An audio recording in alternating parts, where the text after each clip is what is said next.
Welcome to today's look at Into the Breach Advanced Edition, which is the new patch that was freely released to all players this week after several years without any updates of this game that was first released in 2018. Truly a modern classic of turn-based tactics. Now updated with 5 new squads, lots of new maps, new commanders, or pilots rather, lots of other content that we haven't seen yet, and which we will be encountering for the first time today, so let's get right into it. Now, I haven't really played much of this game in the last 4 years. We mostly played it back when it launched on the Switch, again back in 2018.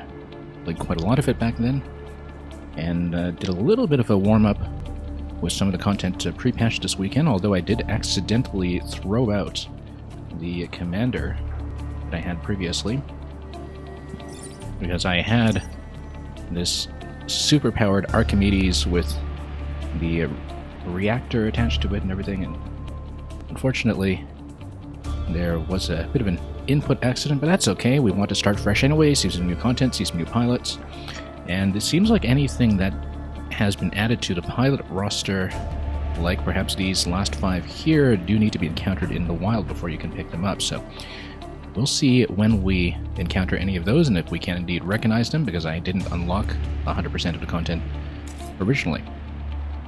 As for the new squads,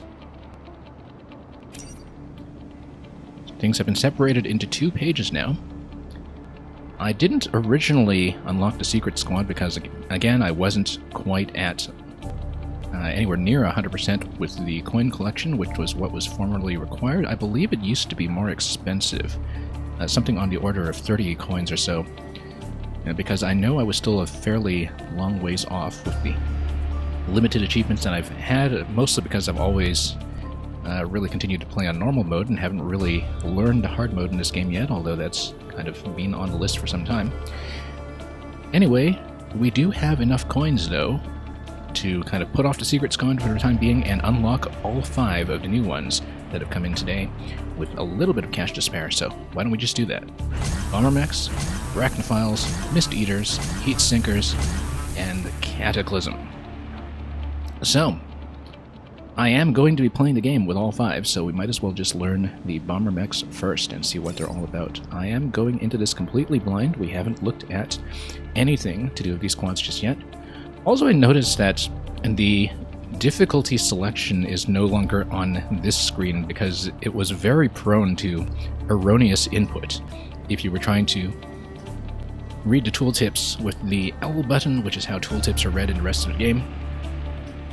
And so there have been some accidental starts before, which is why I accidentally threw out one of my previous runs.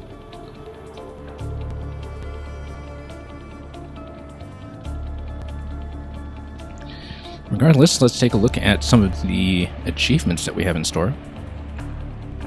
Block 30 of them by the end of Island 2. Have 7 die in a single turn. Interesting. It kind of implies that we'll be spawning some things.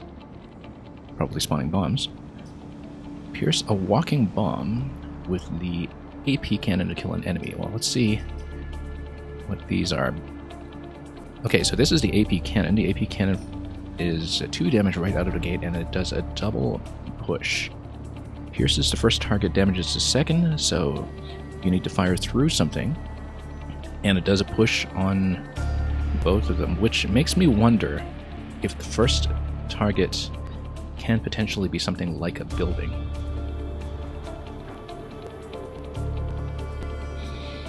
Bombling mech launches a walking bomb, so this unused bombs dismantle after the enemy turn.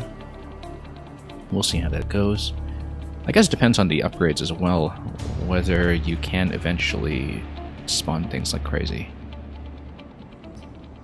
Force swap, this is going to be the science mech in this squad. Force a nearby unit to swap places with any other unit.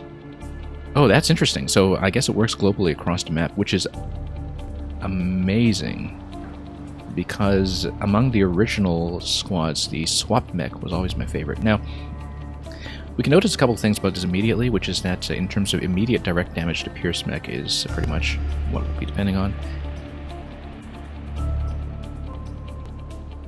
And this, very similar to something that the enemy squads had before. One of their units was also a bomb launcher that did something very similar. And using that as some kind of zone control tool. I guess the force swap is what we'll potentially be using to do some positioning with bombs as we go. Anyway, that's enough theorizing. I think we'll just go with our existing time traveler, because the bonus to mech reactor is probably going to be pretty good right out of the gate. And in terms of who we're going to attach that to, I think it makes sense to put that on the AP cannon, since that is the likeliest to be obstructed. Let's go.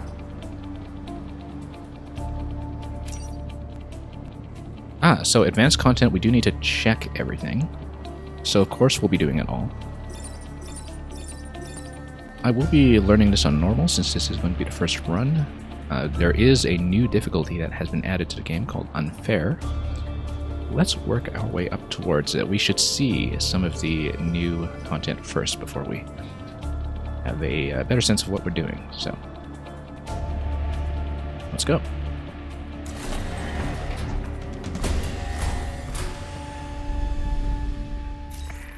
Still riding high from defeating the Vec. I wish everyone in this timeline had seen me pull that off. Alright, let's take a look at the power configurations here. It's because I do have the bonus from the mech reactor that I can assign immediately. Yeah, so it looks like the bomb dispenser allows you to do a double bomb like that. It costs 3 energy to plug that in. You can kind of see why. That's a significant power boost if you know how to use it. Force swap can heal an ally. Remember, I can swap my pilot to whatever I wish. Swapping an enemy will deal 1 damage to it. So I'm kind of tempted to swap maneuverable and the reactor over to this guy so we can get the heal going right away. But oh, let's just consider that for a moment, because there's not a lot other than blocking that is going to be self-inflicted damage at this stage. Health pool of 3 on the other two. Yeah, it kind of makes sense to put it on this guy. The main issue being that you can't really level up very well when it comes to the pilot that's assigned to the science mech, so I usually like to level up a pilot first and then swap it in. Let's just go with the default for the time being, and we'll see if we can eventually just plug into heal as we level things up and have a chance to move things around. Let's see how the squad behaves. Now, we might want to play it safe and just start with plain old archive. I usually start with one of the other ones, but I'm going to be learning some new maps, so I think maybe we should just be a little bit vanilla out of the gate. And as you see, we have a couple of the new enemies that are already present in each of these configurations, I think, so let's just learn it. Oh, we still have to plug this in. Okay, let's just add a movement point. Movement points are always good.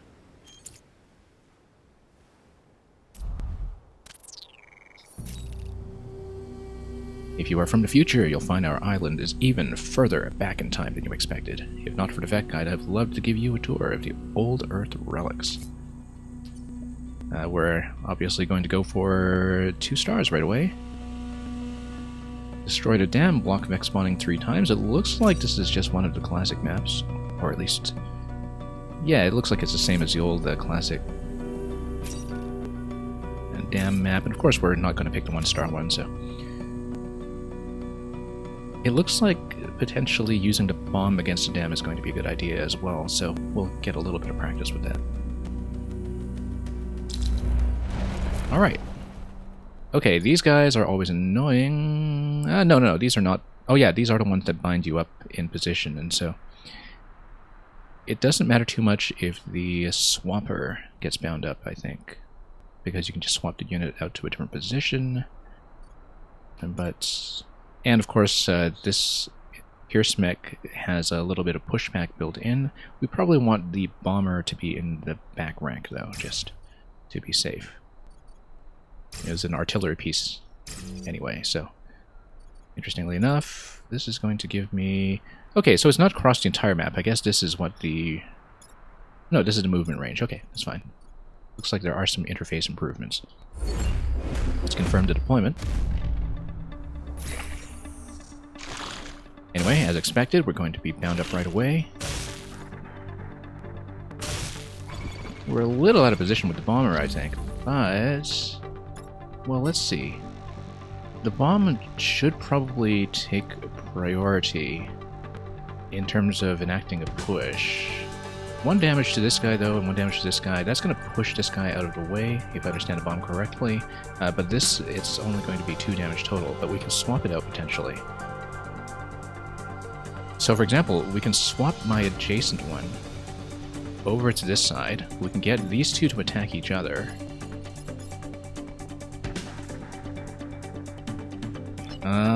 Let's see about this.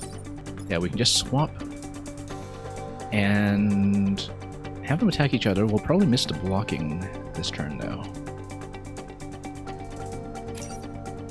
This weapon requires 2 target locations before it can fire. Select the first target, select the second target from the tiles highlighted blue. Yeah, we can do that. I believe the facing direction is going to be the same. And we can probably push this out of the way and then do the piercing fire from over here. That prevents me from doing a block this turn, though, and we don't necessarily need to prioritize damage at this stage because we'll have plenty of time to move towards it. Let's see if the bomb is going to work the way I believe it will. St. Lantis, welcome.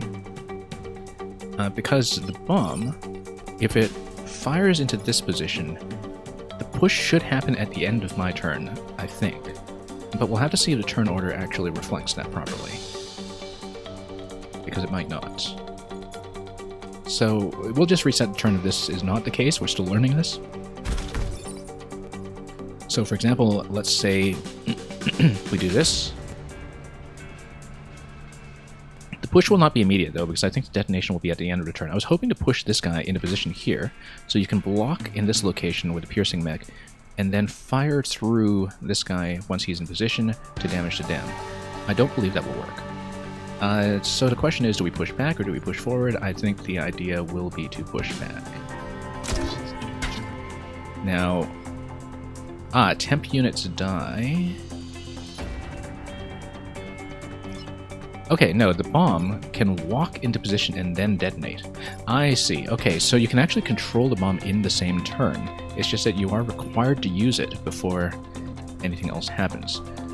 So that would have been useful to know, because it means that I can, in fact, detonate it and push in this direction, which means I should be able to move this guy over here, detonate the bomb this way. Oh, except it doesn't do the push. Okay, no, my mistake then. Alright, we're still learning this. We'll probably just reset out of this turn so I can properly push this guy out of position. That's okay, we're still learning this. This is literally the first turn that we've taken with this entire squad. I think the swap is going to be correct. I just didn't understand what to do with this guy, so I think we will be doing a push with him somehow. And in fact, we can use the bomb as a piercing object to get the push down. I'll show you what that means. So the bomb doesn't push, and that's an important thing to know here. But if we go like this, swap as before, have them damage each other, then what we can do is we can then launch a bomb in this position, and then you can fire across it to the dam, but I'd rather fire across here, hit this guy. It does mean that the bomb will self-detonate at the end of the turn, though, and that would damage me. So let's see if I actually want to do that. Yeah, this guy is in a bit of a tricky spot here, but we may just need to take a little bit of self-damage, for all I know. That's okay, we're still experimenting. We're gonna see how this works. And actually, the bomb is able to walk after I fire. So this is fine. We push. Both units get pushed. The bomb can go for dam. Or it can go for the kill. And we'll go for the kill. So this is, I think, critical to understanding how this squad is going to play out. That you can use the bomb to position the Pierce mech's line of fire, and then you can walk the bomb into an additional position. This is great, except we didn't manage to do the double block. We got 3 more turns to do it.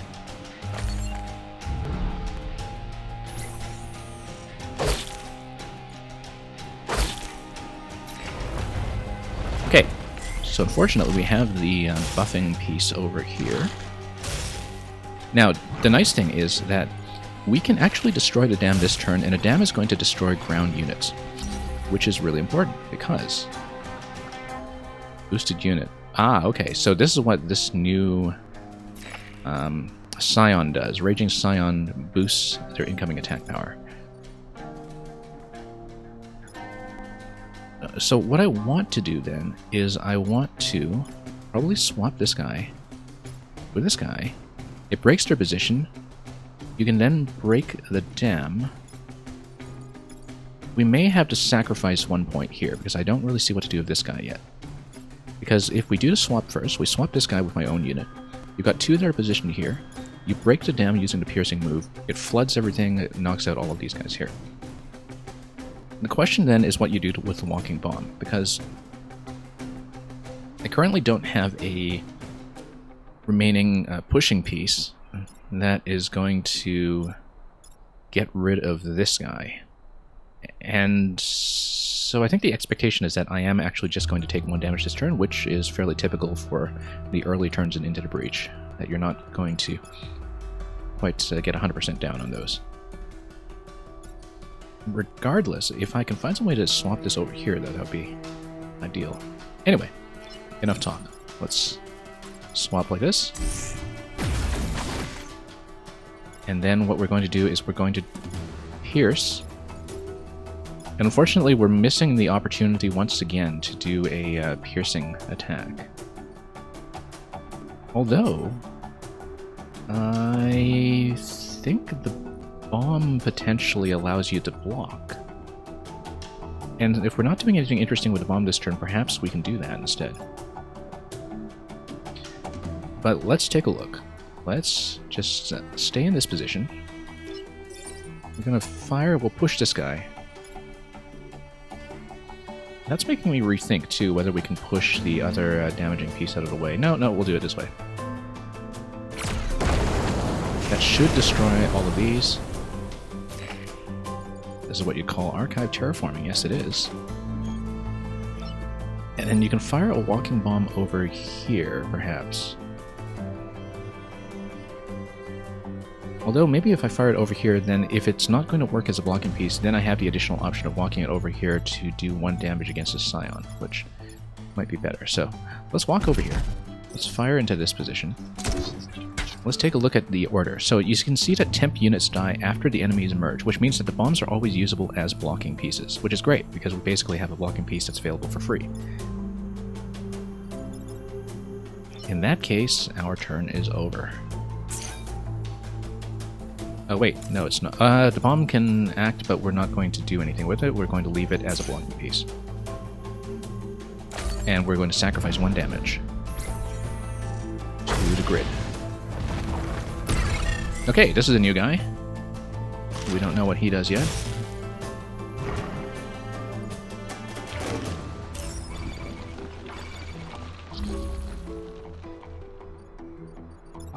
It looks like he charges. Uses the grapple to pull the Vec towards objects or units to the Vec. Well, we can probably swap somebody over to his position, and then that'll be fine, because then we have him freely run away, I guess. If we swap the Bombling Mech over to this position, then this guy moves out of the way, and then we set up a piercing shot that is going to destroy the Scorpion over here. So Pierce Mech has to get in position first. Swap Mech gets in position second. You do a swap, and then Bombling is going to go here, and then you spawn a bomb on a diagonal, and then they allow you to block 2 pieces at once. So, Pierce Mech is going to go here. swapper is going to go here. Swap like this. This guy's still attacking this way, so he's not an issue. We're gonna push... Oh! I made a mistake. Okay. Yeah, this guy is going to ram right into this. I forgot that you have a secondary push. Alright, we already used a reset, so we'll just have to take an additional damage. That's okay, we're still learning. Unless there is something else I can do. But, nope, we just made a mistake. I will have to... Unless we... I mean, something's going to hit either way, so we'll probably just have to push the gastropod and be done with it. However, if I damage the gastropod instead, then the bomb would be able to take him out with 1 additional damage. No, that's okay. We'll just eat the mistake, take an additional point. It's going to be a very rough start to this run. But that's how it goes. What we're going to do then is... The bomb goes off after the enemies emerge, or rather it is auto-destroyed after the enemies emerge. So what we'll do is we'll position this guy over here. We'll drop the bomb here. We'll walk the bomb here. Temp units die. I think the bomb just disappears. It does not auto-detonate. So we're just going to eat 1 damage over here, and then we will end. Yeah.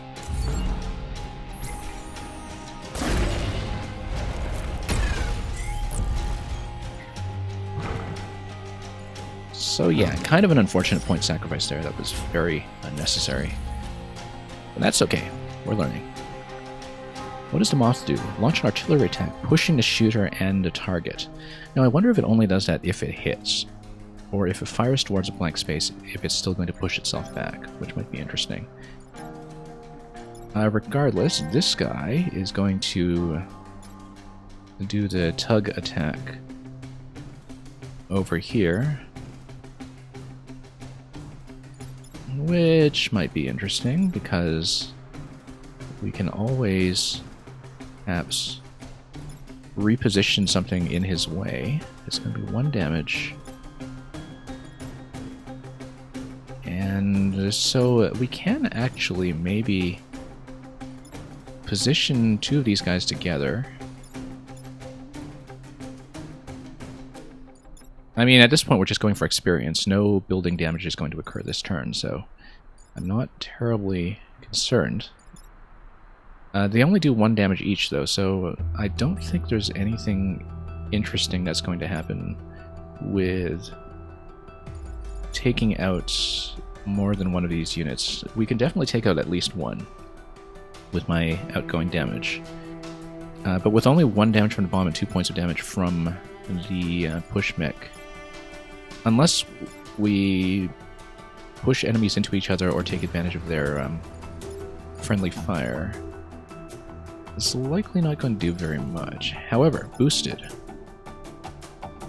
Units' weapons will do +1 damage or healing. So they do 2 damage right now, so that's fine, because if we leave the Scion alive, then we might actually be able to have them kill each other.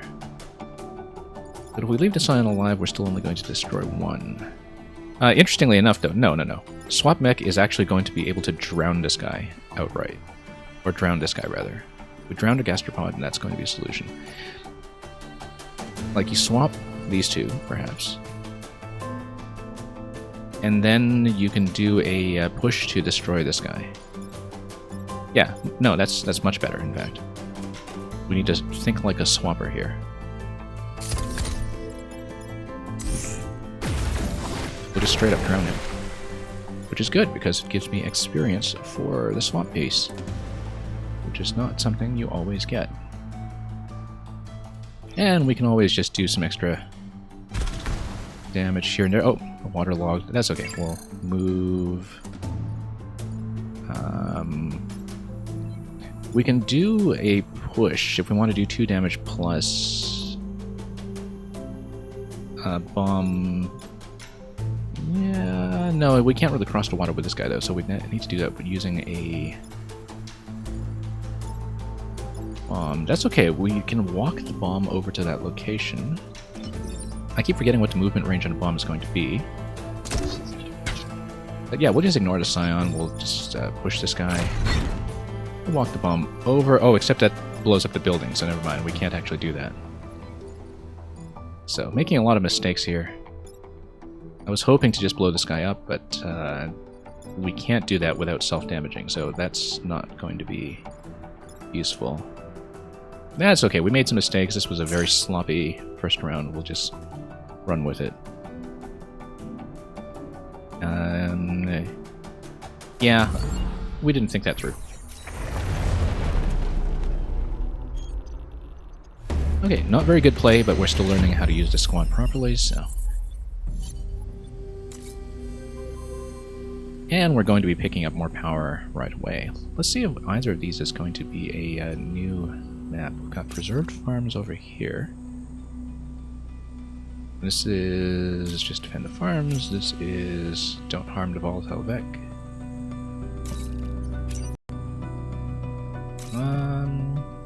I guess...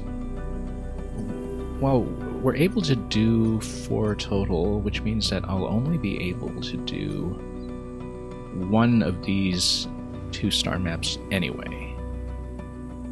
I won't be able to reach both of these in time. So why don't we just do this one over here, Preserved Farms. Okay. Once again, these guys are going to try to bind me up right away. The Swapper can take care of that without too much trouble. Ideally, I do want to use the Swapper in conjunction with the water, but... Which means that it should actually be in this position, because you can just drown something instantly.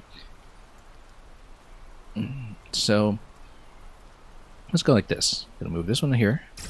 We'll move the Swapper there. We'll put the Bomber in the back, because he's got plenty of flexibility.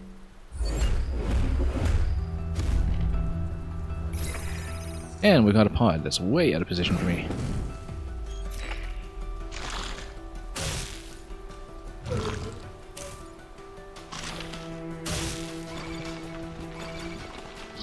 Okay, positionally that's not ideal. We can, however, do a push over here that would push the gastropod this way. It would crush the pod, I don't want to do that. However, you can push this guy back directly, which is great. And that'll probably just be the way to do it. You push this guy, you swap this guy out and drown him. And the bomb can probably do an additional block, so... We'll just do it like this. However, notice that the push would allow you to push it into a bomb, which means that I can maybe... I can't dunk him into water because I won't be able to fire, unfortunately. Okay. That's too bad, because I was hoping to just drown one. That's okay. We'll just have to forego the drowning, perhaps. But for example, if I just drop the bomb in this position, then I can just fire into this guy, and the push will blow him up, like that. Electro Dude, welcome. Okay. I still need to get this guy out of position. I'll need to use the Swapper to do that. He's going to attack to the right. Indicates to me that we should... Well, either one of these positions will be fine, I think. Unfortunately, you have a spawner coming up here. I feel like I'm probably going to lose the pod if I'm not careful. I will have to see about that. That's okay. We can swap this guy out to this position. And that will be turn.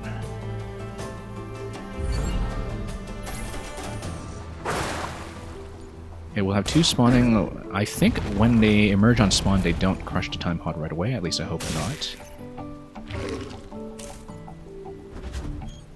Okay, this guy's in a bit of a weird position, but that's okay. We'll be able to get him out with a swap, I think.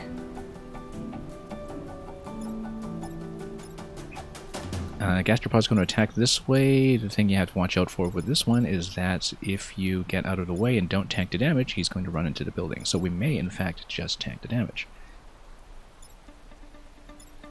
Or just swap him out with one of these other pieces. This guy will have to move, though, because you've got this coming in here.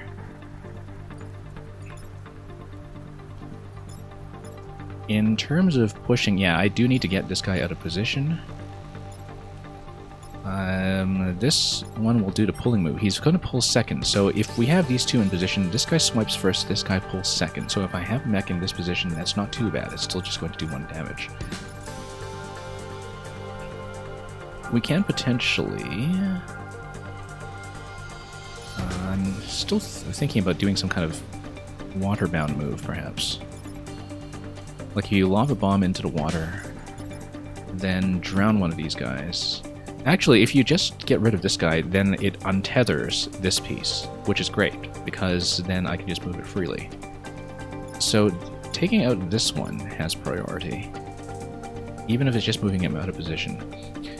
I can just do a straight swap between these two, in fact, because that'll take care of the damage on this side as well. It does leave them both on the board, however.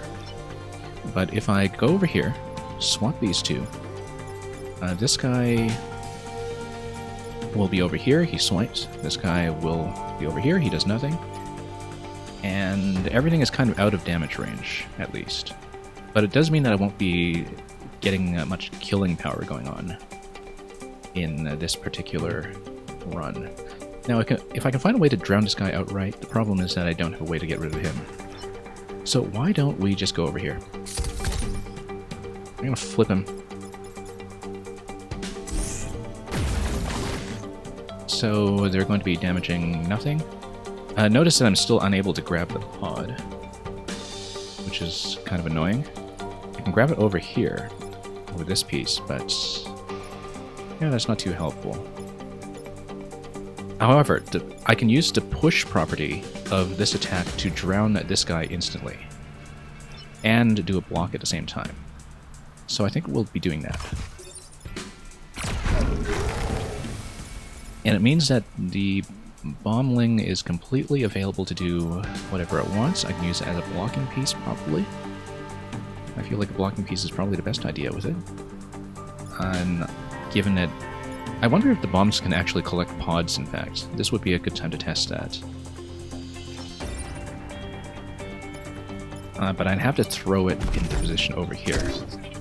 And yes, they can collect pods. Great. That works for me.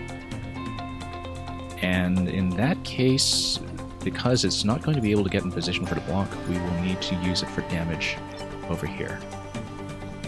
And we'll just fire it. Great. Very flexible positioning on this coin. I quite like it so far. Anyway, that's going to swipe, that's going to throw. We're going to have one new unit spawn this turn. Shouldn't be too much of a problem. Whatever that Vex is spraying is locked into servos. Okay, so we have the new Raging Scion coming out over here. This guy can probably be hit with a push. One way we can do it is we can lob a bomb, then we can get this into position and then push directly in, and that'll be a kill. It will damage this guy by 1. And we still need to do something with both of these pieces, which is a bit of a problem because they're both going to go for damage, both going to go for 2 damage, in fact. And that might be something we can deal with a swap, maybe. Except this guy's firing 2 range, so swapping these 2 pieces will not work. One thing we can do is just swap this guy with this guy. It releases the bomb and neutralizes both attacks. I feel like that should be the first move for sure, is you swap these 2. Then it's a matter of pushing this guy out of position, which is fine because we can always use a bomb to do that. I feel like that's going to be the way to do it. So why don't we figure out positionally what I want to do with the swapper. Let's get him in position over here so he's a little bit more centered. just going to unbind. Not a lot of movement points on the bomber. That's a bit of an issue with him currently. Because it does make it a little bit difficult to actually do any positioning with him. However, what we can do is just walk out of here, throw a bomb in a position. I want to push this guy out of the way for sure. And I don't have anything to push him into, unfortunately. Or any friendly fire that I can create with him. But I think if we... Yeah, this is really a bit of an obstruction. That's okay. We'll probably just toss a bomb into position over here, walk the bomb over. No, walk this guy over, walk the bomb over, fire. And the bomb will work as a single blocking piece. Although this guy's still going to remain alive. And this guy's going to take 1 damage. No he's not, because the bomb I think just stays in position. So, let's go over here. Toss over here. Go here. Here. And actually, the bomb can just walk over and detonate and kill this guy here. No, the bomb has already done... okay, no. Yeah, I keep forgetting about the first push on the piercing piece. That's a bit of a problem. So unfortunately we're going to have 2 spawns, which is not good given how much I have on the map right now. That's okay, 1 more turn to survive, we'll make it. Do I want to detonate? No, of course not. Temp units die. It shouldn't be a detonation though, right? We're going to find out. I think the bomb just disappears. I don't think it actually blows up, but we're about to find out the hard way. Yep, temporary unit destroyed. No damage. Okay, this is not too bad. These 2 guys are firing into the middle of nowhere. We can just ignore them pretty much. Let's see who we're able to ignore. This can be ignored. This can be ignored. This guy needs to be dealt with. This can be ignored. We need to deal with this guy and this guy. It shouldn't be too difficult.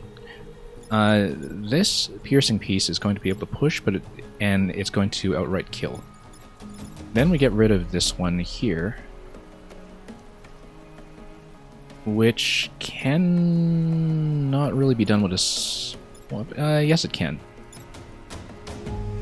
Except it's going to do 2 damage, so I can't just swap him into position here because he's going to kill the swapper. What we can do is just swap him with somebody who's firing totally out of position. 2 damage coming out of this guy, 2 damage on this guy. So we can't... Okay, no, that's okay. We can move him into position over here. Go over to kill over here. Get rid of this guy by doing what? We're going to swap. If we do some kind of bomb swap in the water, then we can just kill him outright. Let's see if I can do it. We can always reset the turn if that's not the case. Can the bomb walk in the water? No, it can't. That's okay, because we can just swap the bomb and get rid of this, and then the bomb can detonate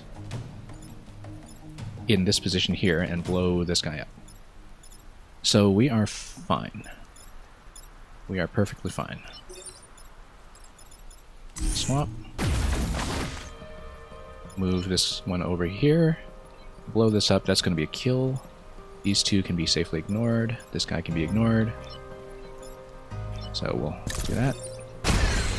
3 XP. Very good. That's going to be divided evenly. That's something very important to notice about the bomb as well, is that the experience gain is distributed across the whole team, not just assigned to the bomber. So, and I believe that is going to be a win with all objectives acquired.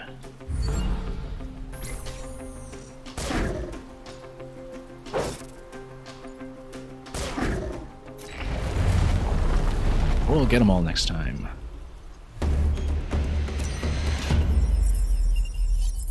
Okay, getting pretty close to capping out the initial commander. We'll probably swap him out to a different position after that is the case. I've got a pod, which should give me a reactor core. And that's going to be a new pilot. Mech starts every mission with a shield. I think this is probably going to go on my 2 HP swapper. And thank you for the GG, Electrodune. Got lots to go. And yeah, it's a new unlock. We're going to swap some people in. This guy's got 2 out of 25. He's got no benefit over the other one, I think. They both have just 2 upgrade slots.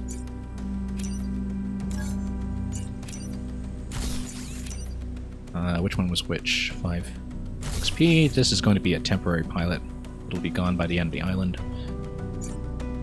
So we've got a starting shield, and I think the swap is being used so often that using the heal is going to be a significant boost. I do kind of need more movement points, though. But maybe not yet.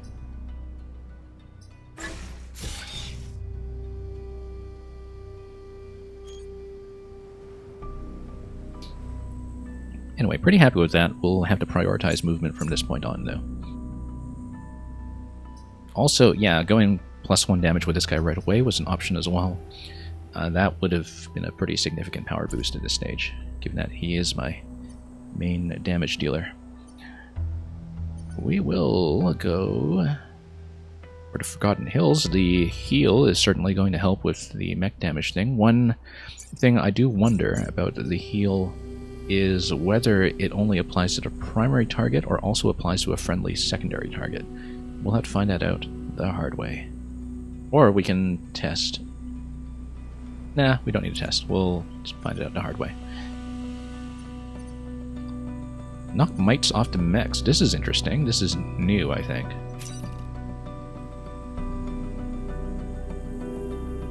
And that's a new objective entirely. Might be worth a look. Remembrance point. Yeah, that's familiar. We might do Historic County first, actually, because then we have our choice of which one to go for when it comes to the 2-star missions. So let's do that, because this is something new. Knock mites off the mechs and protect the emergency batteries. Okay, we'll have to find out what that is. And the swap might be not actually that useful when it comes to the mine, I think, except using the piercing attack is going to be quite good here because of the pushing ability. So anyway, Bomber's going to go out back somewhere. Piercing is going to have a hard time with this map because of the mountains and all the tiles that are doubled up. Not a lot of positioning that's going to be possible with it. We'll leave the swapper behind then, perhaps, and like go here, and then perhaps bomber over here, and then swapper over here. Might be a little out of position on the top right side, but we'll see what we can achieve.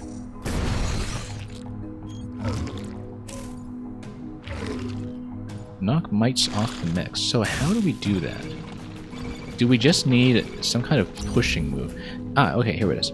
This mech is covered in Vec mites. Your bonus objective is to knock them off the mech. Damage, fire, freeze, repair, or acid will remove the mites.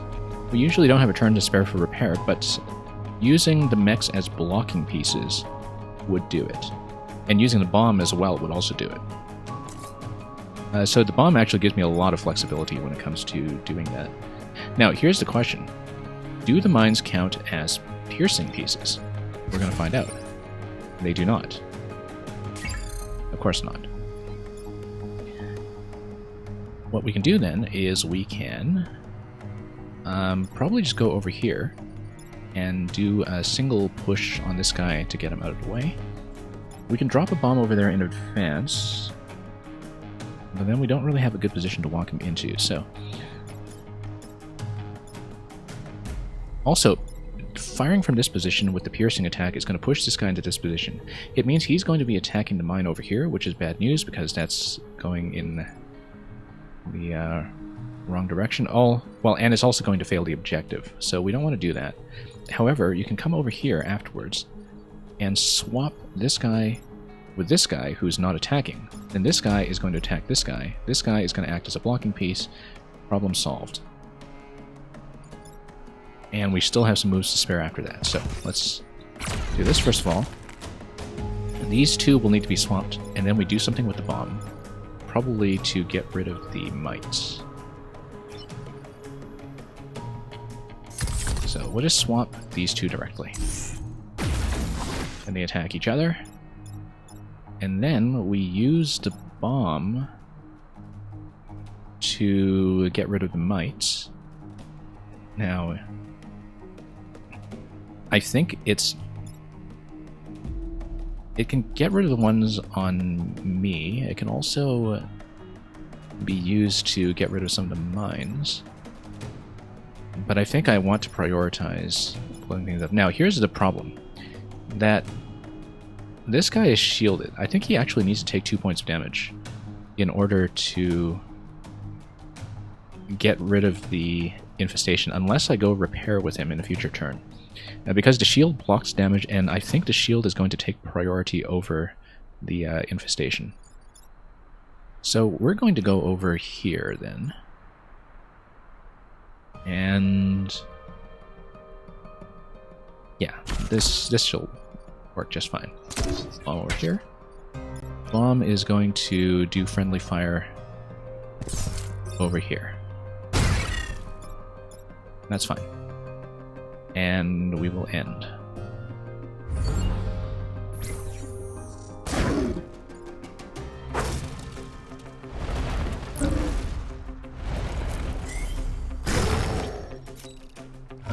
Okay, and that guy's just going to run right into the mine. Great. That solves a lot of problems. This guy, allowing him to damage into his shield is also going to solve a problem in that if I just let him damage first, then I can get rid of the mites next turn, which is going to be fine. The fact that they're going to do 2 damage, in fact, does mean that I should probably prioritize getting rid of this. However, if we get this guy over here, we can do a push. Thank you for the resub, Document. Welcome back. I know you probably didn't get too much value out of the previous month, given that I was basically taken off stream by travel plus COVID for a little while, but welcome back regardless, and I'm hoping to see a lot more of your content soon. Now, I wonder if the push priority is going to kill both here. Here's what I mean by that. If you go over here, both pieces get pushed 1 slot. So it only kills this one, I think. It doesn't actually kill the second one. And Document, you were also traveling. I hope that worked out well for you. Now, we probably do want to let this guy damage. So we need to figure out what to do with the bomber.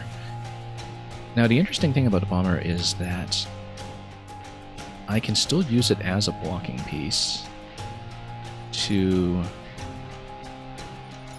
Well, let's see. This guy... He's facing in this direction to the left.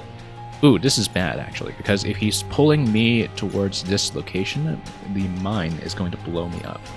So I actually do need to swap these 2 guys out. And if I swap them out, then we still have the damage problem with these 2. Unless I have some kind of pushing piece.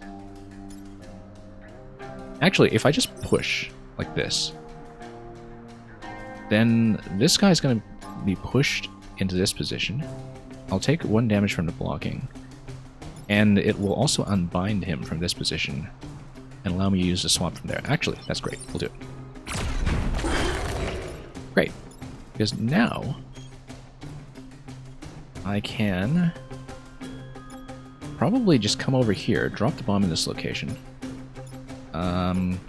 blow everything up, use this as a blocking piece, and repair to get rid of the mites. And then we'll have 1 block. This guy will be alive with 1 damage remaining, and I don't care.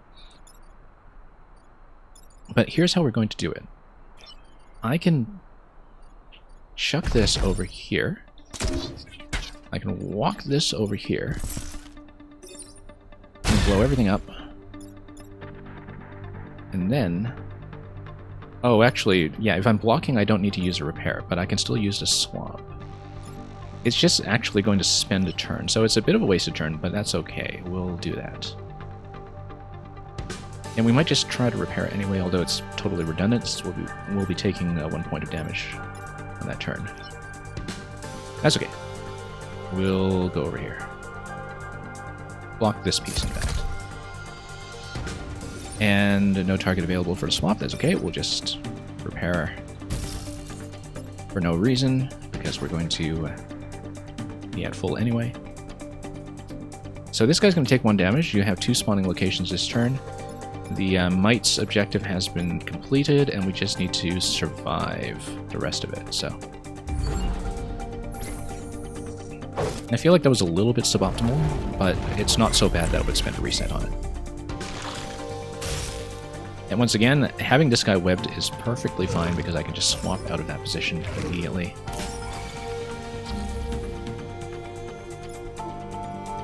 So I should probably swap this with this. This guy will hit this guy. He takes priority, he's number 1. He's going to hit the snail.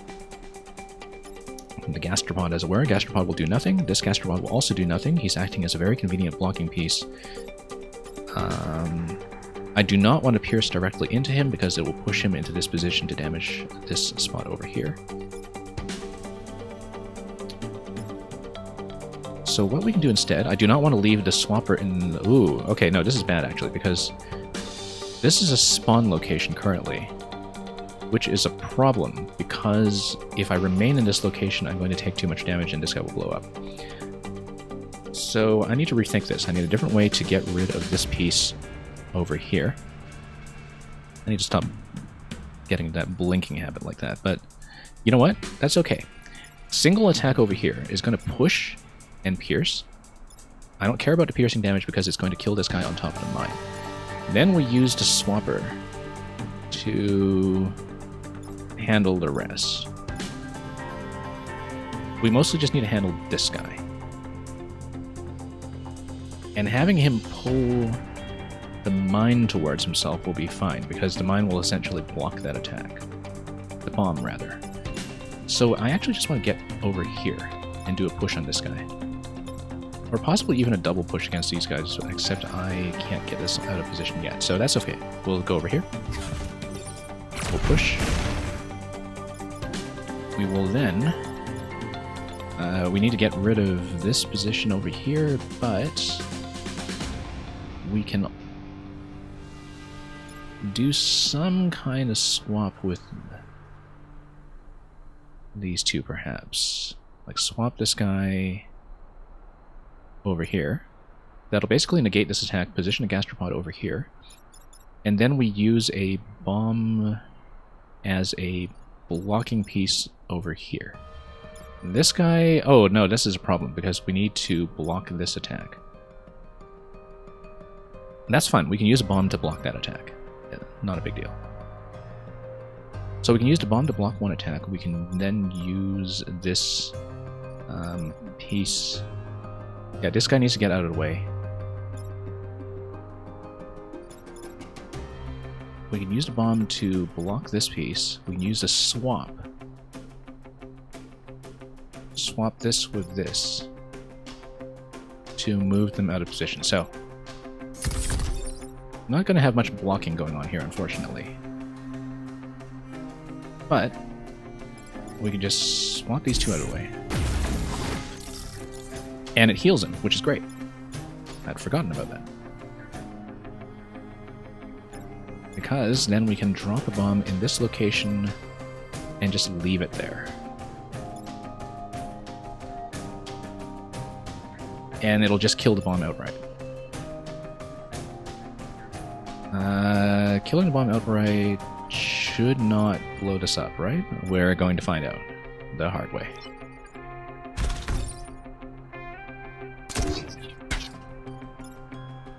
Yeah, I think it's just going to outright destroy the bomb, if I understand the mechanics correctly. So we'll just leave the bomb in this position.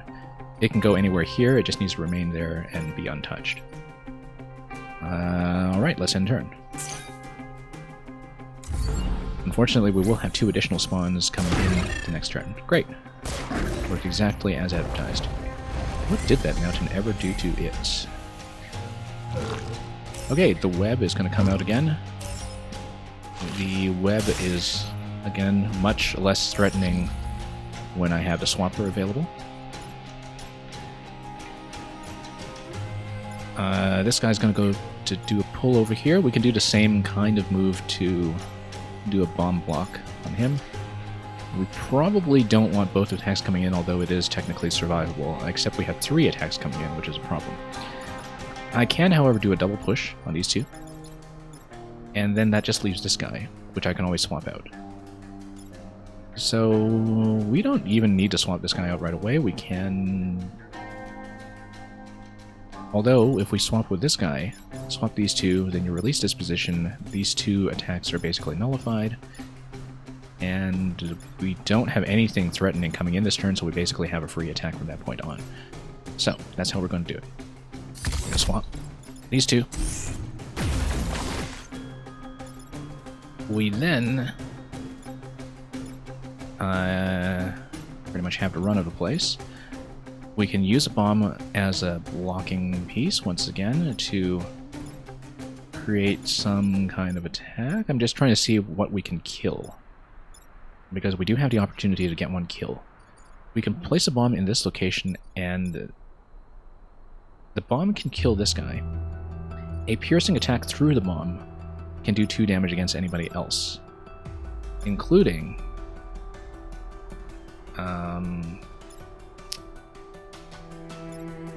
well, double push over here. So let's say we drop a bomb in this location. This kills. This pushes and does 1 damage. And that's still only going to be 1 kill. I'm trying to get a bomb over to this location so we can get a 2nd kill. I think that might not work. However, this guy doing 2 damage incoming, that's not too bad. What we can do is we can drop a bomb in this location, push this guy here, 3 damage on a snail, that dies. Walk the bomb over, blow this up. We can kill 2. Alright, let's kill 2. We're going to drop a bomb in this location. We're going to fire it this way. Oh, except the... Okay, no, it's going to kill the bomb, so we only get 1 kill, unfortunately. That's good. And we're going to take 2 incoming damage. That's okay, slight miscalculation, because I forgot the bomb would take 1 damage from the push. So we don't get to blow up this guy, but that's okay, because this turn has been solved for a while. We were just making minor optimizations for the sake of farming XP.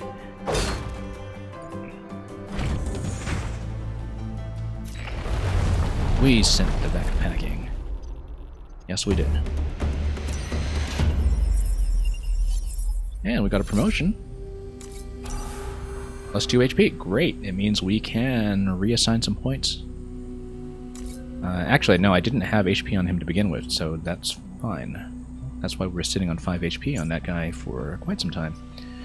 So he's quite powered up at this point. We can always swap him out to somebody who needs it more. For example, the exchange mech, if we swap him over, we basically get a plus 2 health bonus, plus 1 additional point that we can put towards movement, which might be good. I think I will actually want to swap these 2 then. Let's go on equip. Let's go with this guy. Let's put something on movement.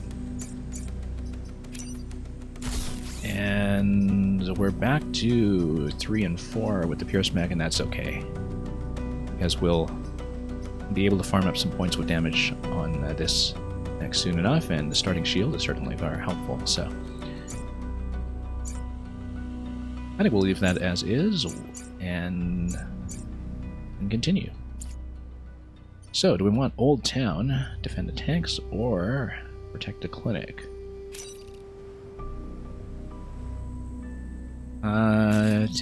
Tanks will give you actually lots of piercing pieces to work with, which might be fun. Forgotten Hills, the tides are always fun as well because they just wipe everything out as they go. But I think we're going to play with the tanks. We've got engineers working on 2 Old Earth tanks in this region. And yeah, because we can basically swap things around them, we can fire through them. They'll be fun. Okay, once again, we've got the Scorpion that's going to web something. We'll make it so that the Scorpion, who has 3 range, 1, 2, 3, 1, 2, 3. So yeah, these locations are the ones we need to worry about when it comes to being bound up. We'll put a piercing piece over here. We'll put the bomb in the back rank. We'll put the swapper up front, I think.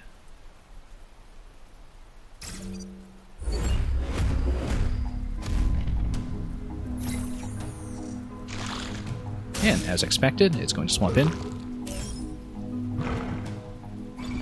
Which is great because we can always swap with the tanks, I think. Yes, we can swap with the tanks, which is great. We have to be careful not to bomb anything, though. And if we swap the tank out, this guy is going to be in this position. This will do friendly fire, 2 damage against this, so long as we leave this one alive. Do we want to leave this guy alive? We'll find out.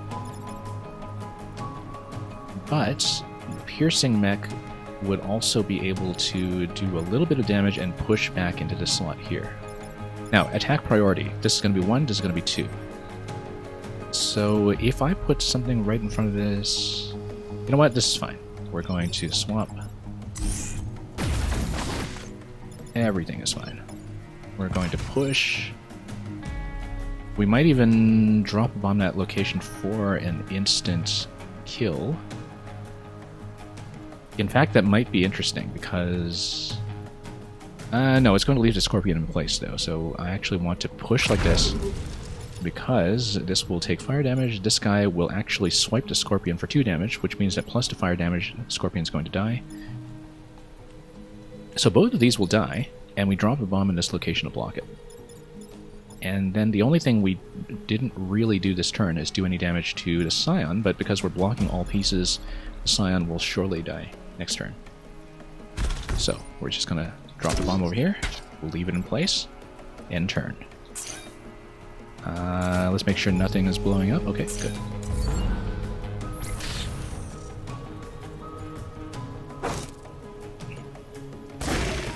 And yep, everything dies, everything dies.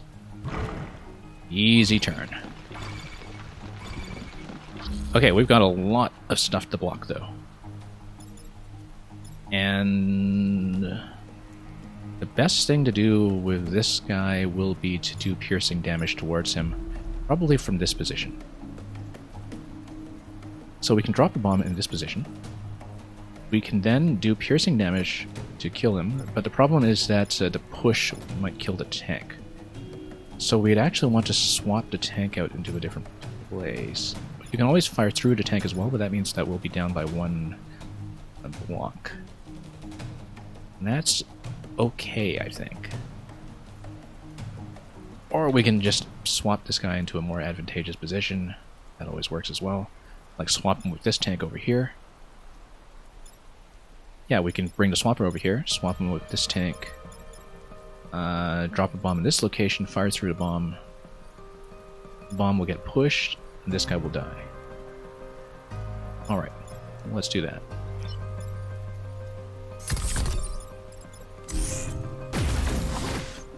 Hey.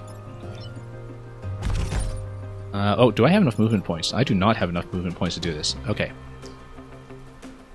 Never mind, but we can still use the bomb as a blocking piece. This is in fact going to be a better move than what I originally had in mind.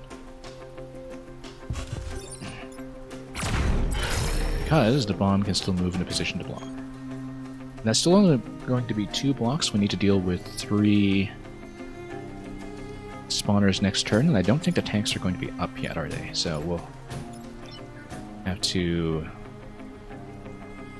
maybe position everything in the back rank here just to minimize their interference. So, bomb remains as a blocking piece. Let's go. Man, welcome. Get away from the windows. Okay, once again, a double push is going to do this just fine. In fact, a push is going to move this guy into this location. He's going to block and die to his own block. So we can probably just fire from this position. This guy is going to fire at 3 range. He's going to hit the middle of nowhere, so I'm absolutely not worried about that. We then need to swap this one out to a different location. And we've got lots of choices that'll work just fine, so... This is going to be a fairly easy turn. And we can use the tanks now. Now, the tanks... What do the weapons do? I think they're only pushing, yeah. These tanks only push. And that's okay, because there are plenty of reasons why we might want to do that. We might even want to push... not into this location, because this is still a block location, but... You swap this guy with a tank over here. This fires into the middle of nowhere. This still works as a blocking piece. We still have one additional bomb that's going to act as a block down here. And that's ideal. So we'll just push them out. These two fire into the middle of nowhere. And then we block. Like this. And do we want to do anything with the push that we have available? Oh, we need to watch out. Because when these guys fire, they push backwards. And I forgot about that. Which actually means that this will become unblocked. Because this guy is going to push back and kill him, except he's going to go back 1 slot and he should be able to take damage. So I do need to move this tank. And we'll move this tank somewhere interesting.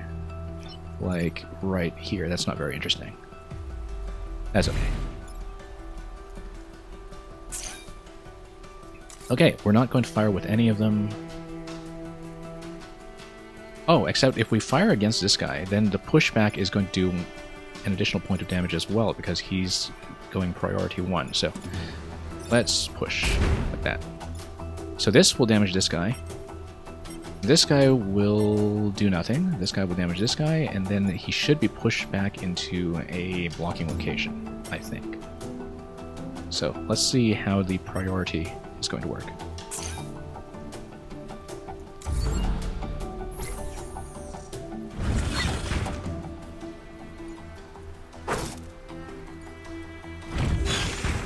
And no, he bumps so that place is vacated. That's okay. We blocked so many spawns, this will be an extremely manageable turn. Not worried about this one whatsoever. So, this guy, where is he firing? He's not attacking, because he just couldn't get in position anywhere. This guy's firing over here, we can just move out of the way. So this turn we'll just be going for kills, basically. Bomb kill would be pretty good here. In fact, if you drop a bomb in this location... First of all, a push is just going to do 1 damage. We eventually want a bomb to land in this location.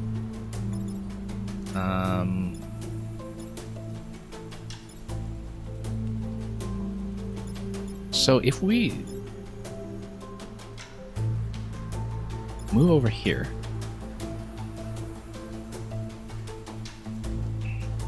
And actually, I can do push damage whenever I want with these guys, so I'm going to drop a bomb over here. I'm going to do a push attack. Over, hang on, I don't like that position because we'll be within bomb range, not that it matters. This is going to destroy everything on this line, which is fancy. And then we can do 2 consecutive push attacks with the tanks to just destroy this guy and clear the map, just to farm some of that extra experience. Okay, easy. And we still have a free move available, which is great, because we didn't even do anything with the swap. So let's do something with the swap. We'll just... Can we heal anything? No, we'll just swap these 2. For fun. And games. Done.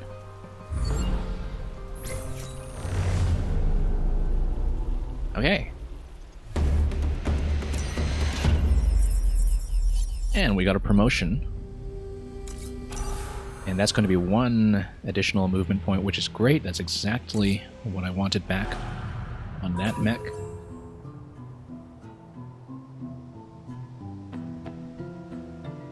Anyway, straight to HQ.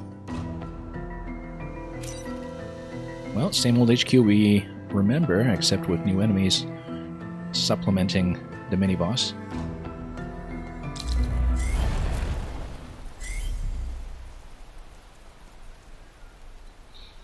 Okay, so this guy has 3 movement. He's not going to do anything to me. He's almost certainly just going to go straight for the building, which means I can always push him out of the way. We will need to prioritize killing the boss somehow. So just to remain flexible, let's go to this position here. Let's always keep the artillery on the back rank if we can. Also remember that if I have the artillery start in a water position, then I can use the swapper to basically drown anything I like. So we're going to do that, because then I still have a move that's available on the bomber.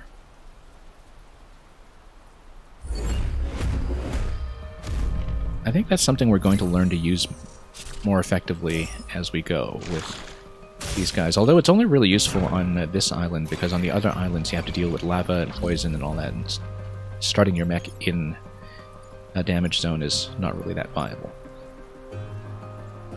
So, as I was saying, swapping this guy over is not going to drown the Firefly leader, because you can't drown bosses, but what it does allow you to do is negate the attack. That's assuming we want to negate the attack, because of course the other thing we can always do is just push. We should probably get rid of this guy here though, and the push over here on this side is going to kill this one, and also push this guy into this position. I think that's going to be the priority. Whoa. Wait, why did I do that? Oh, the push. Yeah, no, hang on. That was a mistake.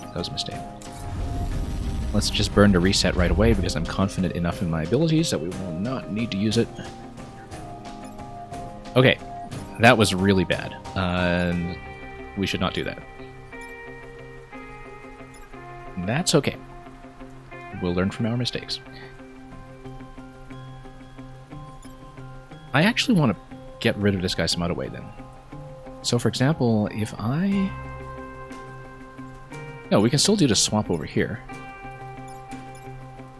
And then we still have a problem with this guy being a blocking piece. So no, I definitely want to swap this guy out.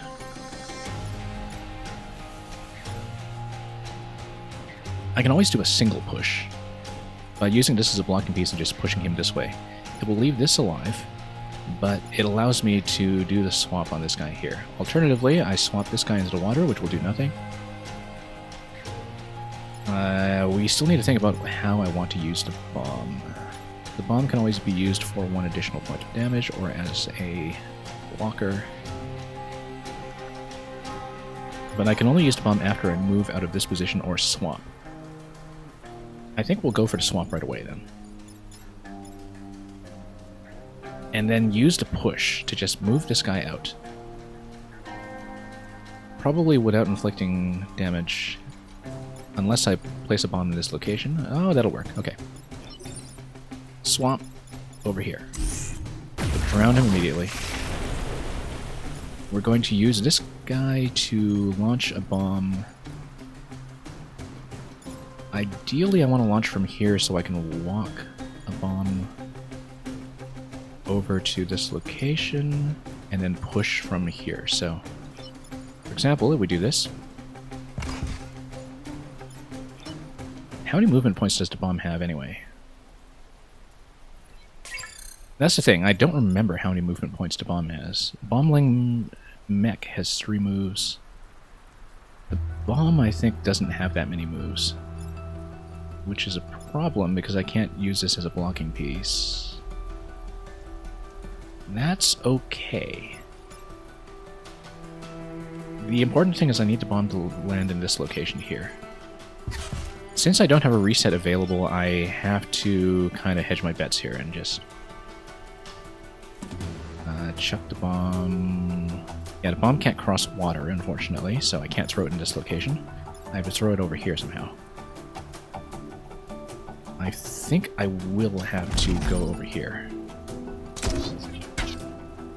Bomb's movement range, as I guessed, is 3.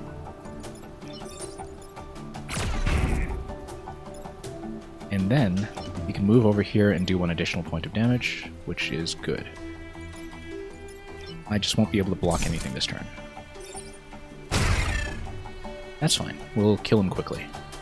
Good damage output so far, so. And yeah, Electro Dude, the background music to this game is wonderful. I hope the volume balance on my side has been okay, and that things on the stream have been functioning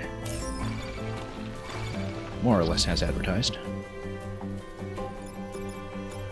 Okay, we can just do a piercing attack. If we move this guy out of the way, we can do a piercing attack to move both pieces. It will not, however, damage this guy. Or will it? Because...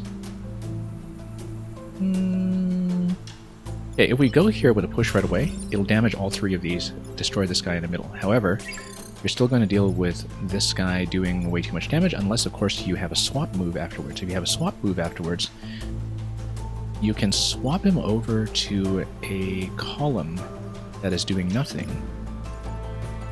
Like swapping him with myself, basically. Then I need to deal with this guy. We can probably do that using a bomb block. Or just a mech block. I think I know what to do. We're going to go over here. We're going to do a kill like that. We're going to swap this guy with myself. It is going to heal, by the way. The heal works on both the primary and the secondary target. And yeah, that's the nice thing about turn-based games as well, is that if you do have some frame drops, it doesn't matter too much, I hope. Yeah, despite being a big turn-based strategy player, I think this is the first time I've really streamed turn-based strategy. Other than stuff like Origami King, like an RPG like that. Because I tend to be a very slow player, especially when I'm talking at the same time, and so I didn't know how interesting this would be as a streaming experience, but nice to try this out. Also because games like Fire Emblem are 100 hours long, you know, streaming that would not be practical. Okay, we're going to do the bomb block. We need to block this piece. He's going to do 2 damage. Which is a problem because it means that I can't block using my mech. I have to block using a bomb. And it means that I can't block either of these pieces at the same time. That's okay. We will potentially heal him using a swap. But we're going to accept that I will have 2 spawning pieces this turn. And we'll just spawn like this. We'll block the attack. And that will be this move.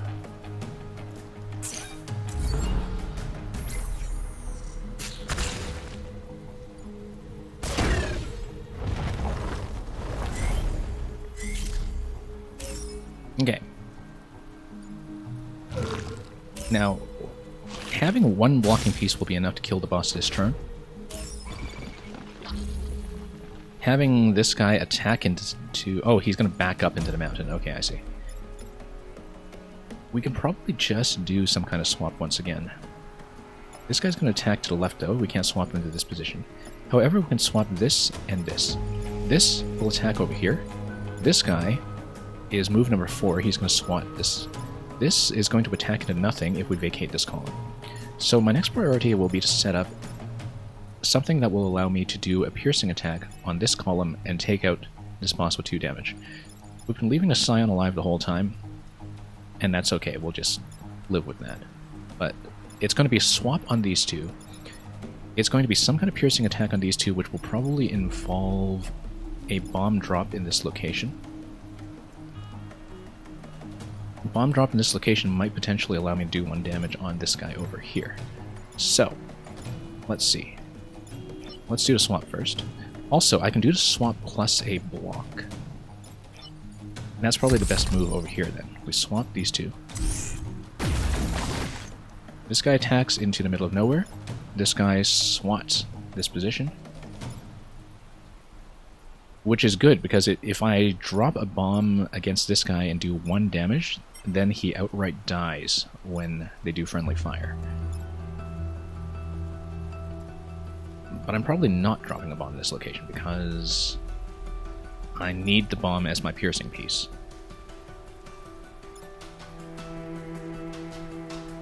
Yeah, I do need the bomb as my piercing piece, so unfortunately that's not going to work.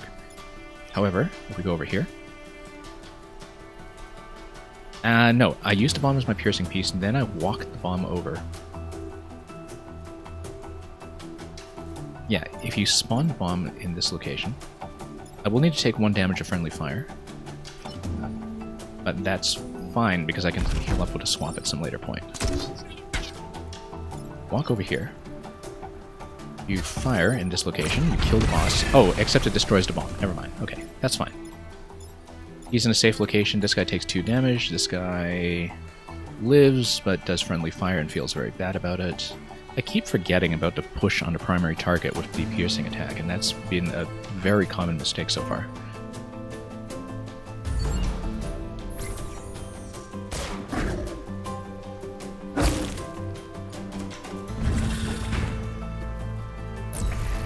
Anyway, no surfacing. That's good.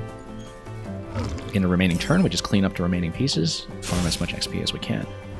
And this should be a perfect run on this island. In terms of objectives, that is. Okay, bomb can take out this guy with 1 damage. In fact, if you drop a bomb in this location, then you can just do a piercing attack, kill this guy, blow up both. And... do we want to do that, though? We can always... what is this guy doing? He's doing... yeah, he's going 4 range over here. We do need to deal with him. And this guy can walk through... oh, no. I swapped the maneuverable ability over to this mech, so he can no longer walk through walls and walk through enemies. That's okay. Because... yeah, like this attack will just kill it outright. It'll release a swapper. You release a swapper, you swap this guy and this guy. And then you use a bomb to kill this guy. And that should be pretty simple. Yeah, just kill outright. Bomb is going to kill this one. And we'll swap these two, yeah. That's got to be the way to do it. And we need to not bomb myself. As in, not bomb one of my own buildings. Attack cancel. We'll go over here. We need to not bomb one of my own buildings, I said, and I don't know if there's a way to do that. I think there might not be. Because the bomb can only be within range if... oh, okay, so I made a mistake, basically. But if I launch a bomb here and just leave it as a blocking piece, that blocks the attack, and that salvages this little error that I made here. So we'll drop a bomb, but we will not use it. It'll be a blocking piece. We'll fail to destroy this guy because I miscalculated. And we will go with that.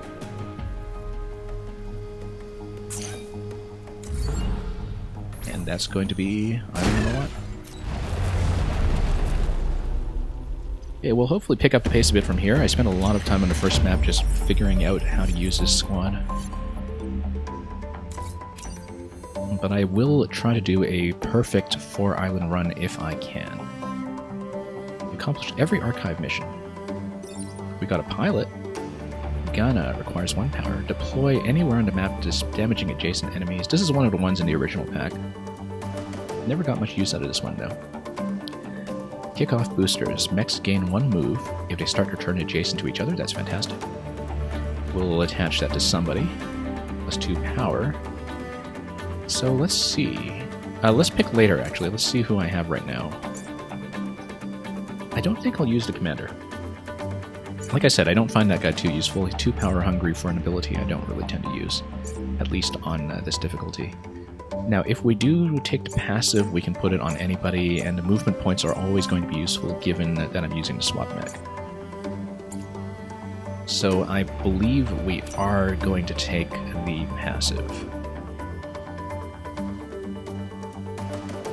It seems like a pretty good passive, to be honest. We'll decide who to assign it to after we spend some reputation. Okay, now this is interesting. It looks like there has been some cost rebalancing in that the weapons cost 2, and that we can't really buy anything else. This is different from how it was in a base game where weapons all cost 1, I think, back in the original balance.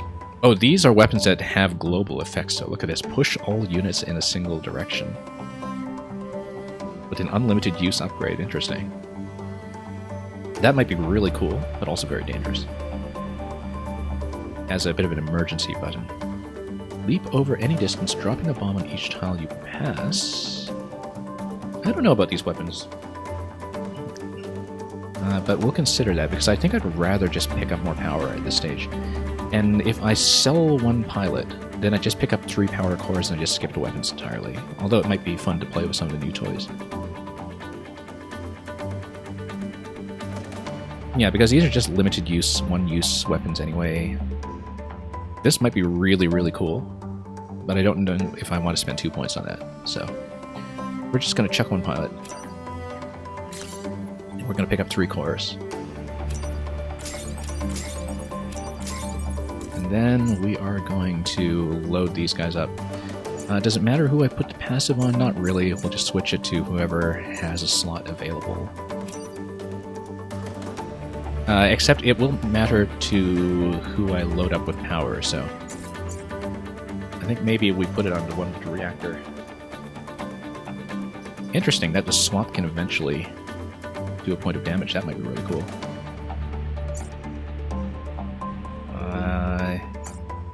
Yeah, we'll just dump that for a moment. Yeah, because movement points will allow me to basically spawn at a great distance and have a lot of flexibility regardless. Anyway, we had 3 points available. We want movement points on this guy for sure, because I feel a little bit crippled right now. And we can maybe get damage going on the AP cannon just to keep pace. However, having a hurt enemy on a swap might be really, really good, given how often we are doing swapping. Given that we're swapping practically every turn, in fact. So we can dump 2 on this one, or we can dump...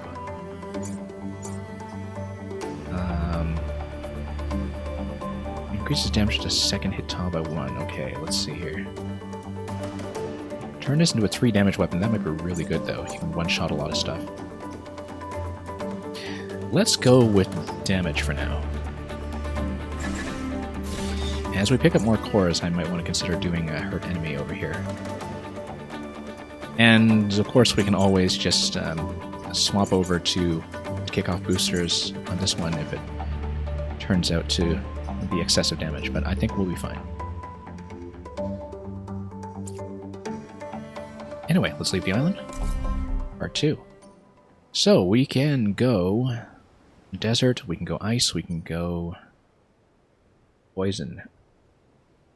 Now, the swap is usually tons of fun with poison, so I think we're going to go with that before it gets out of control.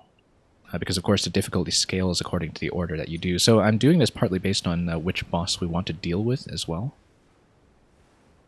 Because all of these are grounded bosses. Oh, this is the one that spawns bombs everywhere, which is okay with the piercing attack.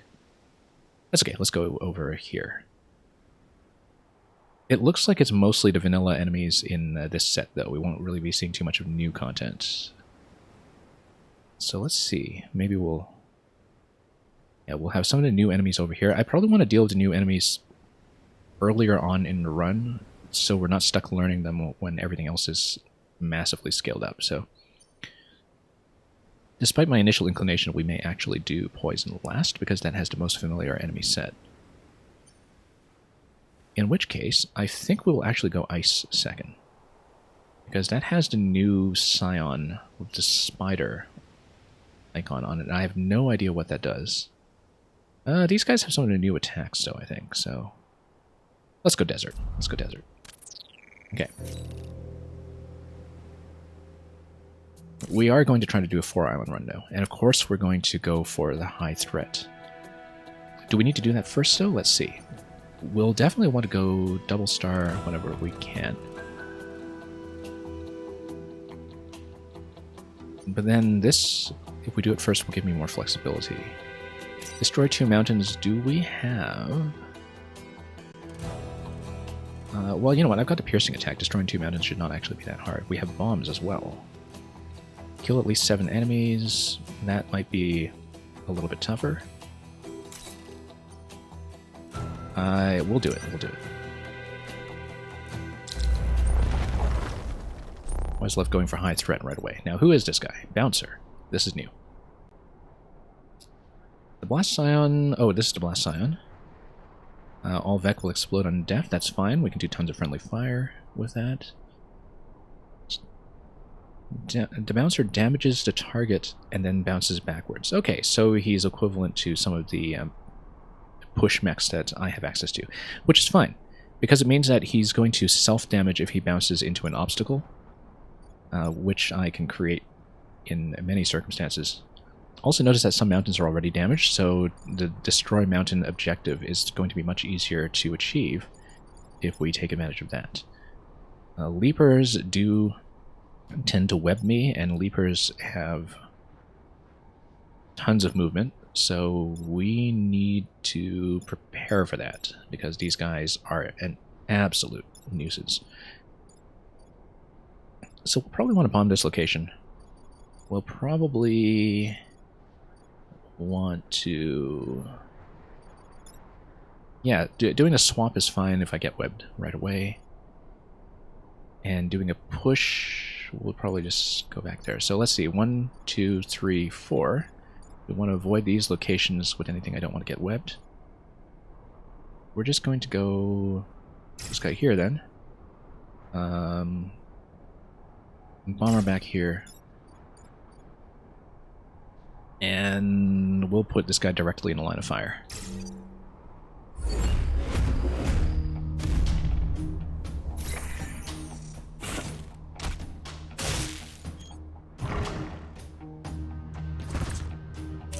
One moment, I do see that I am getting some network trouble as well, so we'll have to watch out for that. Also, I've got 2 attackers over here. My swapper is all the way over here. Oh, that's bad, actually, because I wanted my swapper to probably...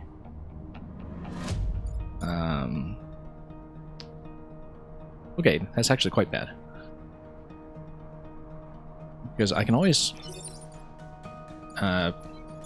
push one piece, and I can swap one guy out, but then I don't have a way to deal with the remaining attacker. Except this guy only has 1 point of health, so I can get rid of him using a bomb, so that's fine. But if he blows up, he's going to do 1 damage to his surroundings, which is bad, because we would need to deal with the Blast Scion first. That's the case.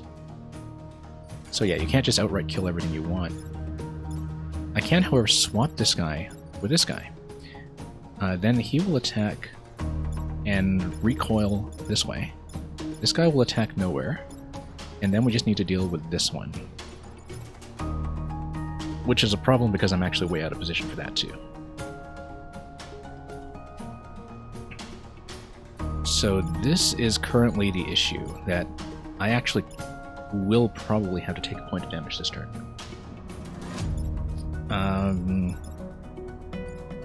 This guy only does 1 point of damage, so this is the easiest one to just leave in place. Main issue is that I'm just way out of position. However, if we get rid of this guy or replace him with somebody friendly, then this has 5 movement points and I'm able to push. 1, 2, 3, 4, 5, I'm able to push. So if we swap this was a friendly element like this, then I can walk through it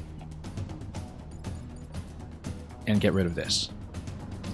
Problem is getting rid of this guy, because we don't have a good way to push him out. And I can't just use the bomb while the Blast Scion is also available. So we will need to make some kind of compromise here. However, if we kill this guy, then I only do 1 damage instead of 3 damage. And so...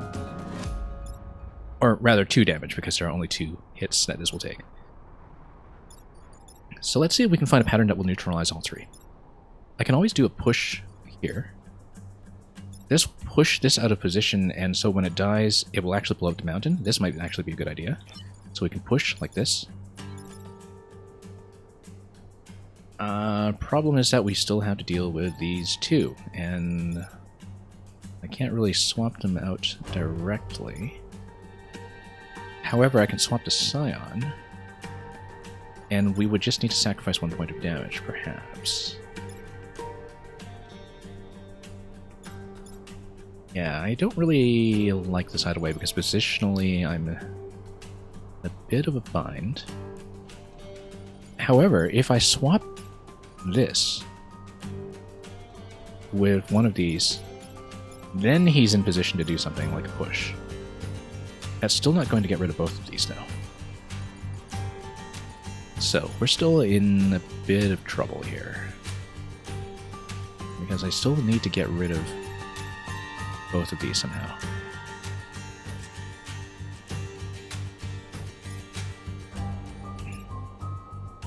Well, if I... you know what? I also totally forgot to use my ability that allows me to have an extra movement point if I start with them adjacent to each other. I should have remembered that and actually started with them adjacent to each other, because we just completely squandered that on the first turn. Which is a shame. We will probably do the bomb sacrifice to blow this guy up and take 1 damage on the explosion then.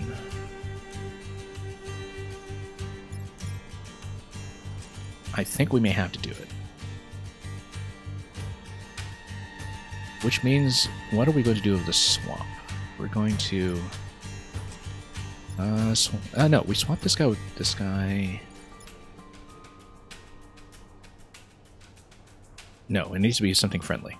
However, the something friendly can be a bomb. We can always swap a piece with a bomb, and that's something that I have not really considered yet. Now, this guy only damages a tile in front of him. Okay, that's important to know. If we damage 1 piece with a bomb, or swap 1 piece with a bomb, we can basically swap them out to any position we want. Then we take a look at what we do with priority targeting, because if we drop a bomb in this location, then we swap the bomb with this guy. This guy will kill this guy before he does damage. Then we can use the push on this guy, and everything is fine. So let's do that. Let's walk over here, we'll drop a bomb. This will actually work perfectly. Bomb is only going to have a 3 movement range though, right? 1, 2, 3. Now we need the bomb to end up in this location, so we can't go to that side. We need the bomb to be thrown over here, which means I will not get a damaging attack, but I will get a piercing attack. And we can do damage to a mountain or something, which might be fun. Oh, and that still doesn't take care of the problem with this blowing up in my face afterwards. So we actually still have a problem if we do that, which is that this swiping this guy will do 1 damage to its surroundings, which will still do 1 damage to this piece here. I think that's unavoidable. I think we will have to take 1 damage to this building, no matter what it is we're doing. So let's say we take this guy... yeah, let's say we drop a bomb. We swap the bomb over here. that's still going to be a problem then. Because the bomb kill and the swap kill are basically equivalent.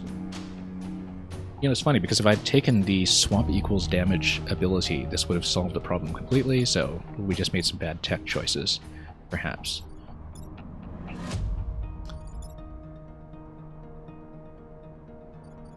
Well, and it still feels like a bit of a wasted move to just do a push on this guy without him accomplishing much more than that. However, this raises an interesting possibility. If we do a push on this piece, he is going to take damage priority and swipe, like that. So if we can get this into position for a push, using a swap, then we can actually deal with all three. Okay, I've got it. I've got it. We're actually going to swap this guy with myself. Then I'm going to come over here. I'm going to use this as a blocking piece. I'm going to push and possibly do push plus damage using a bomb.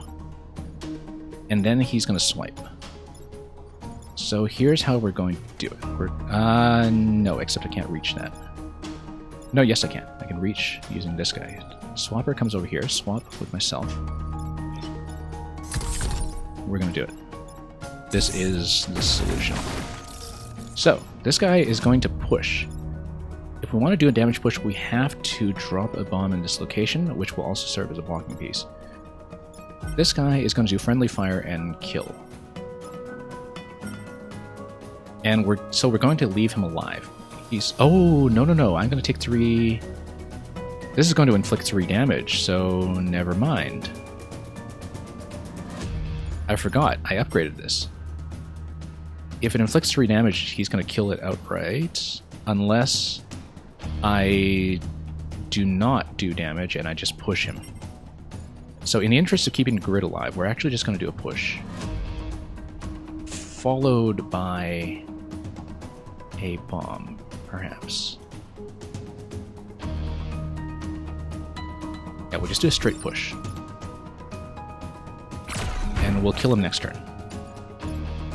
So he's going to swipe, he's going to die. And then, because we have so much on the board, I should actually block this turn instead of doing something funny with the mountain. Let's move this guy into this position so we have a little bit more flexibility. Drop the bomb over here, and we'll leave that. And we will end turn.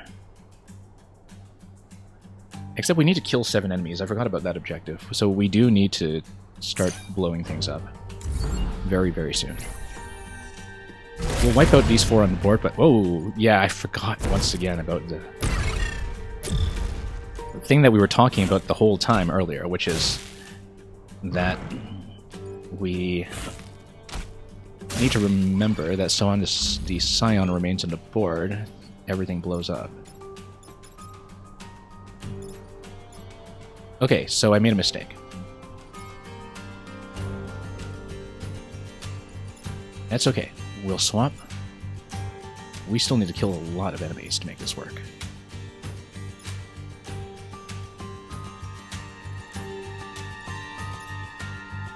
We can swap. Now the interesting thing is that we can potentially drop a bomb here to do 2 points of damage. 1 here, 1 here.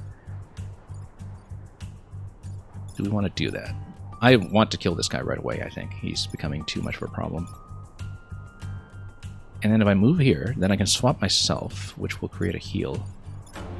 Swap with this guy. He'll do a block. We don't want to overblock, though, because we just haven't killed enough enemies. 1, 2, 3. We need 3 more spawns. I actually think this turn we want to kill everything, but leave all 3 spawns open so we can go for the objective.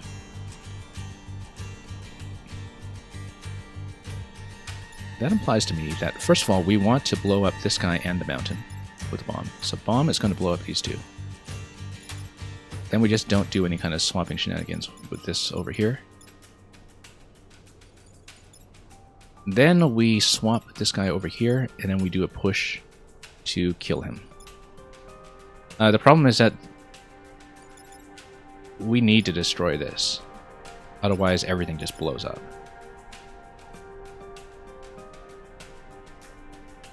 So I think if we go over here first... And the other problem is that if this guy is in the middle of nowhere, then I don't get to use his swap ability. Really.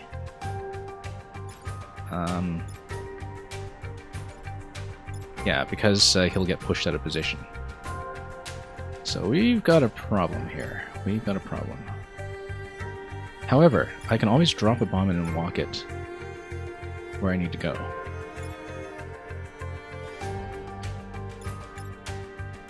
We've got a problem, and it's this guy right here. Otherwise, we just get grid damage all over the place.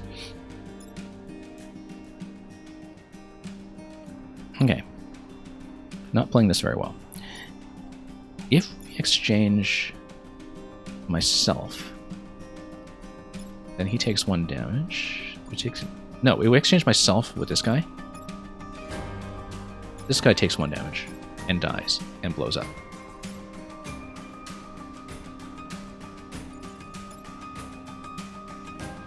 Except that blocks 1 spawn, and I don't know if we want to do that. Yeah, we can do that. We can control it for 1 turn.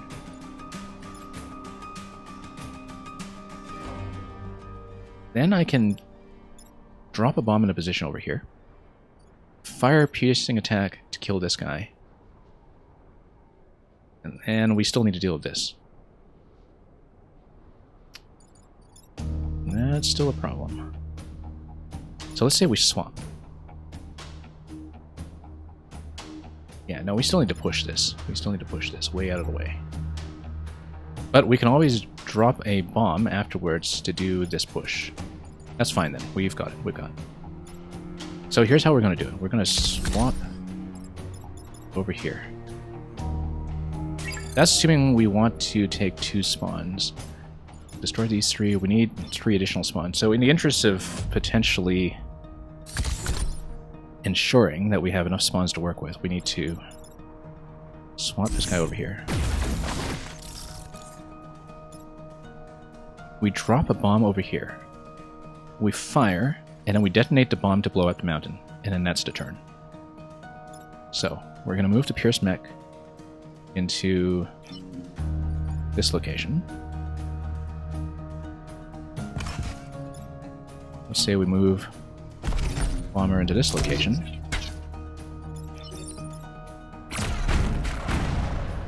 The bomb just walks back here and blows this up. And that's the mountain.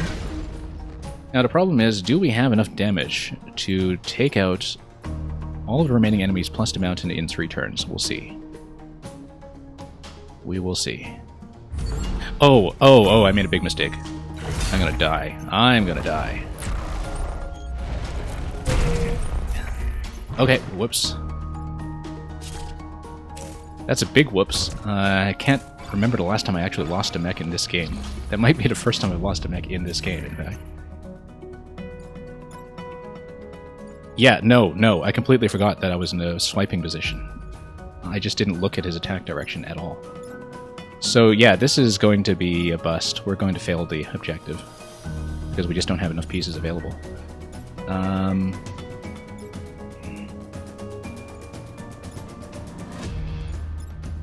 Alright, we need to get rid of this guy. We need to blow this guy up as well. Ooh boy.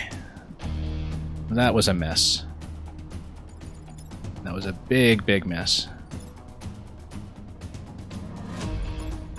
And we don't have... Yeah, we just don't have the swap available, which... I can't believe I actually lost a pilot. That's embarrassing. So much for the run. Okay. Let's see if we can salvage the run, even if it's not going to be perfect. We need a push for this guy, for sure. He's going to wind up over here. We need to do something about this. This is very ugly. I really need this piece.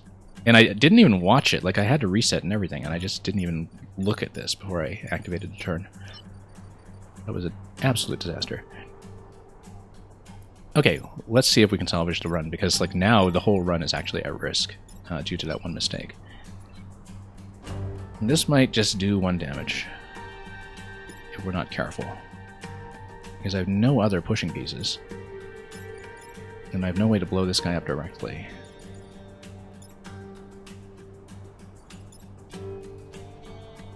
We just need to blow up 2 pieces here.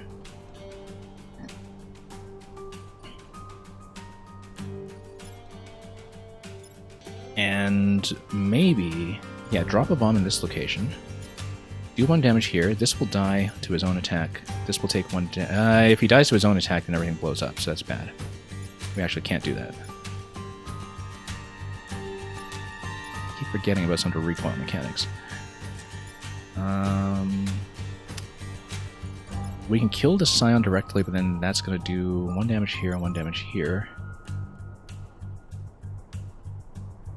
That might still be best, actually, in the interest of just moving stuff into position. Because we just need 1 damage on this guy to get him out of here. Push this guy, he will die. Move over here, push this guy.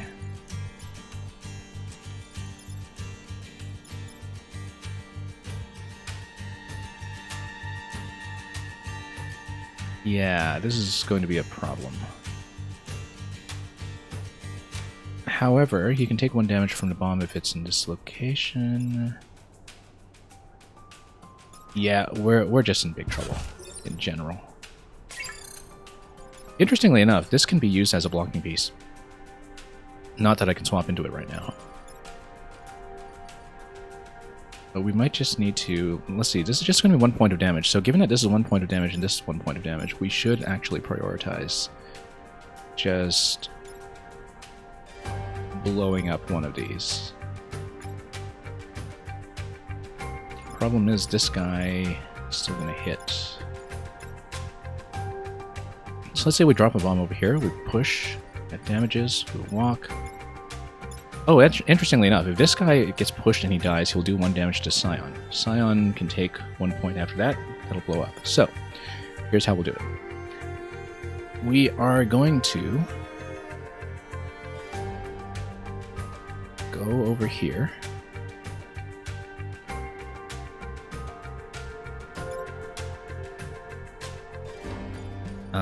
Fire this location.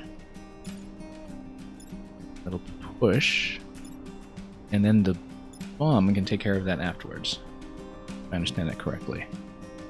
So let's say we just walk this guy over here, drop a bomb this way, then push. This dies. This blows up for 1 damage. Bomb walks over, blows that up. This is going to be pretty ugly regardless. Alternatively, we move the bomb here directly. We push. This takes damage. Not ideal. Because we would have the flexibility of using the bomb as an additional damage piece or a blocking piece. This is still going to take 1 regardless. Alright, let's just do it that way. Then we have the bomb available for some flexibility anyway. Possibly we can grab a star off the mountain objective. This is really ugly. So we go here. Push.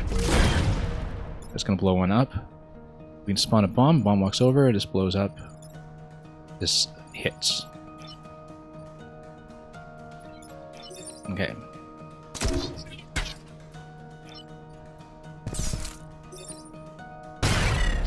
There we go. This is just an awful situation to be in, though. There's no way I'm going to hit both objectives.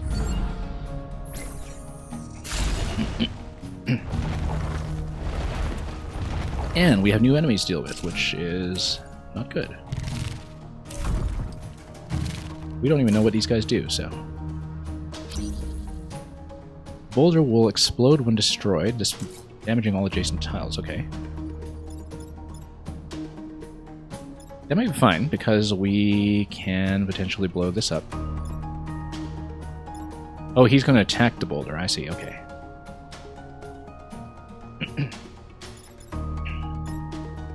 Which means that I want to score 1 kill over here. I want to... Ugh. This is really quite bad.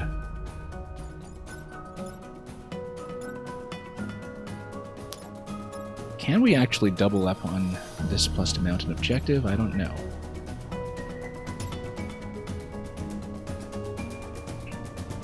I mean, if we go for the objectives, we can sacrifice grid for that. It's risky, but it will basically continue the perfect streak.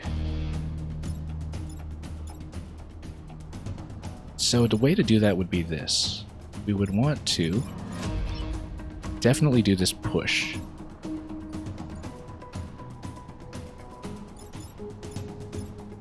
The problem is that this guy's going to remain in place. So if we push like this... Oh, the rock doesn't actually move, does it? Oh, yes it does. Okay, the rock will move, and it will blow up in this location. Problem is that we would need to absorb 3 damage, which I can't do unless I do it with a bomb.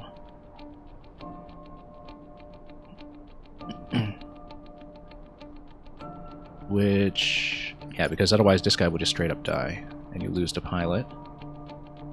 I don't particularly care about that pilot, though. He's not going to be one that I'm worried too much about.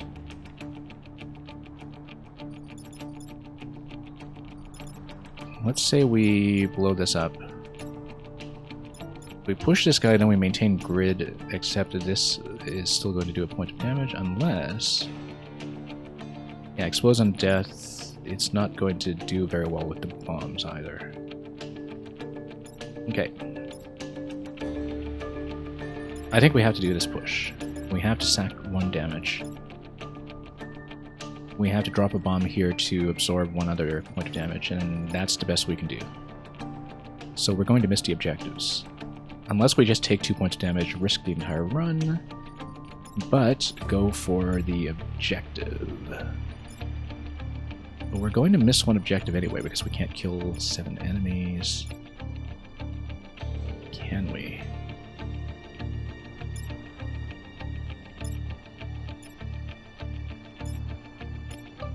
Can we do it? Like, boulder here would do 1 damage each. I don't think we can do it.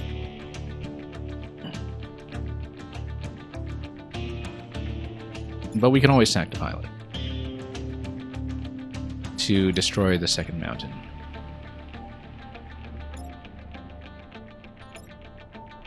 Either one of these is a really ugly play. Let's just take it. Too bad I can't push this one additionally. But we might be able to drop a bomb over here, walk it over. And that will... yeah, we're going to lose the map, but we'll take it to grab the star. Because we're just going to be risky that way. And unfortunately we'll miss the second objective. This would have been so easy, we just hadn't made that one mistake earlier.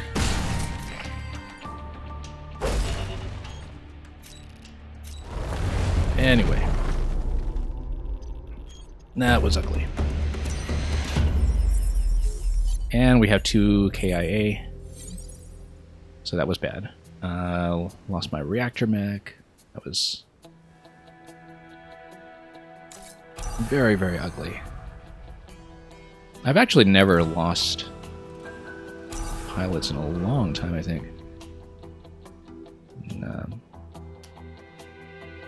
that's okay. So we lost a pilot that we carried in with me. And we'll just need to get back on our feet, probably with some power grids on the way. We do have a reactor available now, though, so we'll see what we can do with it. Points. Yeah, we made a lot of blunders that time. We didn't use the kickoff boosters at the very start. We just had that one critical mistake where I lost my exchange mech from not watching where the attacks were going. It was purely an attentional error, which is awful. We do have one reactor core that has been returned to me, which we'll probably use as a move. Health points are probably better for this, but we'll do it as a move. It's too important right now, especially because we lost the maneuverability on it. So, and Luca, good to see you again. I was gone with both travel and COVID, and so it was kind of a long break from streaming that was not completely voluntary. Let's go through here. Let's move towards the 3-point over here so we can rebuild the grid. This is, I think, a familiar mission from Vanilla. We will deploy. Leaper is going to go here. We can swap him out. We'll take advantage of the adjacency this time, which is not what I did last time. And so we can actually get some movement points in, which... You know, we should have swapped the shield to the exchange mech, in fact. Bit of a mistake not to do that. Anyways, this guy's going to do nothing if I just leave him alone, so we will do some kind of swap. Terraform the grassland back to desert. That allows me to just destroy things on the spot, I think. And yeah, Luca, I definitely still have some residual effects to my voice.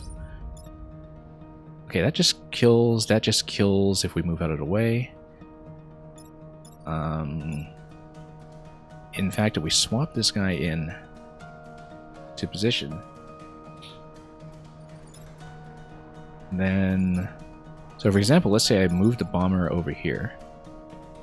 I swap into position, I can just kill both of these guys outright with the terraformer immediately using this attack. And then the bomb can take care of this guy, so let's do that. We will move the bomb over here. Then what do we do with the push mech? The push mech can actually just push through this location, in fact, so we don't even need to use the bomb. We can use the bomb as a blocking piece. So we do a push like this. Yeah. Okay, this will be an easy turn. Oh no, no. We need to position this such that I can actually get out. Go like this, swap.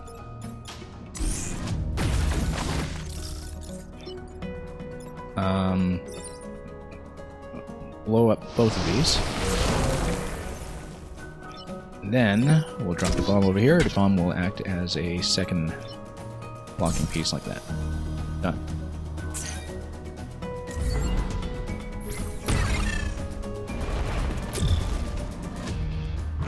Okay, this guy we will slap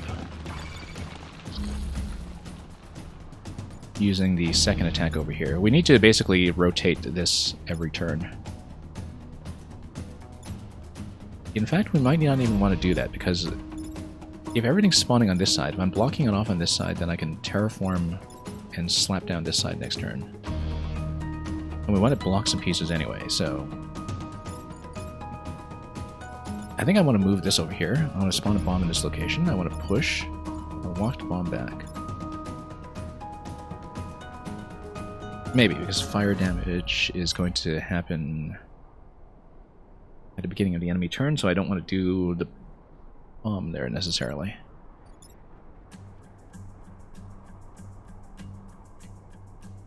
Terraformer then should probably go on this side, because the mountain tiles will otherwise not be that useful. They're useful as blocking pieces, so I might leave that as is right now and just terraform this side instead. So let's say we drop a bomb over here, we'll fire, we'll walk the bomb back. Yeah, here's how we're going to do it. We're going to walk the bomb, walk the bomb, walk here, walk here. Oh, we already walked the bomb. Okay, no, I made a mistake. Again. And we probably don't want to stand on top of the fire because I'll burn to death. That's okay. I just made a mistake. I forgot that I already used the bomb as a walking piece. That's fine. We'll terraform this side. Blow up the mountain without opening up too much space. And in fact, that's good because we got rid of the fire, which means that I can get on top of the swamp. Or in fact, even swap bomb on top of this guy. No, we'll just park directly. Now, can I actually swap the terraformer? No, of course not. It's stationary.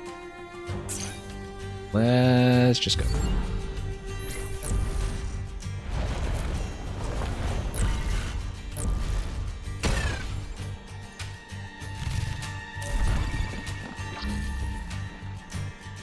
Okay, good. Because we can blow up everything on this side now. In fact, if I swap this piece out, we can blow up all three. So we will do that.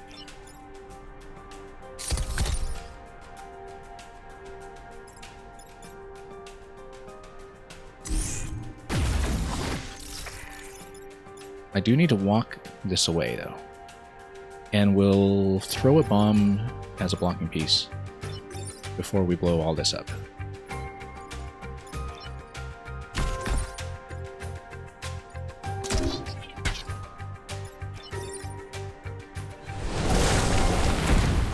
And yeah, I should have taken that into account, the single point of damage from that thing blowing up. That's okay. We'll restrict the enemy to 3 spawns.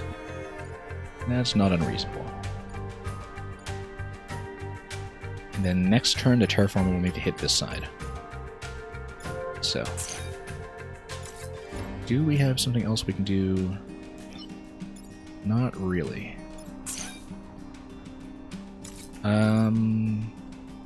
Oh, why is this guy still available? Okay. Oh, I can still move. Okay, that's fine. We will block one piece then. Probably on this side, so we just crowd everything on that end. Over where the smoke is.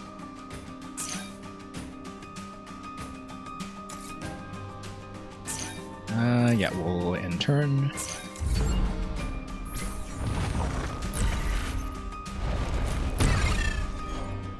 Okay, we got 2 spawners over here. We'll use the swapper to move things, except I can't actually swap directly with this guy.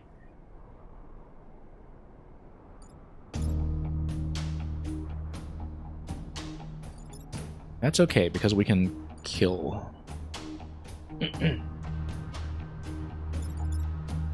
Yeah, no, we can kill directly.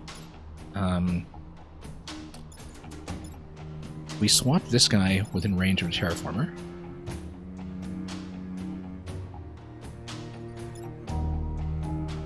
So I'll probably move this over here. Move the bomber over here. Yeah, this is how we'll do it. Bomber's going to go over here. Bomber is going to... Oh, no, the smoke is blocking the attack. Okay, so we can't just do that yet. But if we swap the bomb out, then we can still throw a bomb into position, so that's fine. The swapper's gonna go here, swap. Oh, whoa, whoa, whoa, whoa, whoa. That was wrong unit, wrong unit. I thought that was the swapper, that was actually... wrong guy completely. Let's go over here. Mixed up the artwork a little bit.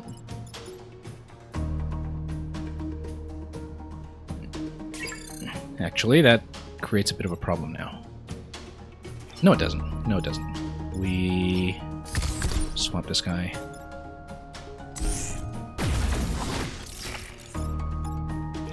Terraformer blows up this side.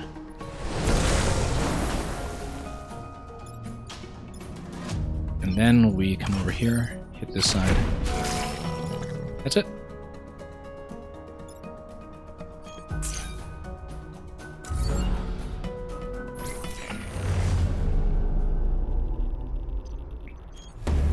Okay. Got out of that one, even with just a single pilot. We probably shouldn't have just sacrificed one pilot for an objective point earlier. But that's okay. With the objective point, we can buy a new pilot. So, and that was a pilot that was low level at the time. Okay, we should probably go for the grid and just go 3 points over here. Solar farms, knock mites off the mechs. That's good, actually, because if I take damage, then I can take advantage of the new Masochist power that I picked up. So I do want to go for this one, I think. Even though it's just 1 star, and then we'll go for the 2-star objective at the very end. High threat, though. Are we prepared to deal with high threats? Yes, we are. Cracked tile will turn into a chasm. That's new, I think. Any non-flying units fall to their deaths. And yes, indeed, Electrodude. That's precisely what's going on here. Okay, Alpha Tumblebug. That's new as well. He's going to take a lot of punishment. For all I know, this one might be the end of the run. Yeah, just that extremely critical mistake earlier we should not have made is setting back the whole run considerably. Okay, Pierce Mech is going to probably fire through a swapper or something. Yeah, we'll put a swapper up front, we'll put the bomber in the back. We'll do this. And we're going to get a time pod, which I was hoping for.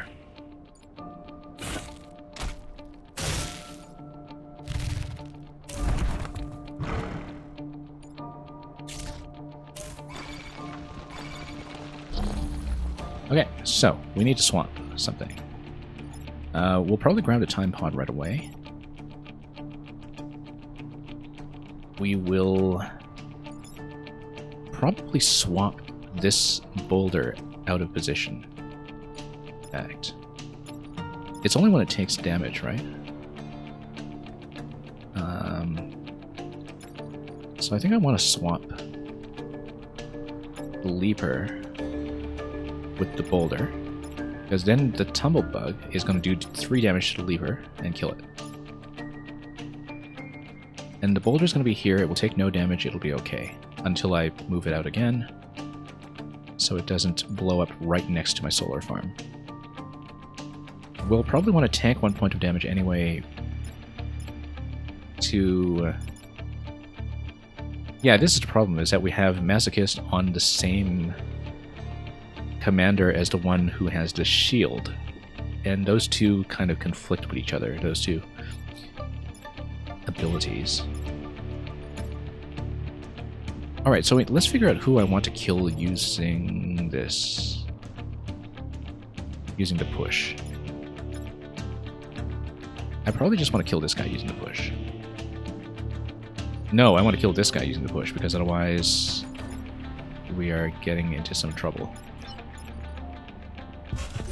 Yeah, we need to get rid of this right away, as I learned previously, because he causes problems with my planning.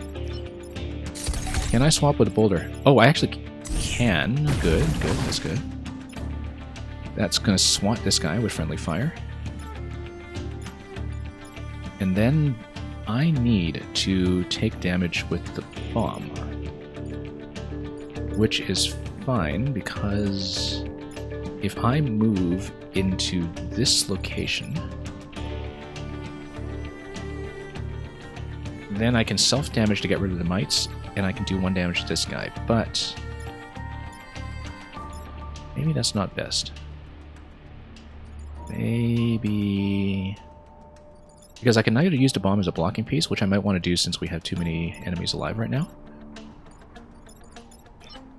Or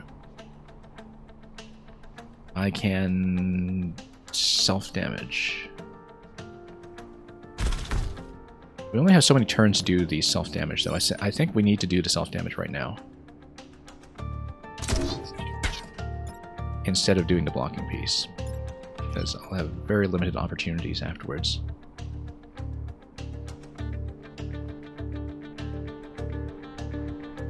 No, actually, we'll block. We'll block. We'll hope for the best. Actually, damaging the cracked tile might have been a good idea. But we're not going to do that. We'll just leave it as is. And we'll block.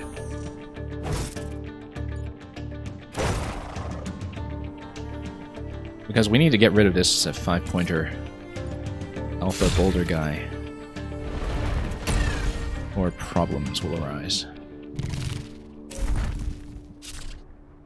Now, the nice thing about the boulder is that the swap pretty much always deals with it. And the nice thing is that if I block positions, I will be just fine, I think, in terms of...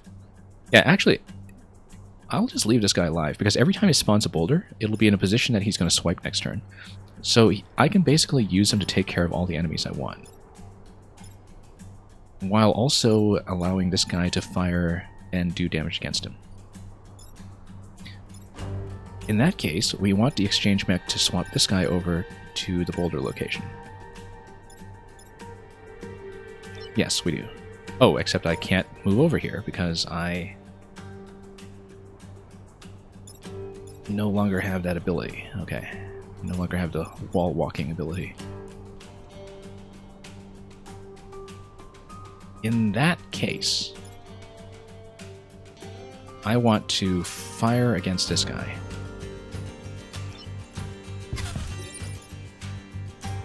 And push.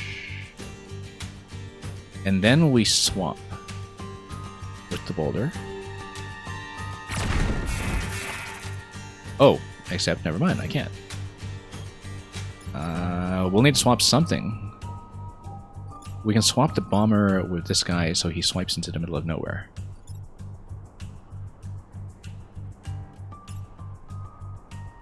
Or we can drop a bomb and do that instead. We want to definitely move the boulder, though. Otherwise he's going to cause problems. And I definitely want to block an additional piece. What I can do is I can drop myself over here, and I just swipe.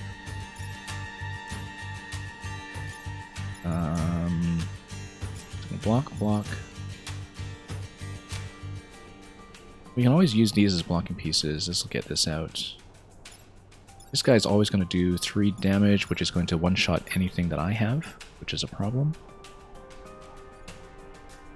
However, if I put my units into a bit of a triangulated position, I can get rid of the mites whenever I want. Let's see here. I'll need to swap this guy out with the bomber, I think.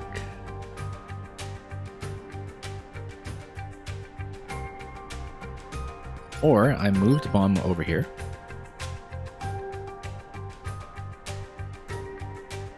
I then spawn a bomb in this location.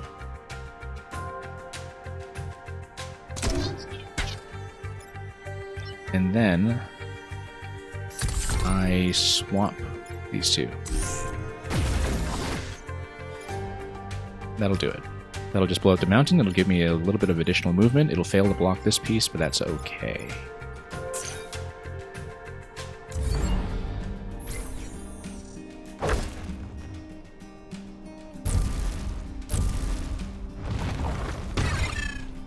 Okay, here we go. Now, here's a problem that we We need to swap this guy with this boulder so he just swipes into the middle of nowhere, and we also get the boulders out of position. We need to push this guy and probably just kill him, which I can do. However, I need to do something with the swapper to basically take damage with him. I think here's how we're going to do it. We need to fire through something. The way we'll do it is we'll move the bomber over here. We'll move this guy over here. We'll swap these two. This guy will swipe into the middle of nowhere. We'll block all pieces. Oh, no.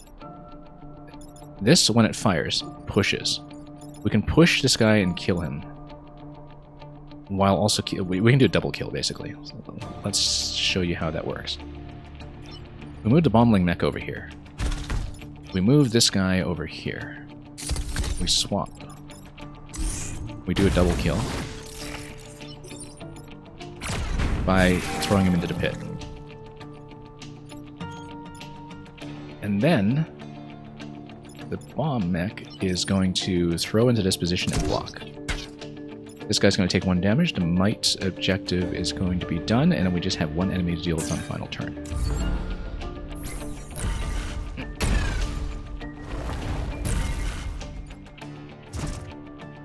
And that'll be easy.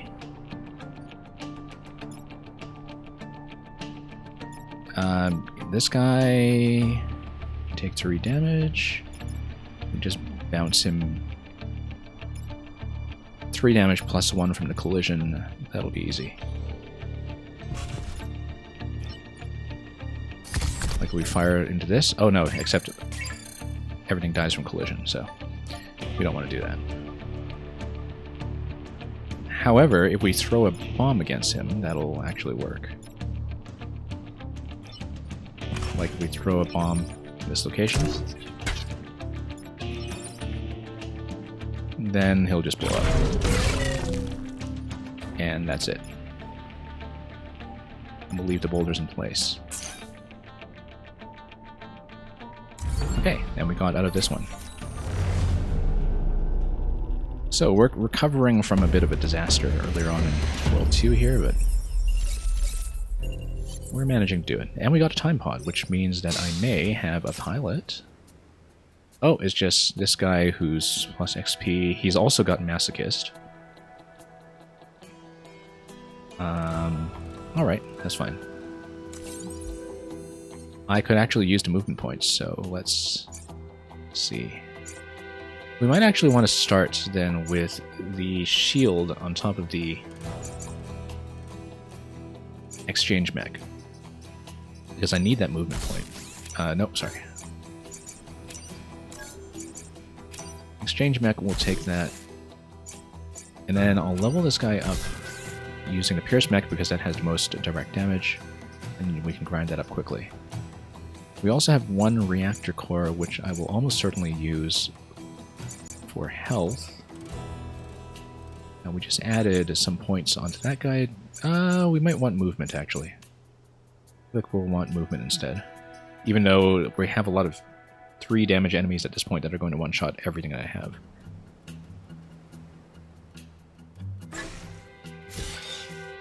Okay. So, bit of an imperfect run, but we will figure this out. And I think we will go for double star here, so we can just continue to build up reactors. And perhaps farm some additional pilots, which we will need quite desperately. Site holds 2 warheads designed by temporal physicist Dr. Renfield. Okay, let's defend. We have the swap. The swap will allow me to defend quite well, I think. And we need to get rid of the passive effect once again, as well as this boulder tumble bug, which causes so many problems.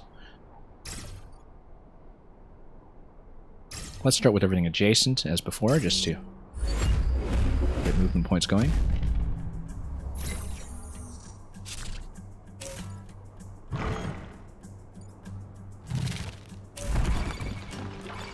Yeah, once again, using the swap in conjunction with this guy may be best. However, you can also do a push attack. If we swap these two, or if we just do a push attack directly,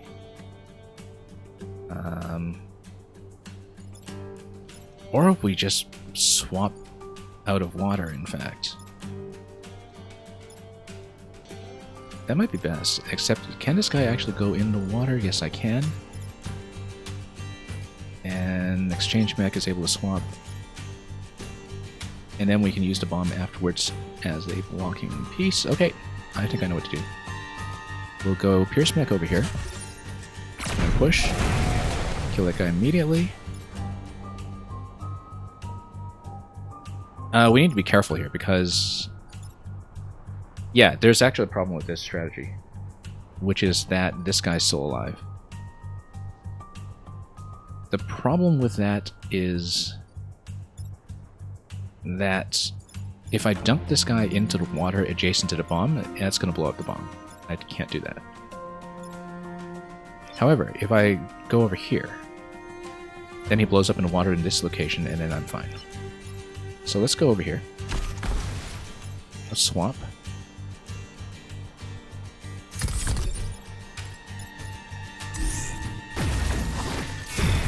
And then that shields me, which is good.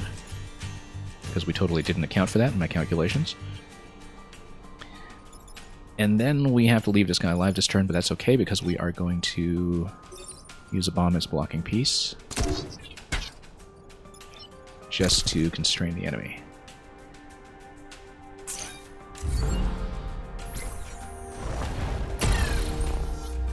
Hold the door.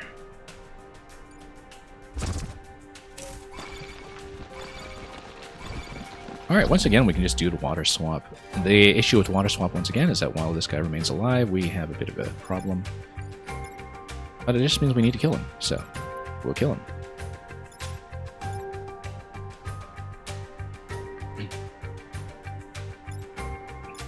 And in order to do that, I think I do need to chuck a bomb in this location.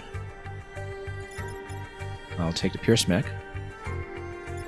Actually, no, we need to chuck a bomb up here.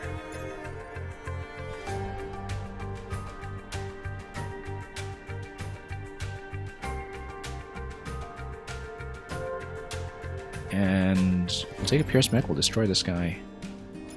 We'll block using the bomb. This guy will not really be effective. And then do we have a position to swap him into? That would be useful. Maybe not.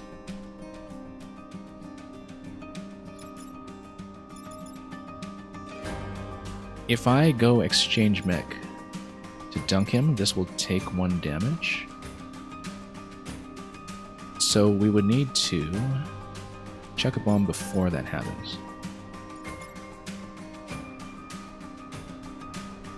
Or, no we don't, because Pierce Mech can just hit this guy directly from the other side of the boulder. And that actually pushes the boulder into safety as well, which is additionally good. So we're going to come over here.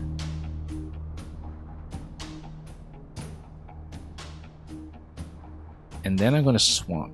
This is going to do damage. Then you block an additional spot using the bomb. Problem is that I don't want to sit on top of this because if I take... no, it's not going to take damage anymore from the explosion. It's going to take damage from the blocking piece, though, so that's fine. We will move down here, then. And then move this guy out.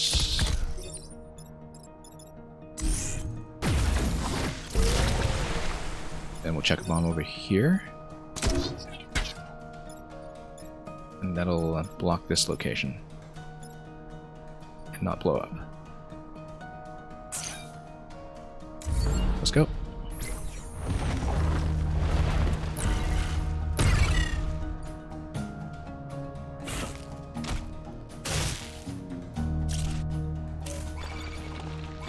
Okay, once again, we can do the water block as much as we want. And probably kill this guy while we're at it. This will be pretty straightforward, in fact. In fact, I can just blow this guy up with a bomb if I want. It's not a big deal. So yeah, we can actually just destroy this guy outright. We can swap this guy in the water if we want, but then I think I'd rather just drop a bomb here. Be done with it. Oh, except this guy can't block anymore because he's only got 1 point. However, I can repair him.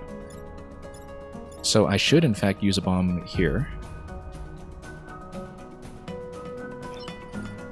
to blow this guy up.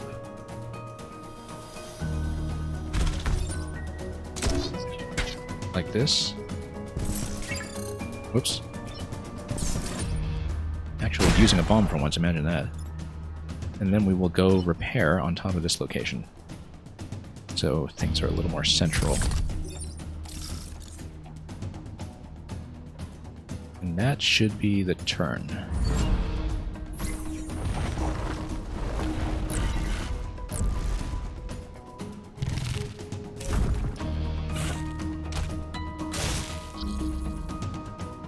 Okay, last turn. This is going to be pretty easy because we can just push at this point, except we don't want to blow up the boulders, so we have to be pretty careful about that. We can, however, just position this guy, hit him, and then use a bomb to get rid of this guy, so actually going to be pretty simple. Push like that. And then a bomb over here. There we go. Nice and easy.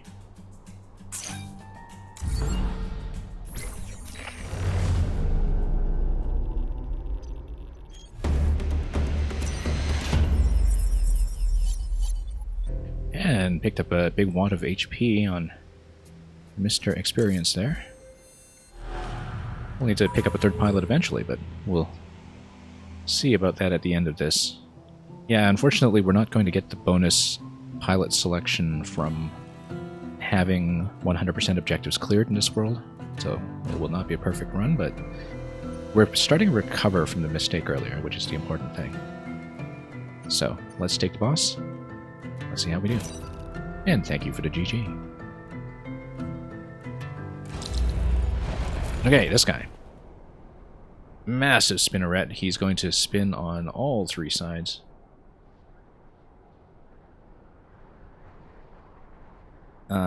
Yeah, we'll have to take advantage of a swap for sure for him. And this guy is going to fire goo everywhere. Every position here is going to be in something's way. The leaper is going to be an issue. I also don't have water spawn this time, which is unfortunate. But we will therefore just kind of park everything together again, I think. And maybe just cluster everything. Like this.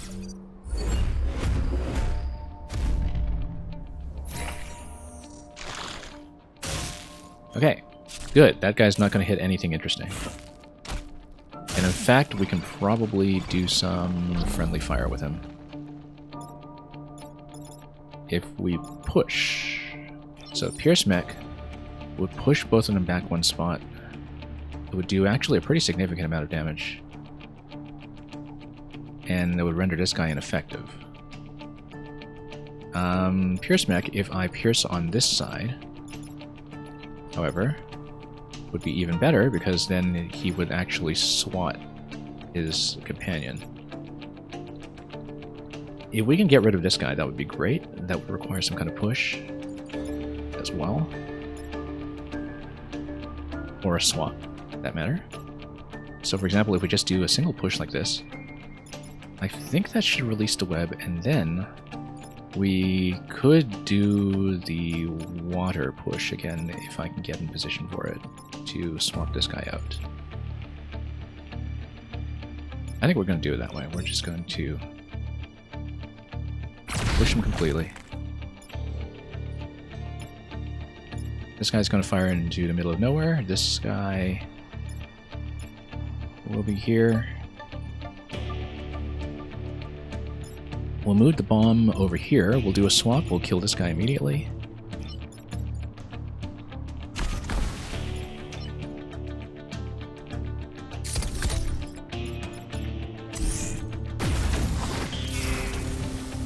We will then use the bomb to block one of these locations. Probably this one, because otherwise whatever comes out here is going to be way out of position. And yeah, the leaper is going to be locking something down over here, so we need to be pretty careful about that. Okay, let's do that.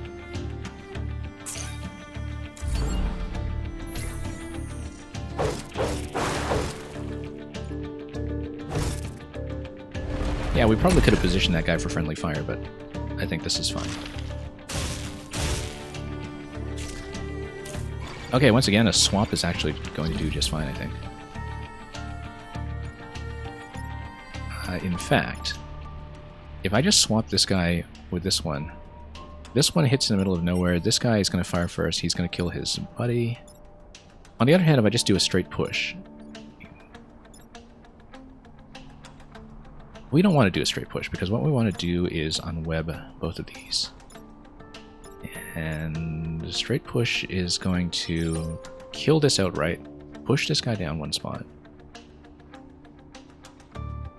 That might be okay, actually, because then I can swap.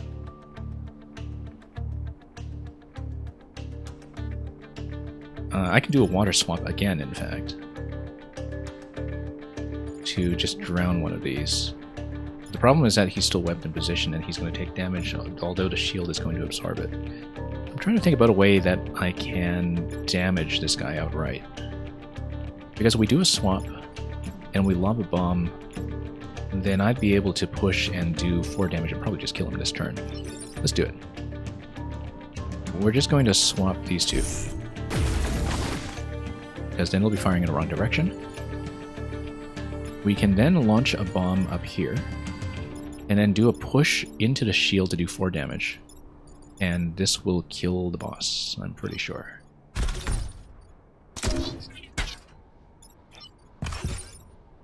Yes. There we go. Everything down. And so that's one objective down already. We'll need to deal with some new enemies. 5 enemies next turn, but we can hopefully handle that. Getting rid of the Scorpion Leader right away is going to take quite a bit of pressure off here, especially with a lot of these units coming out being well out of position.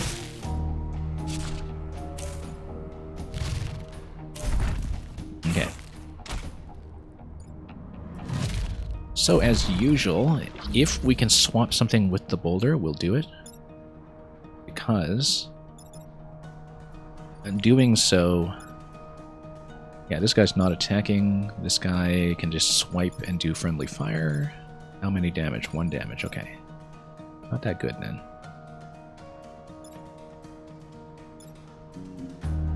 What we can do is we can kill anything using the 3 damage from this one over here.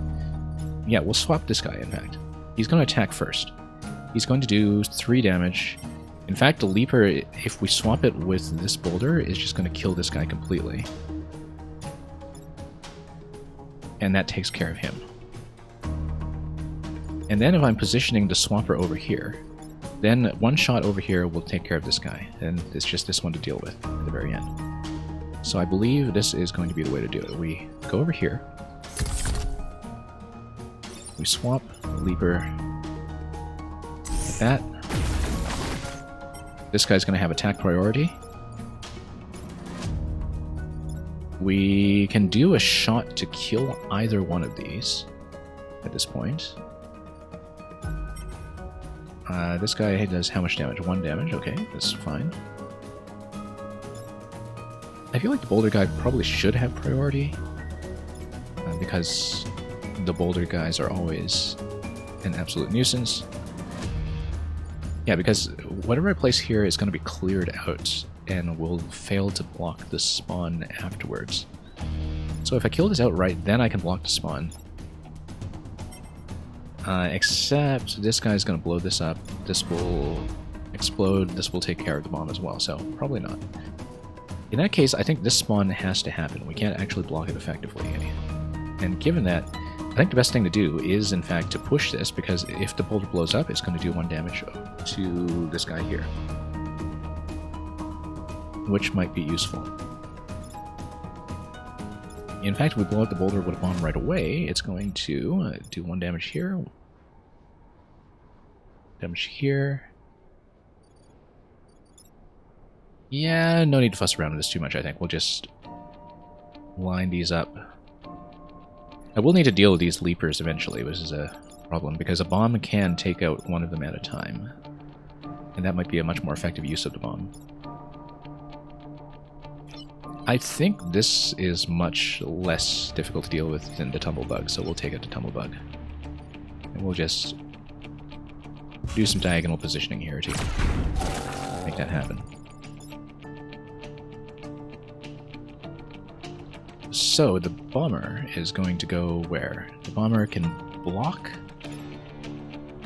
I think the shot block is actually still the best idea, in fact, because it won't block the spawn, but it will block this from taking damage. And we can kind of get in position over here to deal with the leapers separately. I actually want to control this position here, because then... no, that'll not actually spawn in the correct position. We gotta do this.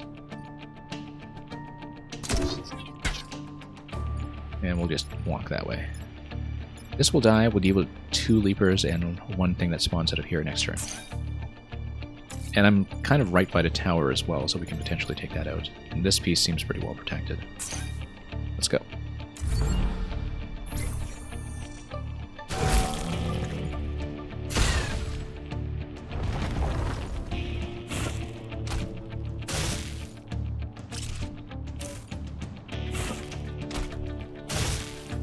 Okay, this is fine. We need to deal with 3 attackers. This guy's basically useless. We don't need to care about him. Piercing attack can basically take out one of these directly. A shot block would also work. In fact, if we just do a water swap, then this is priority 2. He's going to kill one of these before it can fire. So I think we will use this piece. Pierce Mech is just going to kill this directly. And then we can do a water swap to kill another one.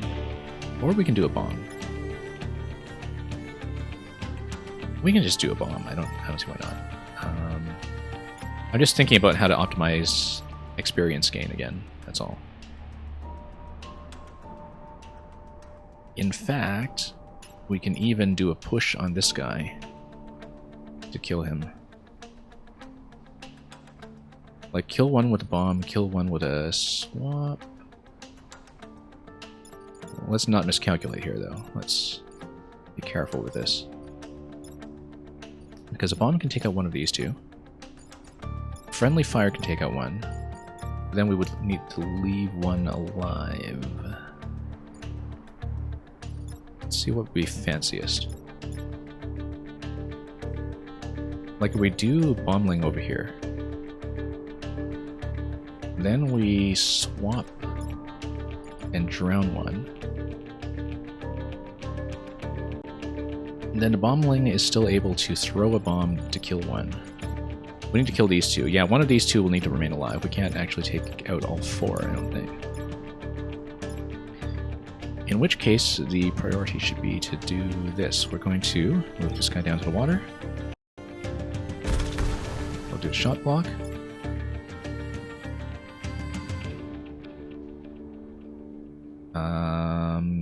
Yeah, that's fine. We still have the turn reset, I think, in case we need to use it for something.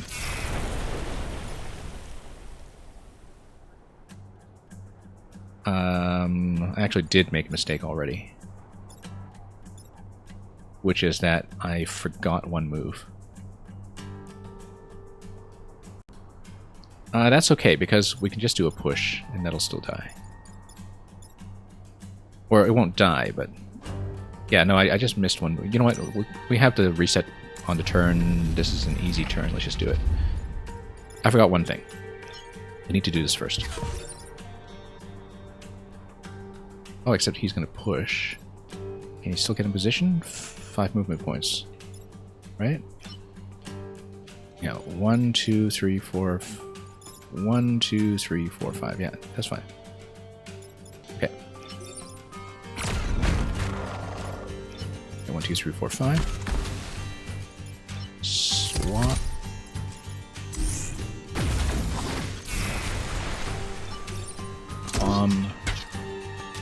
Bomb goes here. And that's done.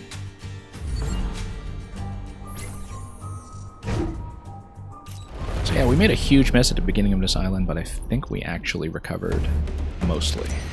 We're a little behind on the resource gain, especially because we are down by 1 pilot, but let's spend reputation. We will not get the bonus. We will not sell anything, and we will not have a pilot because I didn't get the bonus, and we'll need either a time pod or something else too. Oh, look at this. All Vec take +1 damage from bumps and blocking. And that looks like it's going to be huge, absolutely huge. So we will not use the prime weapon, we do not have the right class for it. We won't use the boosters either, we already have enough pushing pieces. So I think this is going to be a very clear turn. We're going to pick up a force amplifier, and then we're going to pick up 2 reactor cores. Force amp does require 1 energy, so we'll take it. Given how much I'm doing using pushing, I think that's going to be absolutely massive. Okay, let's see here. So, we need somebody with energy to spare. So we need 1 energy for the new weapon mod, and 1 energy for something else, probably adding health onto the exchange mech. Yeah, everybody's really low in health, but we'll put the passive on one of these guys. Yeah, let's put the passive on Bombermech in case we need to switch it to health or something at some point. I don't know. We're clearly not really going to work towards the +2 bombs on a bomb dispenser, I don't think. Yeah, but we might. I think we better put it on this guy.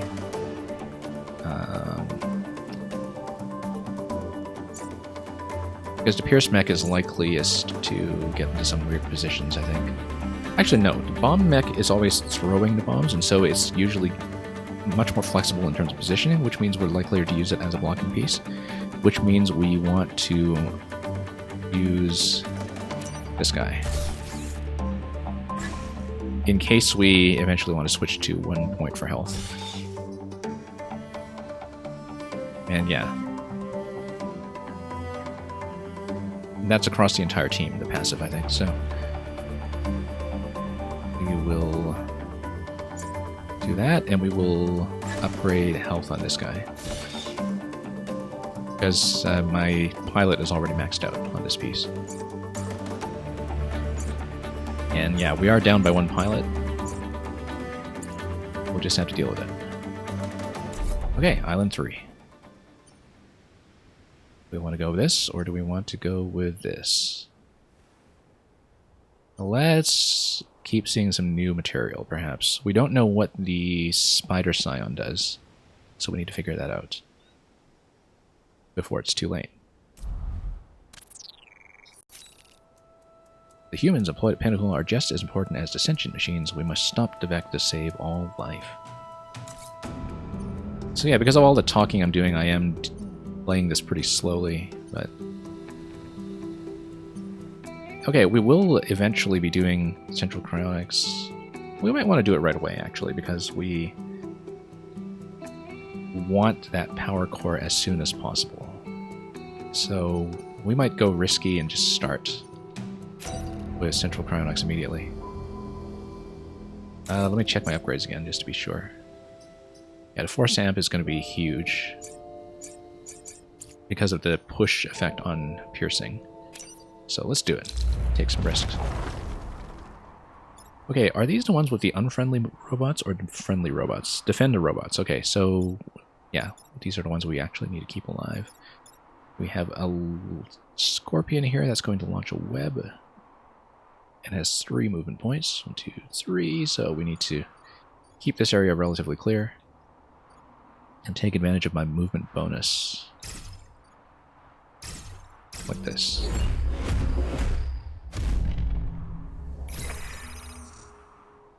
Okay, pod is way out of position. We will possibly use the swap to take care of that.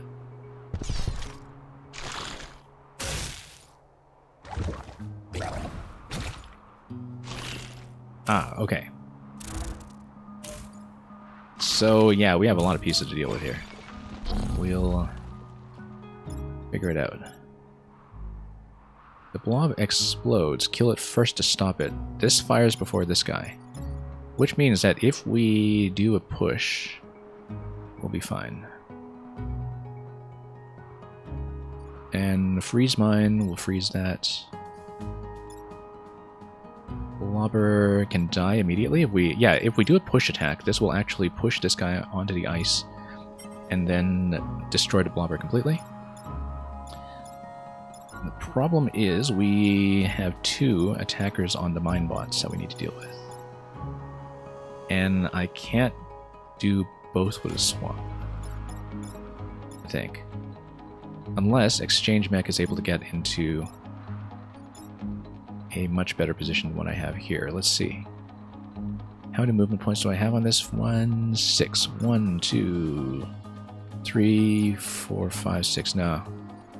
The ice is going to be in the way. Yeah, ideally I want to swap these 2 guys. But I don't think I can position myself to do that because this will be frozen and will be in the way. If, however, I get rid of this piece somehow, then I can do it. But I have a fairly limited number of pushes to work with. And what I can do is if we have the Pierce Mech in this location, the problem is that it blows up all of the robots, but if we swap out the robot first with something else, then that's not an issue. That will actually destroy a lot of stuff there. So, for example, if we swap the blob, the problem is that the push is going to... Actually, everything's locked down here, like, in terms of the push. I think if I understand this correctly, I can swap the blob into this location with the robots.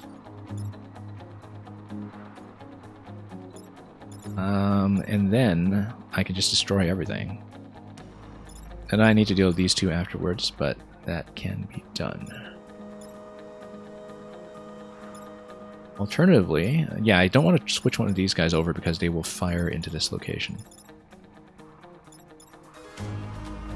But I'm going to try that and just destroy everything in one go. Exchange Mech is going to go... Oh, no, I actually have no room to move. We need to get the bomber out of the way first.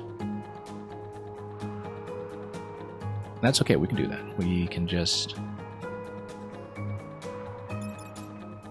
move the bomber into this location, perhaps. Possibly even over to the pod. So we can start guarding the pod. And we can use the bomb to block. Let's do a move over here. We will... Oh, I still actually can't move over into that position. That's okay. No, we'll move over here. We'll move this pod over here to swap to robots. It will mean I will take damage from one of these guys, but that's okay because I have the shield up. Swap to robot. That's in a safe position.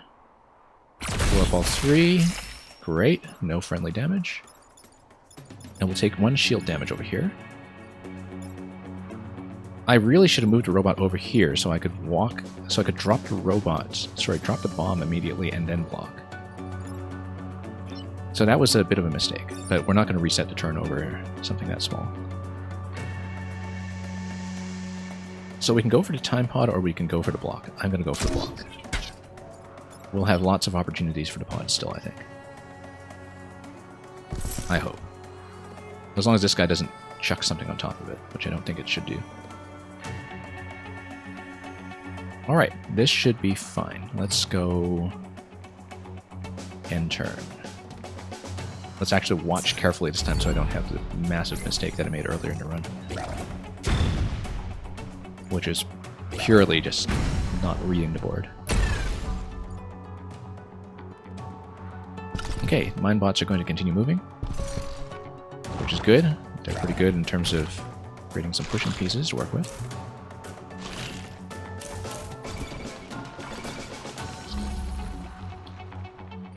We can actually swap any one of these with the blob. That might potentially be good. This guy is going to fire 3 spots forward, like that. Okay. We'll have to figure that out.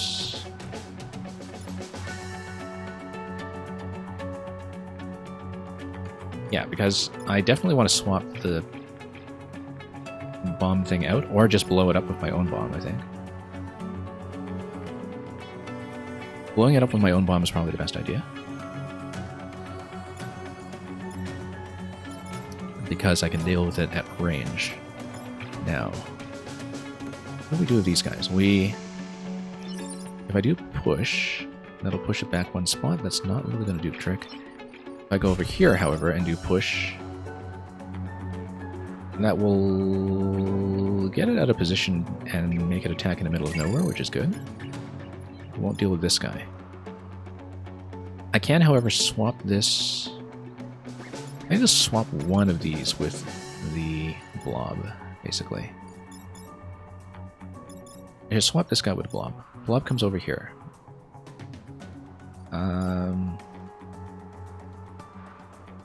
I don't want to push the blob. I want to maybe fire this first, kill this, then swap this with the blob. Except the blob is going to be in this position then, and that's going to be a problem still. At any point, though, the blob can still be destroyed with a bomb. The problem is I still need to get rid of this guy, too. Like, between these 2 attackers, one of them needs to be moved out of position with a swap, which can take care of both attackers. One of them needs to be pushed away. So the push attack has to hit one of these. And probably not this guy, because he'll get pushed into the pod, which I don't want. Unless we go over here for the Pierce Mech and push him back, and then when he blocks the spawn, that will kill him for 1 additional damage. Problem is that he is going to do 3 damage over here if I do that. So I actually do still need to kill it. One way I could do that is by dropping a bomb there as a blocking piece. So if I drop a bomb over here, I kill this guy, I swap these 2, that will actually do it, except this one remains alive. Let's go then and do this. We're going to exchange. I will be taking 1 damage from the blob, but we accept that.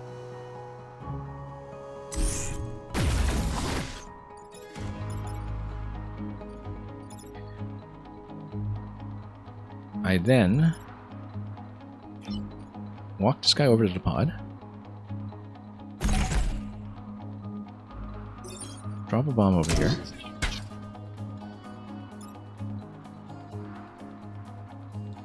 And it doesn't matter what I do with the bomb. I can use it to do 1 damage. I can use it to act as a blocking piece. It actually does not matter.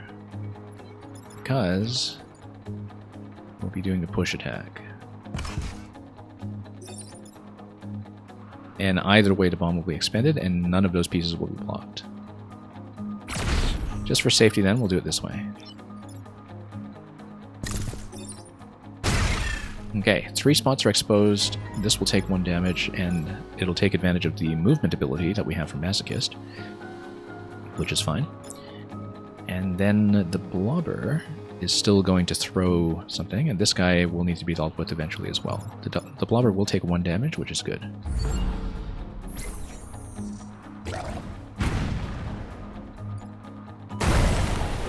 Oh! It's actually going to blow it up completely, which I didn't realize, because I guess it was on top of the ice.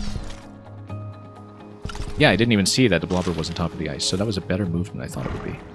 Anyway, here's the Arachnid Scion. It's the first time we've seen it.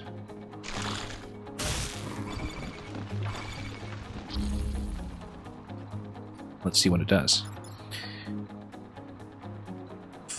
All other Vec will spawn a spiderling egg on death. That sounds terrible, so we will try to deal with it.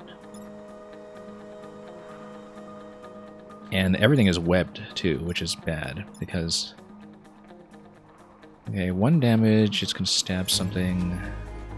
We can probably just swap the 2 scorpions, and that will... Look at this, actually. This guy is going to hit the robot as well, so whatever is on this location will die. Which is good, because we probably... we can also do this push right away, and that's going to do 2 damage. And that might be helpful. But we'll consider that. That's probably the move, in fact. That's almost certainly the move, so... And we'll need to swap the robot out eventually, though.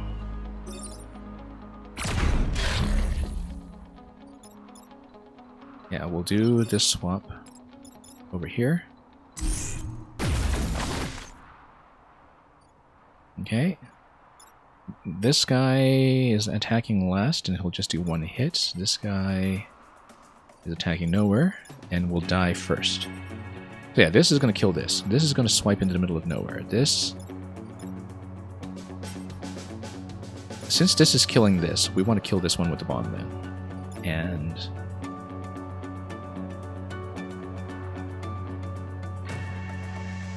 I might need to be pretty careful here, because I can't block these spots while also killing it with the bomb.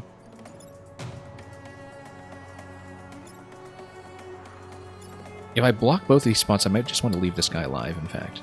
Because I can blow him up with the bomb this turn, but the problem is that I can't really do it without friendly fire, while also getting everything in position. So I think I am just going to do a double block, and leave it at that. And it'll be easier to reduce the problem next turn, because we'll just have 2 pieces remaining on the final turn. 2 pieces for the enemy, rather.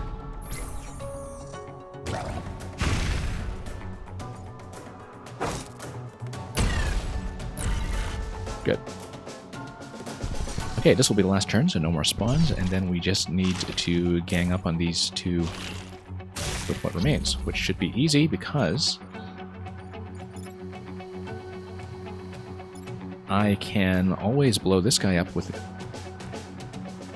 a bomb, or for that matter, a push. And I can also... I can't really get in position for a water move, unfortunately, to dunk this. But we can... maybe we can. If I toss a bomb... No, because the bombs can never go into water. But if I can swap this guy out into a location that will allow me to do a push attack, then that'll die instantly. So I think that's what we'll do. I'm just going to move... How much damage can we take with this guy? Quite a bit. We're going to go here. And I have the turn reset if I need it, so we'll heal things up, in fact.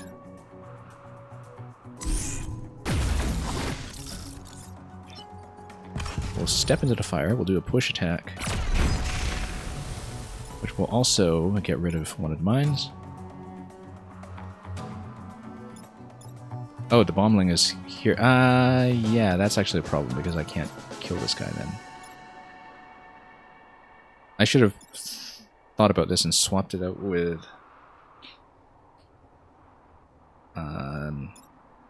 No, this is more or less correct. It's just that I can't actually kill. Can I? Yeah, because the problem is that I would need to kill him with a bomb, but the mine is going to prevent the bomb from actually doing anything, so... And I can't drop a bomb here because that will damage this location. Yeah, because let's see what the bomb and mine interaction is. I believe the bomb will just freeze. Yeah, so we can't actually do anything with that. Do we want to do a turn reset to try to optimize? Nah. We don't really need that experience given that my pilots are maxed out.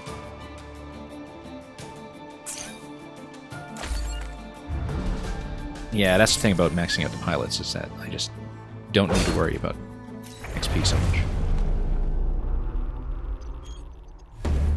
And we have the pod, so we should have the third pilot now, in fact. And we have a promotion on the second pilot as well. Oh, no, it's not a pilot. It's a cascading resonator. That is massive. Ranged class weapon. It's going to have to go on my... what, the secondary mech. I'm building immune on this one. And there is a self-damage on it. Victims of splash damage also explode on death. That's very, very interesting. And it's 2 damage from everything by the looks of it, so... Well, we'll take it. And we'll reconfigure somehow. Boost and +2 move in a first turn. I don't think I actually know what boost is. But we'll see. Okay, so we might need to reassign a little bit because we need the secondary on the ranged. Whoops. Let's unequip. Range class weapon. Yeah, we'll take it. I think we'll definitely need building immunity on this one. We'll need to move the passive over here, which means we'll definitely need 1 point of energy on him. And given that there's a bit of a self-damage on the Cascading Resonator, we should definitely have an additional point on this guy to bump up his health. Because otherwise we'll run into trouble.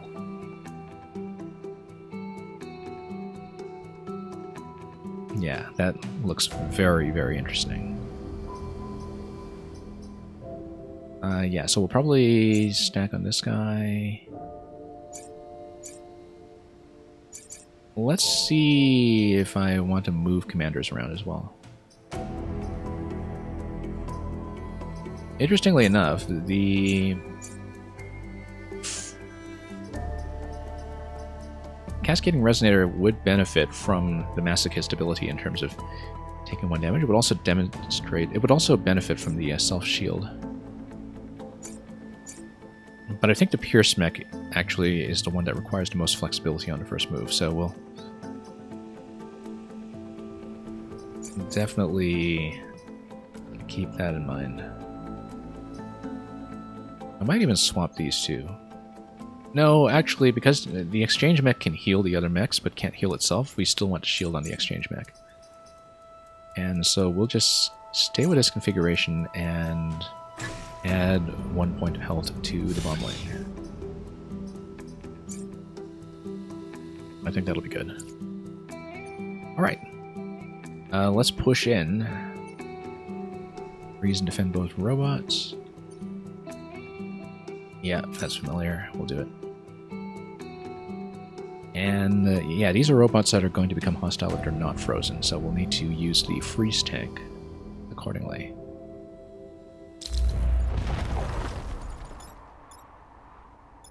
Okay. Let's do something here. Let's see.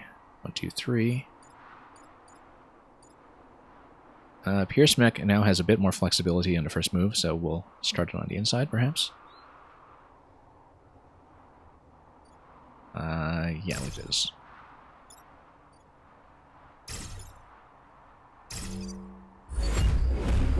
I'll put the swapper right next to the water.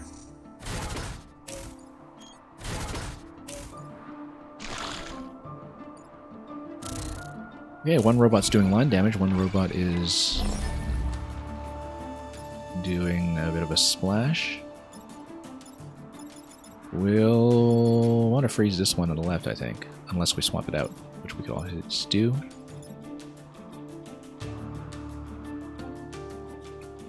The swap has pretty interesting implications for this one, but yeah, I think we'll need to definitely freeze one, which indicates to me that this guy who's not attacking should maybe be swapped in here. Problem is Alpha Hornet does line damage like that. I think we actually want to swap Alpha Hornet with this artillery bot, because this artillery bot will fire into this location in the middle of nowhere. So yeah, Exchange Mech is going to exchange these two. These two will swap. Freeze Tank can actually then freeze it separately. Or we can then find some way to do a big push attack on this guy. So let's just swap these directly. I think this will absolutely be the move anyway. We're going to then... I want to probably drop a bomb here and kill this immediately. And then we'll just use the freeze tank immediately, I think.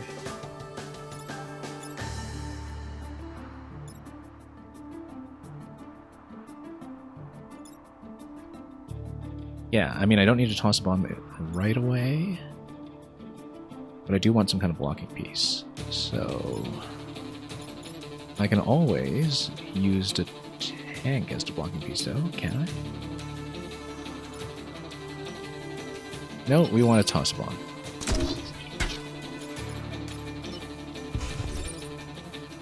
Oh, no, hang on. We need to go back here like that. Slap these down. There we go. And then we freeze one of these two. If we trap this one now, then it acts as a blocking piece on this end as well, forcing the Leaper to kind of go around and trapping the artillery bot on this side where I can deal with it. So let's see what we'll do. I think we actually will just freeze this one then. Good. That's the turn.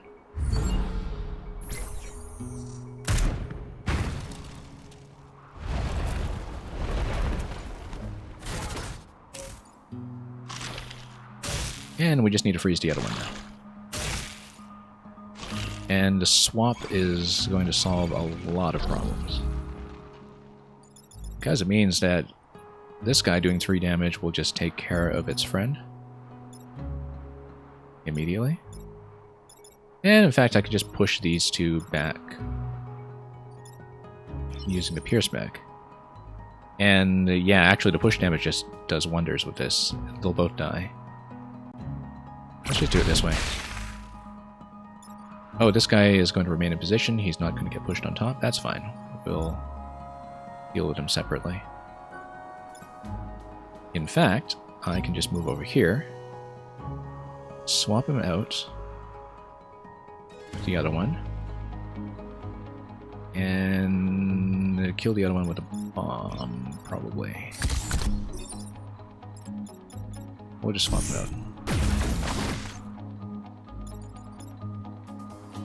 And yeah, I can just bomb on that side, or I can use the bomb to block. This guy will just go over here, where I can reach him. Freeze this. So, A, we can use the bomb to get rid of this guy. B, we can use a bomb to block this piece. I think blocking is better, because we know we can deal with these two easily.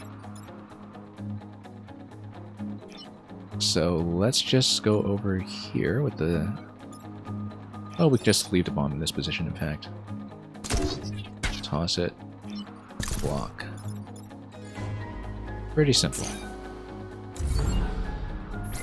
Pretty straightforward.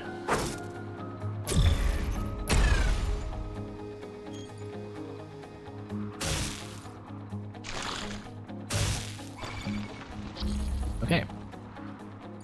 Great. So, we can really just do a straight up swap with these two.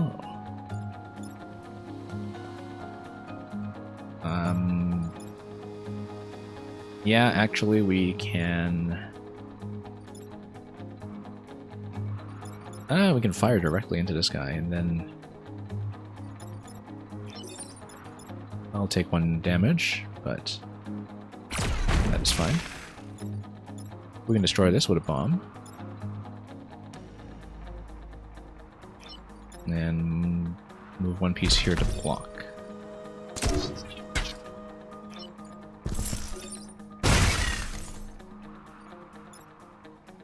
And then we can even get the freeze tank into position to potentially do some freezing, so that will be fine. And we have lots of moves remaining, in fact. This guy we can even repair with him. And just camp out here all day.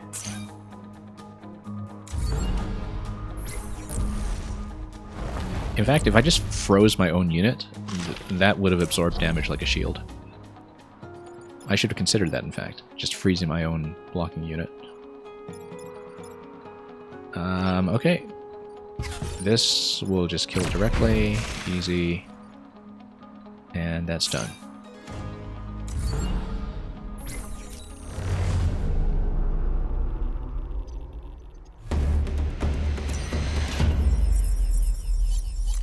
Okay.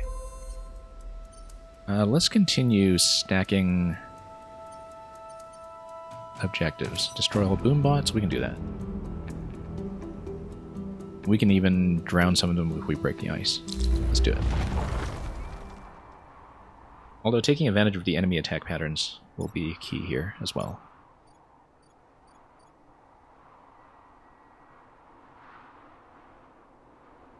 And... yeah, let's actually get over on this side so we could potentially do some pushing. Or, no, we want a more open position. Movement on this guy's 3. We want to clear this area, basically.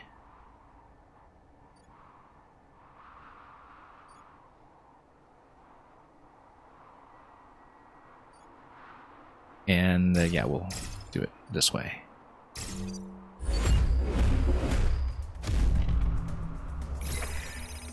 Hey, and we get a pod. Hopefully a 3rd pilot. So we can level 1 up.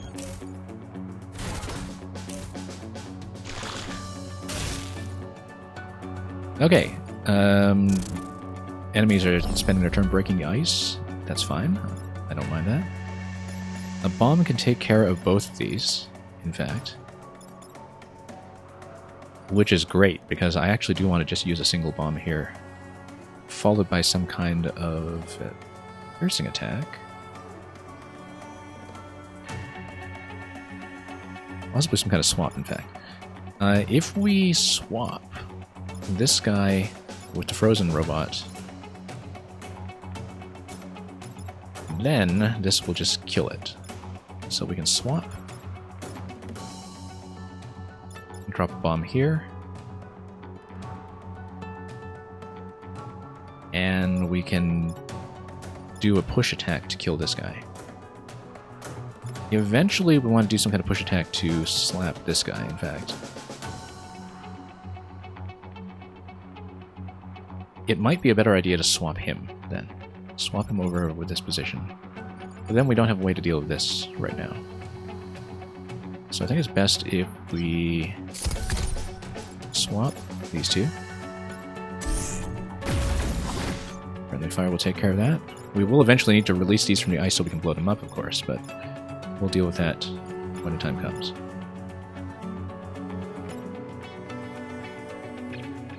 And then we're going to go Bombermech to get the pod, actually. And then, yeah, this will release the bot. That's okay. We don't mind releasing the bot. So we can release one at a time, gently. We'll block this over here. Wait. Why did I lose that? Oh, because the boom bots act like bombs. Okay. Let's actually reset. Because maybe that was a bad idea.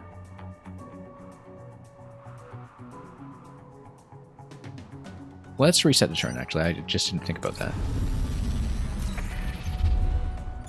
I wasn't paying attention to the fact that the boom bots explode on death, not just during their turn. You can't just disable them with a single attack.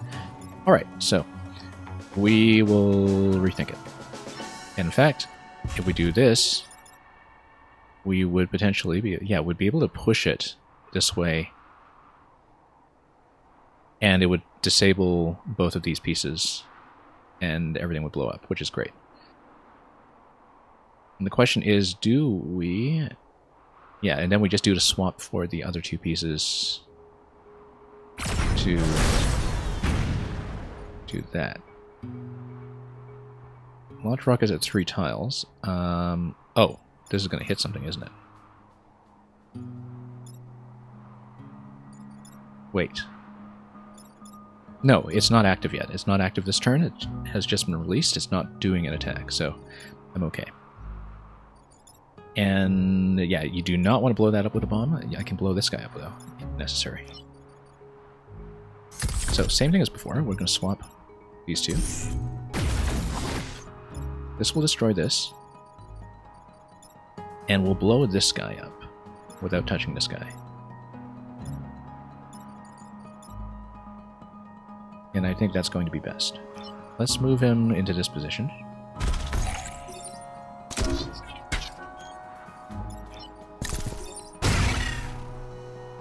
Okay, next turn. I was a little tense to use the reset at the very beginning of the map, but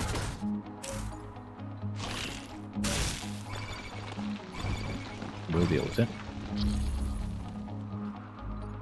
Okay, 2 bots down. We can always kill this one with a bomb. That's not an issue, because it's well out of position. Exchange mech is here. Pierce mech is over here.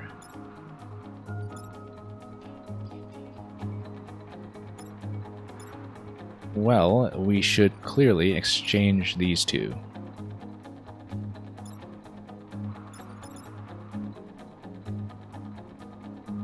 Or exchange... yeah, I actually want to push attack, so we'll exchange these two. This will go around and do a push attack in.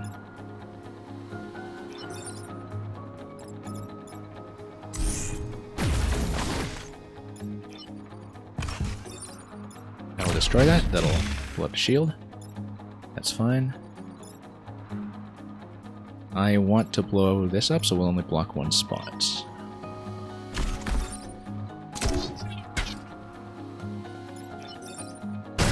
Okay, that's down. And let's continue. Now we will need to release this from the ice next.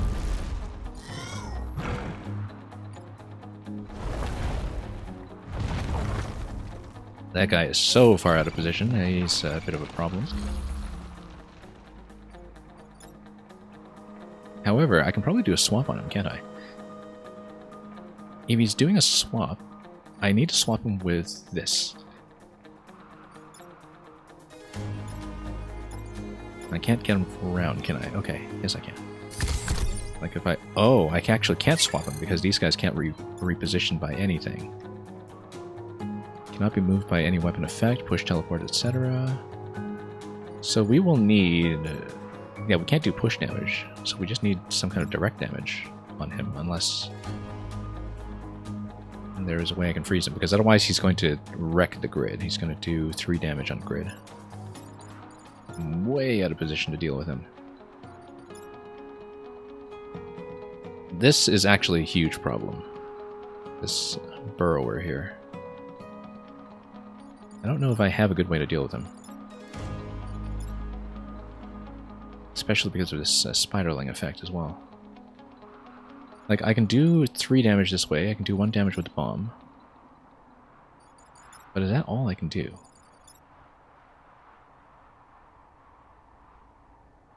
I can also move the boombot.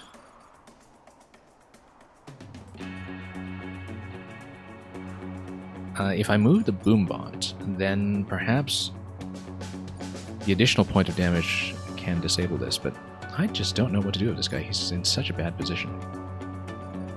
And I just don't have the damage output. Oh, wait. I have the cascading shot thing, right? The emergency button. Like this thing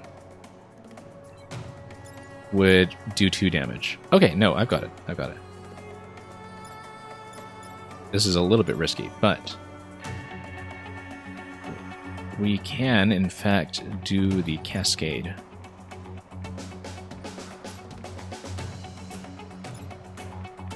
Now, if I'm doing the cascade, is there anything I can do to position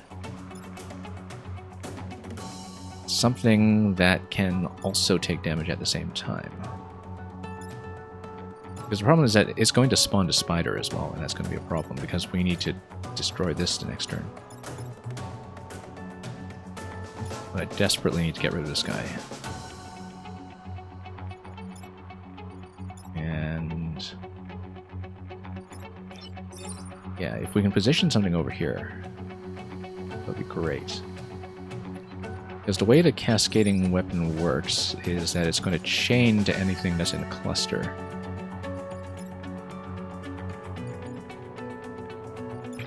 And if I maintain this as a blocking piece, perhaps that continues to work.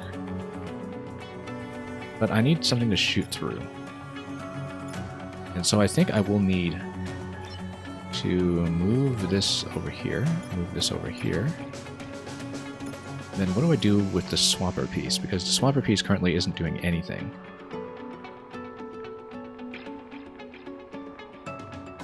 Because the swap piece actually is kind of useless this turn. It's not in position to get anything done. Unless I try to...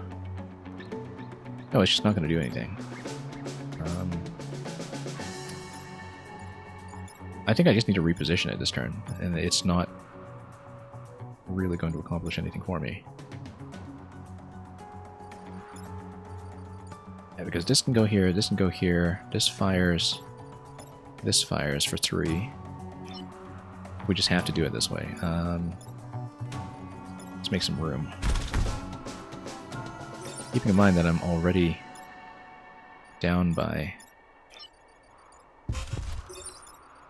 a point. Oh, and that this will also do the push, which is important.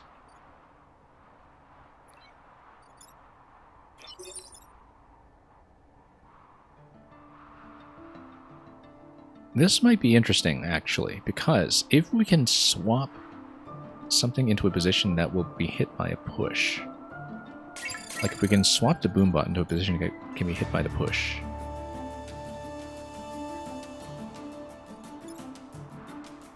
the push is going to move it out of the way, but it's not really going to do much for me. I need to fire this first. You can move the boombot all the way over here. And so it's just in the middle of nowhere, out of position. The push, it just isn't going to do anything for it, though. Like, it'll be pushed one slot, and then nothing happens. However, no. If we move this over here... Nope, that's not going to work because I would need to fire still. I was hoping to move the boombot in this location so I could push it in. And then that would break the ice while damaging this piece. Oh, wait, but push damage. Let me see if I can actually read about my units here. push damage... Hang on. How do I read about my units? Push damage does 2, right? But it does it 2 to every kind of piece. If it does... So for example, let's say we move this here. I'm just going to demonstrate this for a moment. Yeah, the push actually doesn't really do anything on contact. Okay. Does this guy... Can't be moved by an effect. I don't think it actually takes incoming damage then from contact. So it'd actually just mostly be damaging myself, wouldn't I? Let's see.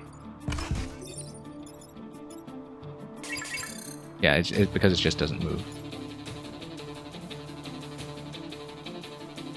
So let's say I fired a cluster.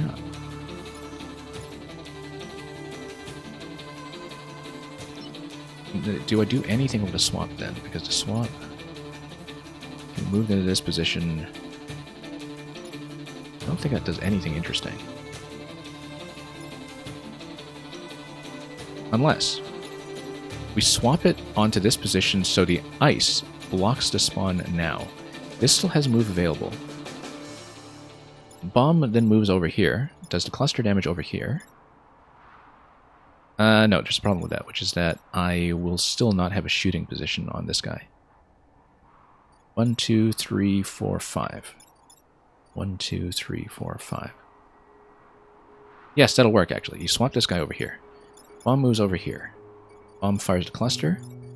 This guy now has an open position to move and shoot. And that should work because there's no push that's going to hit this. Let's hope this works because I have no reset. Okay, I think I might actually have it.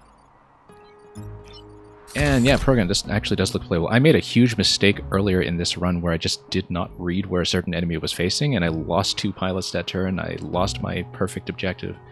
Everything just fell apart because I wasn't paying attention. But this turn actually is fine. Because I can heal up like this.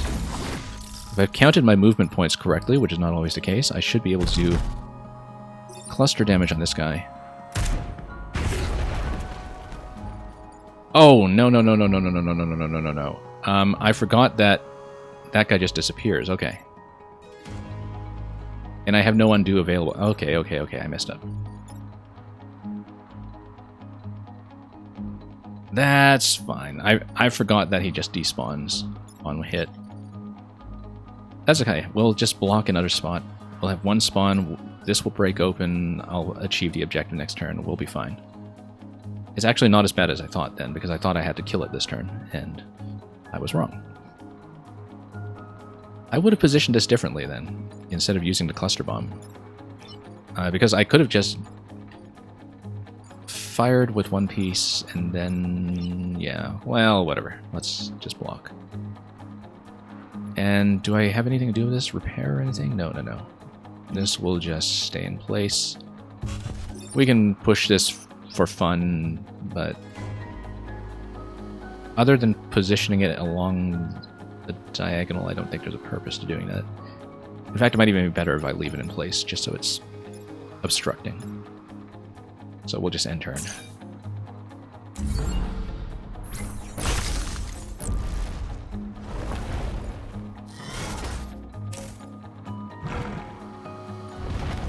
Okay, this is fine. This is fine. Yeah, this guy we can ignore. This guy we can blow up with a bomb. This guy we can just kill immediately. And it'll drop the spiderling, but it won't hatch this turn, right? Well, it'll hatch, but it won't do anything when it hatches.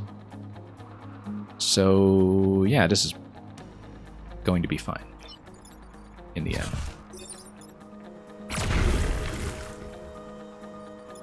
And it swaps to spot over here. Yeah, that's fine. I don't care. Let's... we could even swap that out if we really wanted, but we'll just drop the bomb over here.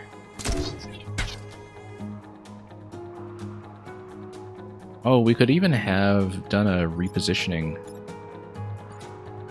Maybe that would have allowed me to destroy both this and this with bomb, but that's okay. We'll achieve the objective and not think too hard about it. Can we do 1 damage with this guy somewhere? Nope, not really. Dario Man live, coming in with a party of 27. Welcome, everybody, joining me for Into the Breach from Dario Man's community, which I understand was playing Mario Maker earlier in the stream, but welcome from the Mario Kart party regardless. D.I. Progan, Shotgun King. I don't think I actually know about that.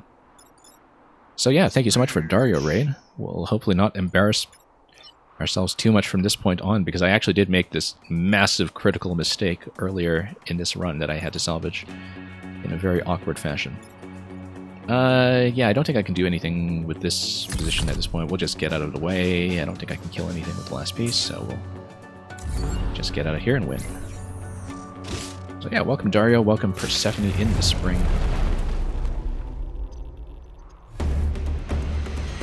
We're just about through with 3 out of 4 islands so far with this new squad that I'm playing for the first time.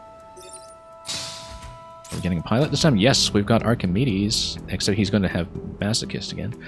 I used to have an Archimedes that had the additional reactor core, which was absolutely perfect. And then I just accidentally threw that pilot away with a bad reset that was accidental, so no more of that. But we do have 3 pilots now. We'll move him probably to my main. Actually, move again while shooting. Let's see who that's going to be best with. Let's take a look, because we do have the additional power core to just swap him to whoever. I've got everybody with Masochist on this run, Masochist being one of the new abilities that was just added. And welcome that Yoshi kid as well.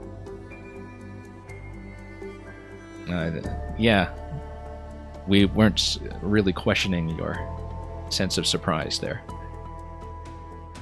Anyway, we can move this guy off. Masochist and Opener is maybe better with Bomb anyway. And we want to level up my Archimedes, so we'll probably just put it on my main guy here. Move again and after shooting is just wonderful. But we'll see if I actually want it. I guess we have health points to go around. Yeah, in terms of a single reactor, the best thing I can use it with right now is probably Fire and Forget, so we'll just do it. Yeah, because given the piercing positions that will often put me in the line of fire, this might be really, really good.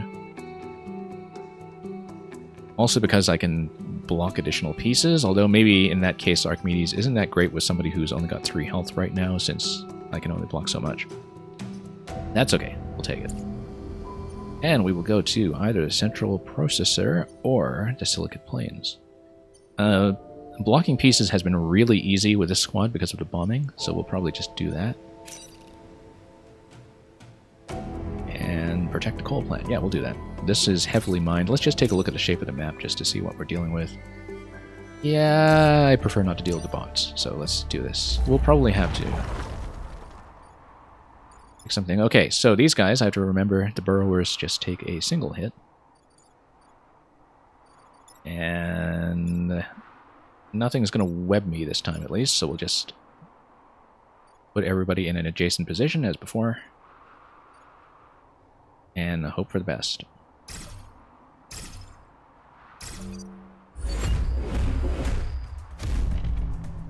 Okay, here we go.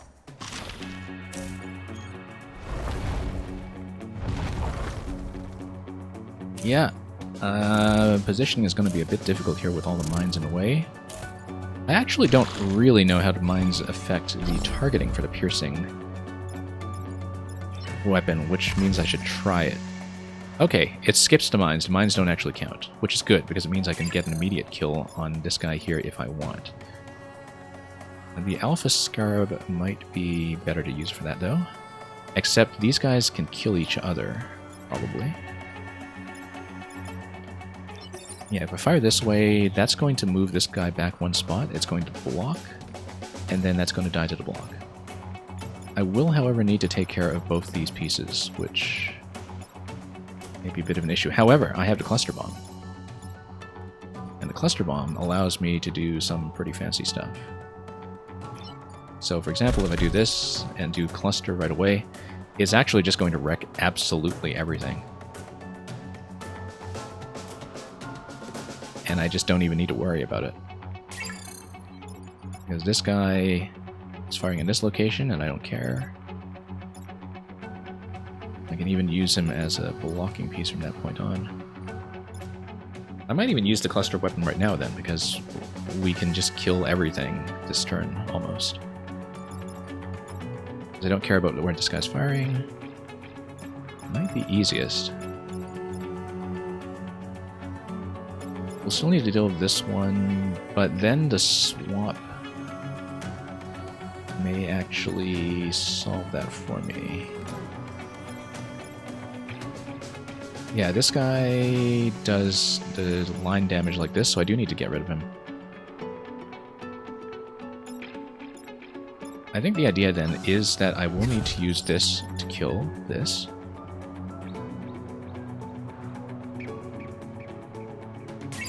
If I use a bomb in this location, in fact... no, I can't use a bomb and a cluster at the same time, so never mind that.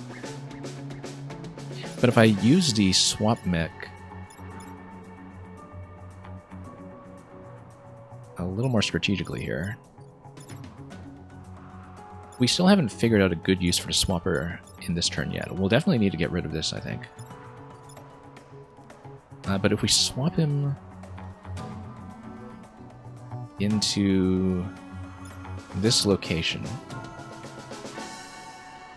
do we want to do that before or after the cluster bombs? Maybe before. Or we do the cluster swap. The thing is, if I do a piercing move like this, this actually kills both as well.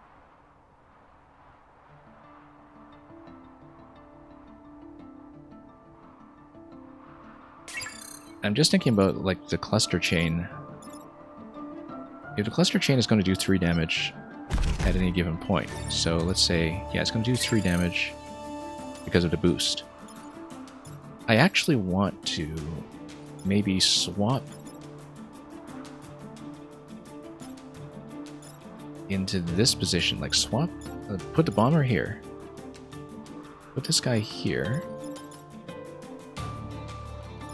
swap the bomber into this position, drop a cluster bomb in these two, and just fire directly into these two. And then because this will kind of do the cleanup for me, 2 damage is just going to clean this up. So, we'll see if I can explain this properly, and if not, we'll just reset the turn. Because the idea here is I'm going to go over here, go over here, I'm going to swap using this guy, swap like this. We probably could have joined the entire cluster, in fact, if I played this a little bit better.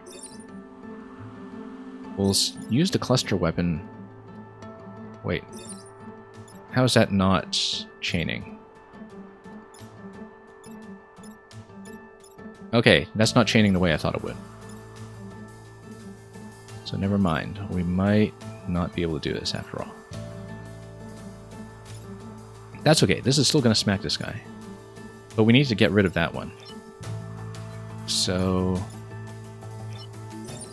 I may have messed this up. Yeah, because I thought the cluster would actually join these. But oh no, because they have to die. Okay.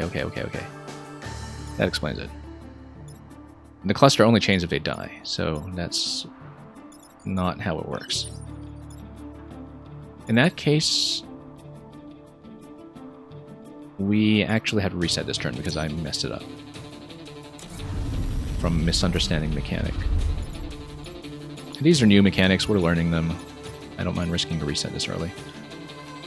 Okay, we might not be able to do such a fancy play after all. We can, however, nuke a lot of these guys. Possibly push this back. and then blow up all three. Except that would still have a problem with the burrower attacking into the coal plant, so... I think we just need to do this the boring way. And fire the cluster munition into this line. Blow up all three, unless I want to swap first.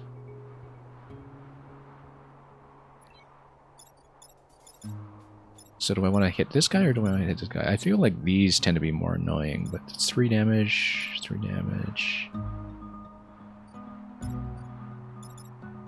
And this can move in here regardless. In fact, if I move this in here, then this cluster munition is going to hit everything but also myself, and that will kill me, so never mind.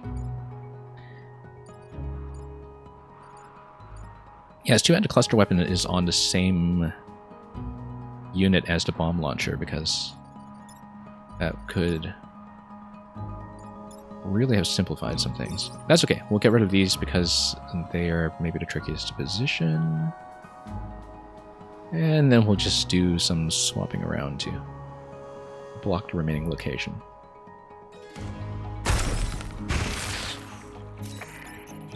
Yeah, we'll just go over here and block the spot, and then we can just deal with these two in the next turn. Should be easy. Do I want to swap? No, I don't, because this guy will hit me.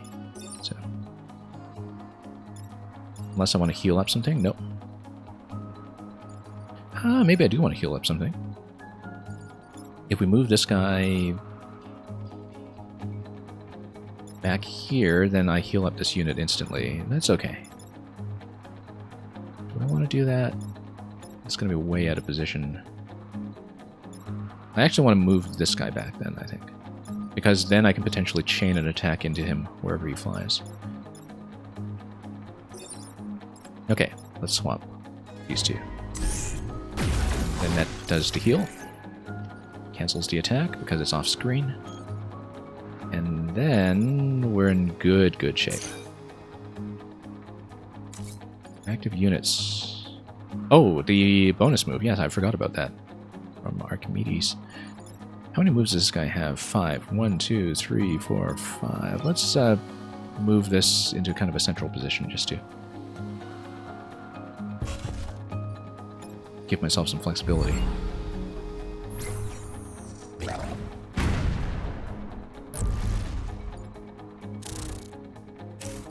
Okay. That's fine. Bombs can take care of this guy. Push can take care of this guy. Pierce mech is here. We will... Yeah, even though I just move things out of the way, I can just fire across the mountain and hit. In fact, I'm going to move Bombling Mech over here. No, I can't, because if I launch a bomb in this location, it walks over here. Oh, and it blows up. Okay, that's fine. I'm just trying to find a good piercing piece that I can use here. I can probably just repair this guy into another spawn block.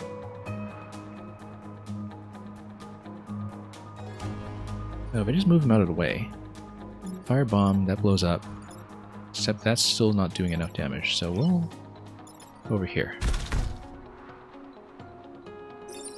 We'll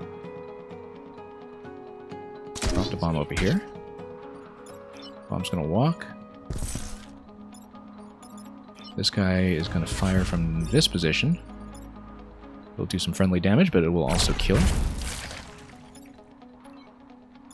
And then I get an additional move afterwards to block one spot, which is great.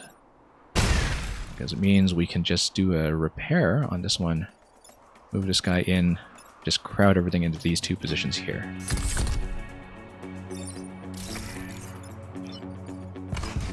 There we go.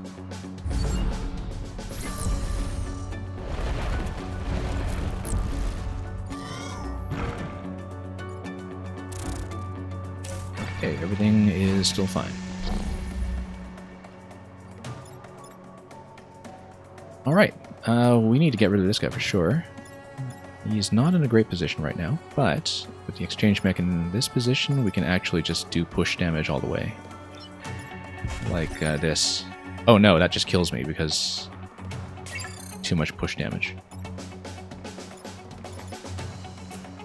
However, we can just push like this. That'll kill it. And then we can actually just swap the other one onto a blocking tile because I have the item that has enemies take double damage from the blocking tile. And so we definitely need to kill that guy first. We can then come here.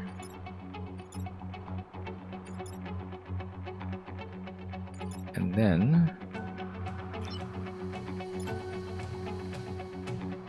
yeah, we'll just block. We'll in fact spawn a bomb first, I think. The bomb can walk to this location. This guy is then going to swap these two. It's going to heal up. This guy will die on spawn. Then we'll move over here. And that should be fine. And if I understand this correctly, everything should be okay.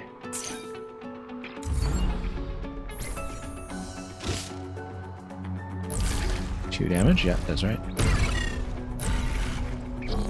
Okay, great. Last turn, and there's nothing on the board, so we can just happily repair and pretend we're doing something useful.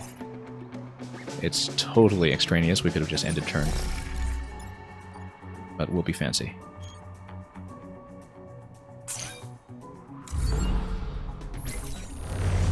Right, that went well.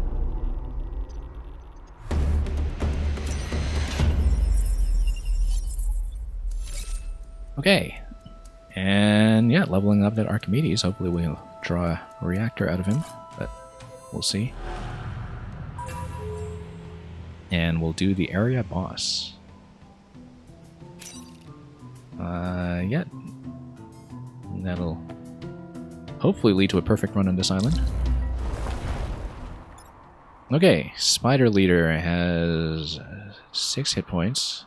Spider eggs are actually going to be fun to work with on this map because of the fact that I have the piercing weapon as well as the bombs to wreak havoc on everything. Now this guy I'm a little worried about, the burrower over here, but we will position everything accordingly. So let's go with the piercing guy. Yeah, we'll just do this. I'm clustering everything together because we have that ability that I've learned the hard way to take advantage of. Spiderlings everywhere. Does whatever a spider can.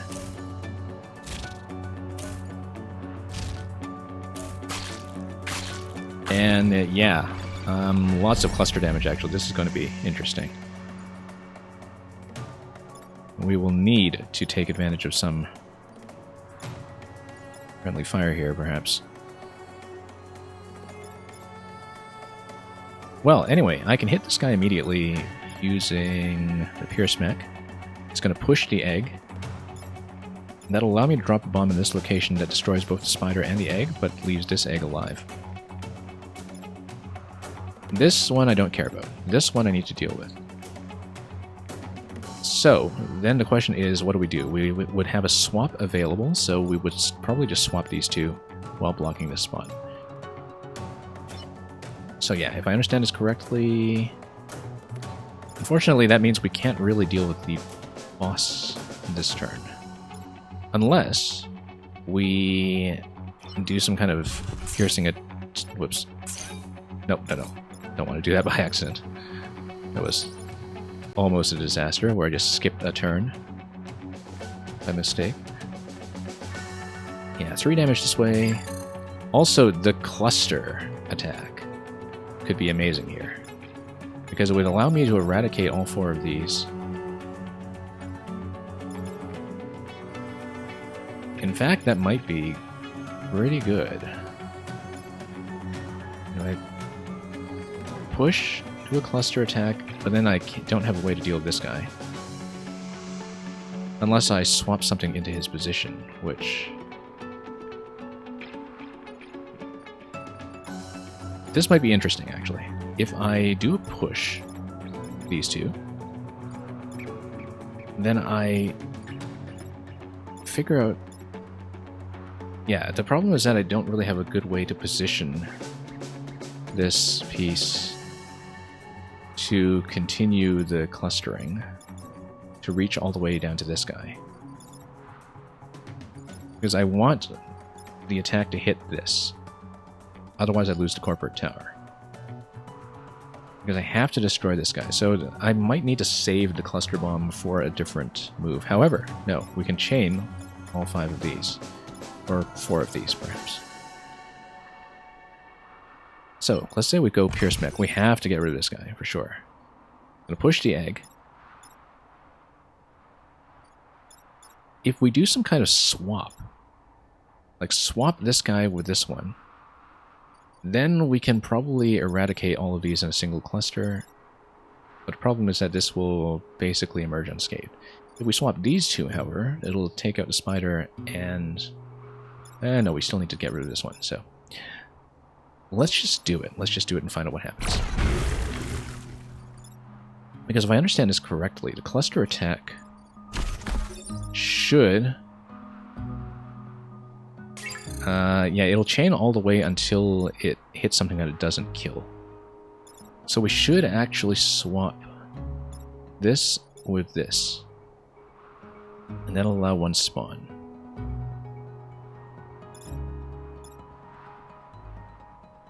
Because if I understand this correctly... And I don't want to sit here because I'll get hit by the shield. So let's get over here, swap this with the boss. And we'll have to take care of the boss separately afterwards. Now, if I understand this, this is going to wreck everything. Now, is there a better position I can sit in to do this? I don't think there is, because I would ideally like to block this. So, for example, if I went over here and fired the cluster... No, it's not going to hit anything I can kill. So I think we just need to hit this and just blow everything up.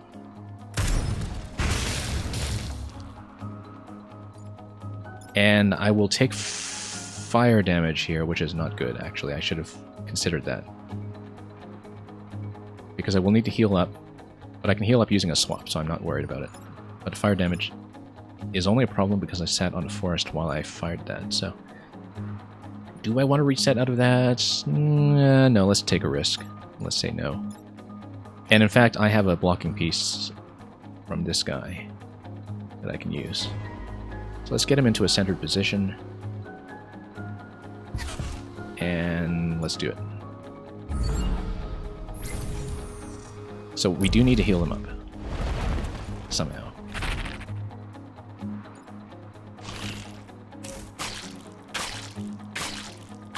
Wow, that is a lot of eggs. Okay, that's fine. We just need to do some swapping and fire into him. In fact, I can get into the water to dunk the fire, and then... Yeah, that puts out the fire. Then... I swap this guy over here. It drowns the enemy. Then, I get over here, and I fire this. And it'll get to push. As well as dunking this egg. Right? No, it's still there. But it's on damaged ice. Okay. But then I can fire a bomb to get rid of one egg. I probably want to deal with that one if I can. Because it's so... Oh, no. That's the wrong button. That's the wrong weapon. Yeah, no. Let's reset this one. I hit the wrong button. That was just a misclick. That's what the reset is for. That was a little irritating, but that's okay. We'll do the same thing. Apart from the mistake. Drown this guy. Yeah, I like the turn reset system in this. I'm not so much in favor of things like the Divine Pulse in Fire Emblem Three Houses because, you know, it looks like there's not really much of a penalty and you can just build up as much as you can, and it takes away from some of the perfectionism I associate with the game, but I don't mind it here. Alright, let's... And because you're also on such a tight budget here that you can only really use it for one misclick, and you have to decide very specifically when you're going to do that. Okay, now let's not click on the wrong weapon this time.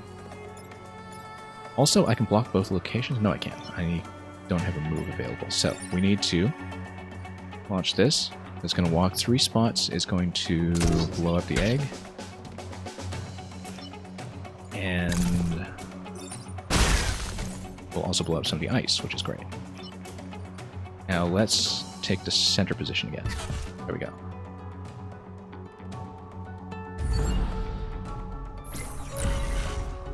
Okay, getting pretty low on health there. I'll need to heal it up if I want to do any more blocking. And the spiders are everywhere.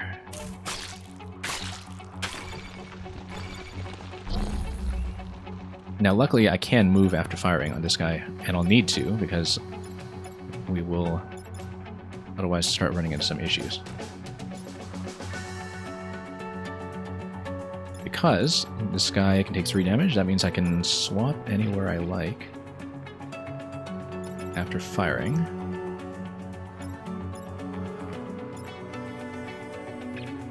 Yeah, I'll need to move him out of the way for sure. We'll need to think about where I want to place the bomb. Also, yeah, this guy is a bit of an issue, but we can deal with him next turn. So let's say I actually swap this guy over here, because then we can swap it with this. And then, if I'm not mistaken, that will allow me to get out of this attack, as well as have 1 damage come down on this enemy over here. And we'll also have a bomb that gets rid of some of these spiders. So, let's do a swap. That's going to heal things up. Swap this guy. I do need to move this one out of the way. And we will. Probably just move him back over here. So yeah, I can't actually block.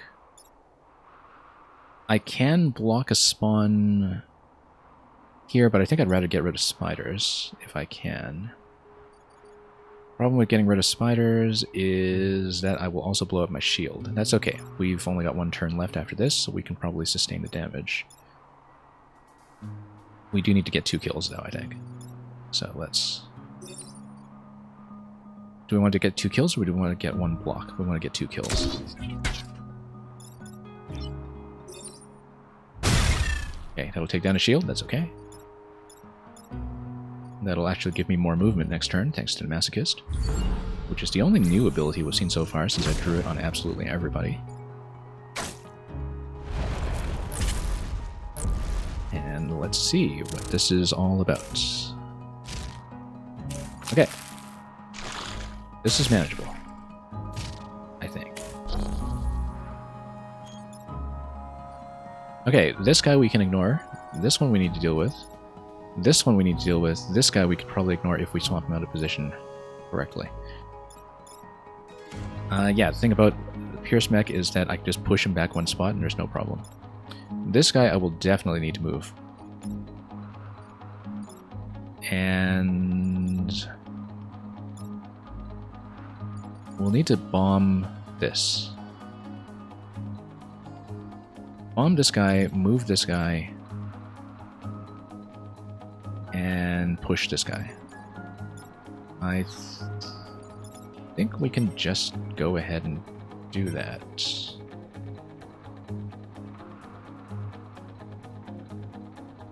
Of course, if I swap these two, then this will be unwebbed, and that'll give me a little bit more flexibility. Because then I can come down here and just slap these two at the same time. Yeah, because this guy is always just going to hit one spot ahead of him. That's fine. In that case, we're going to swap this and this. Unweb him. We're going to come down here. We're going to push attack on both. And then we'll do the bomb attack on this guy here.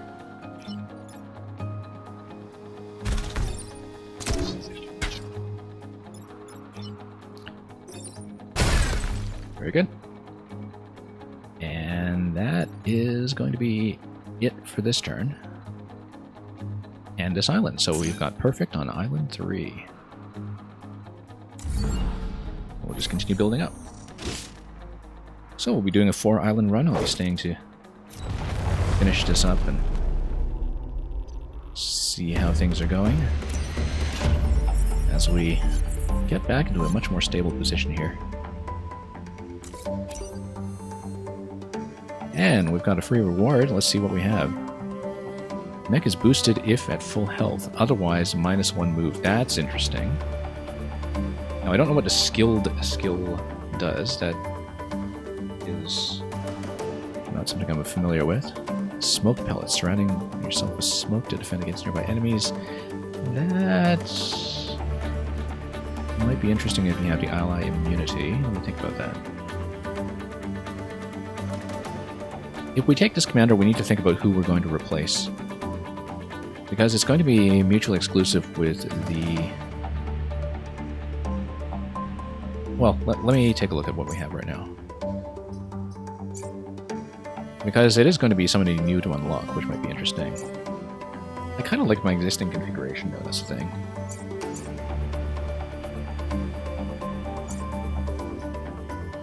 At the same time, it is kind of nice to play with some new toys. This is probably most expensive. Boost to move in the first turn. But we really can't afford to take a movement penalty on that one, I think. So do we want to grab the new commander? I don't know about that. Do we have room for the new weapon? We don't. We already have 3 auxiliaries.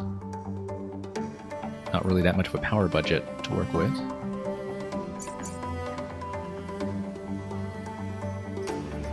I might just grab the commander for the sake of the unlock. I don't know if I'll necessarily use her. Yeah, because at least we get the unlock, even if I'm not using her right away. Because I don't know if we'll actually get much use out of this. Let's take a look at what a skill is, in fact, just to get a sense. +1 move and +2 HP. Oh, that's actually quite good, because if I have the movement penalty, it does not matter, basically. And the boost is just damage, right? Which I've only really been able to use with the Cascading Resonator.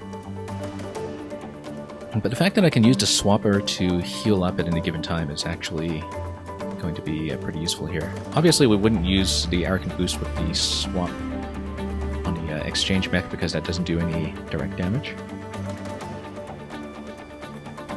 However, using it on my main here might actually be really good as well, because we can get just tons of damage output right away. +1 move and +2 mech HP. We could actually use that, I think. Really considering it. Because then we can put Fire and Forget onto Bomb. Which might also be useful considering that we've been using the Bomb occasionally to do things like water swaps. So actually, let's do that. Let's switch. And we'll need to put in some energy here. In terms of the energy budget, let's buy 3 reactors. We'll be using one for Archimedes over here. And we'll have 2 additional ones. I might finally use the hurt enemy on a force swap, because that's just much too good to ignore. Cascading Resonator would be really good, but at the same time, yeah, because you increase how much it's going to chain, but at the same time it's only going to be usable on some maps, so it might not really be that useful. Alright, so let's buy. We'll probably just trade this guy out, since once he's level capped he's not that useful, so we'll just sell him off in exchange for what? I don't know. Let's see what we have available in the shop here, actually.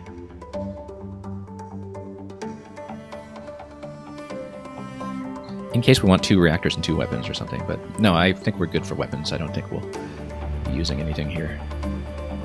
Artemis Artillery. Storm Generator, yeah, we've seen that. Sidewinder Fist, we're not going to use that. Okay, let's just go load up. And load up on the grid. And then, let's power up this way. So we'll upgrade 1 over here, for sure. And then we have 2 additional points. We can really boost this up to 4 damage if we want, because that'll just destroy everything, but the chip damage on hurt enemy on the swap might actually be more useful, given that we often do enemy-to-enemy swaps and we could damage them both. I think we'll do that, just to play with it. And then let's see the final island.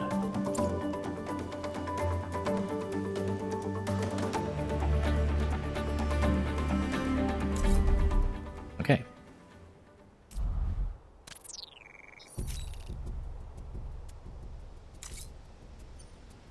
Let's go for something difficult right off the bat just to play with our new toys. Defend VIPs and protect the defense lab. Yeah, we can do that. Caravan of engineers critical to operations in the area. We're caught in the open by a surprise Vec attack. I think this might be a new map, but I'm not really sure. Let's take a look. So, protect the defense lab. That's this thing here. We've got a lot of high damage things to work with here, so... Blood Scion is regeneration. That won't matter if we have enough damage output. Civilian trucks, I think we can move these, but I'm not really sure. We'll just reposition accordingly. Anyway, let's park everything next to each other and see what we can do from there. Probably just going to get it. Piercing move right off the start. The swapper. And we've got a pod, which is great. Because that'll usually mean at least 1 bonus reactor core, which will be useful.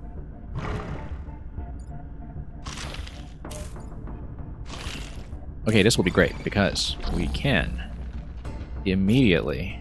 First of all, what do these guys do? Oh, they have smoke. Right? Like, yeah, that's a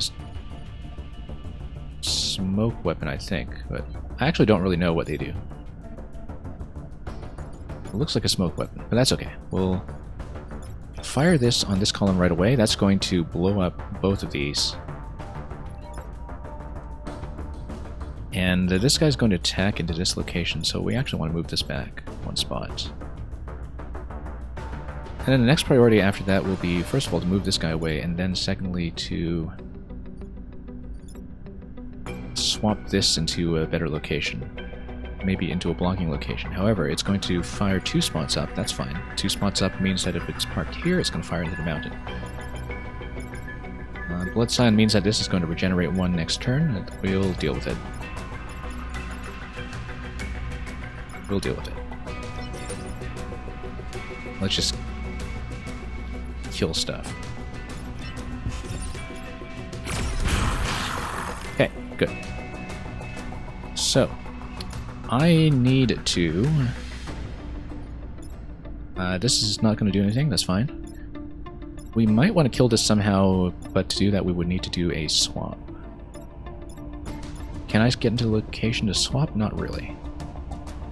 I need to swap this guy down here. How will I do that? I need to place a bomb, I think. Yeah, place a bomb down here. And then swap this into the bomb location, and then the bomb needs to run somewhere. Probably... yeah, 1, 2, 3... no, it's not going to go anywhere that useful. That's okay, it's just a swapping piece, I'm fine with that.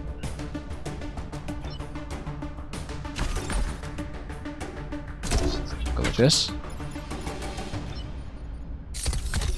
We'll go like this, it'll actually do 1 damage as well. Oh, if I swap the bomb, it looks like it does 1 damage, does it? Oh no, it's a heal. It is a friendly unit. So, not that I need to heal, of course. Now, we just need to move these guys out of the way, right? Unless...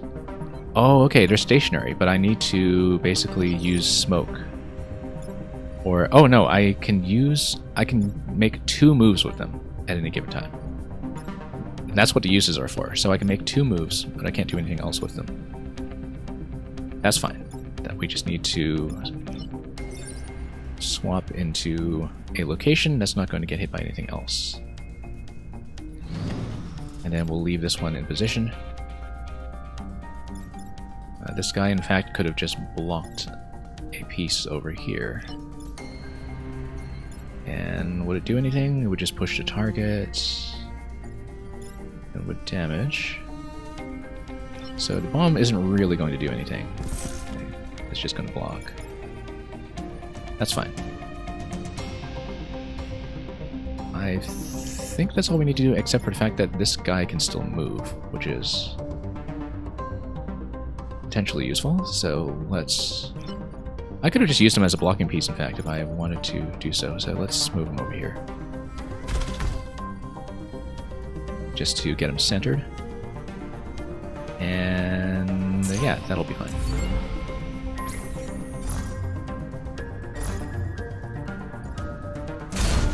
Have to take the sign regeneration into account, of course. That's going to happen at the beginning of the turn.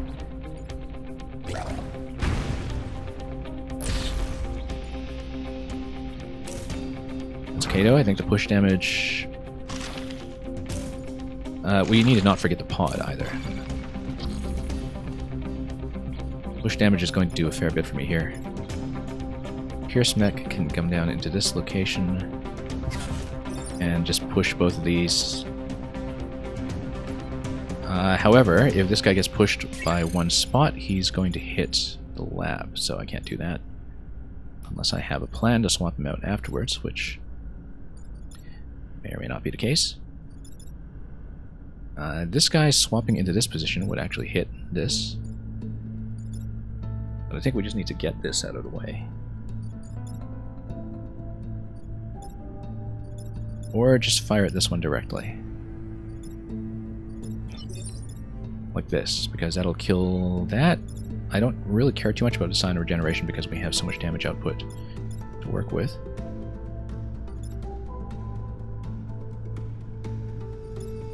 But then we probably want to do some kind of bombardment afterwards. Yeah, let's take care of attackers first. We shouldn't worry about a sign of regeneration just yet.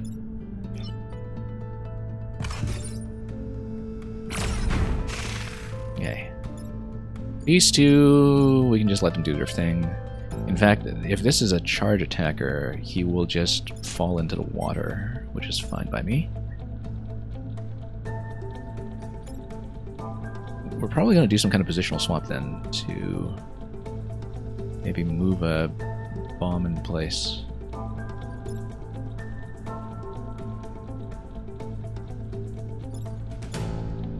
Yeah, maybe do some damage on this guy. think I know what to do.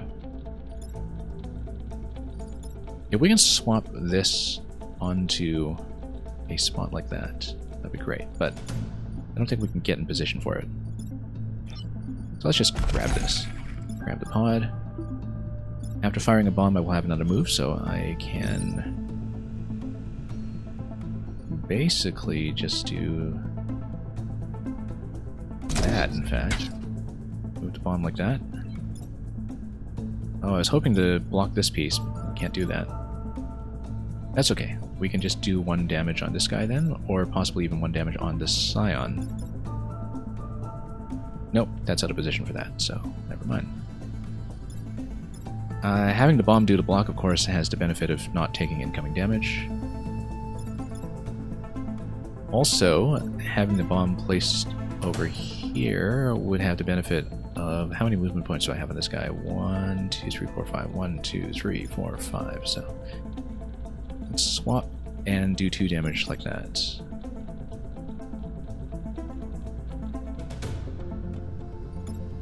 Or just swap these. I think I know what to do. We'll move this. We'll swap these two. We'll do 1 damage. And then the bomb will come in. And even with a Scion heal, this should actually die next turn. And this will die next turn. And then we'll have most things under control. And neither of those will be hit this turn, so we are fine.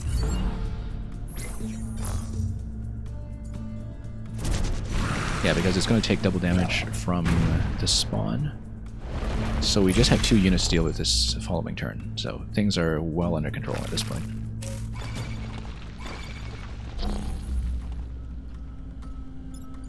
Okay. At this stage, we know that 1 piercing shot is enough to kill this guy. Which is important because it means that we can... we need to think about how to deal with this one now. Probably with a swap. If we just swap it onto one of the spawning locations. In fact, if we just swap this guy like this,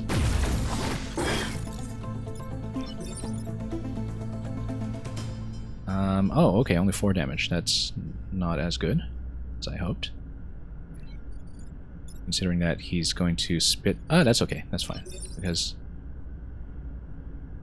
we can actually just bomb them both, in fact. Or just bomb this guy because we want 1 spawn location to be blocked. So we'll just park over here, spawn over here, and blow this up. We'll let the spawn block destroy this guy. And we still have plenty of movement left, don't we?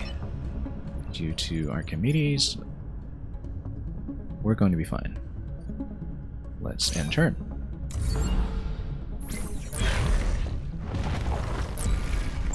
Okay, that's going to be blocked. And then we just mob this guy and we're fine. In fact, this will be trivial, pretty much.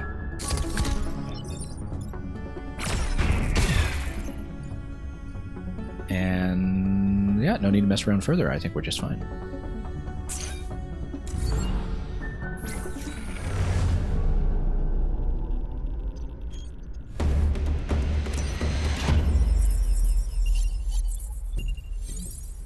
And we got a time pod again. And that's just a reactor core this time. So, not much more than that, but we don't need much more. We actually have 2 reactor cores that are spare. Which I didn't expect. I don't know how that happened. Alright, so given that we have 2 reactor cores, what are we going to use them on? We can put additional damage on this and just stack it like crazy. I actually kind of like that idea. We'll just stack it.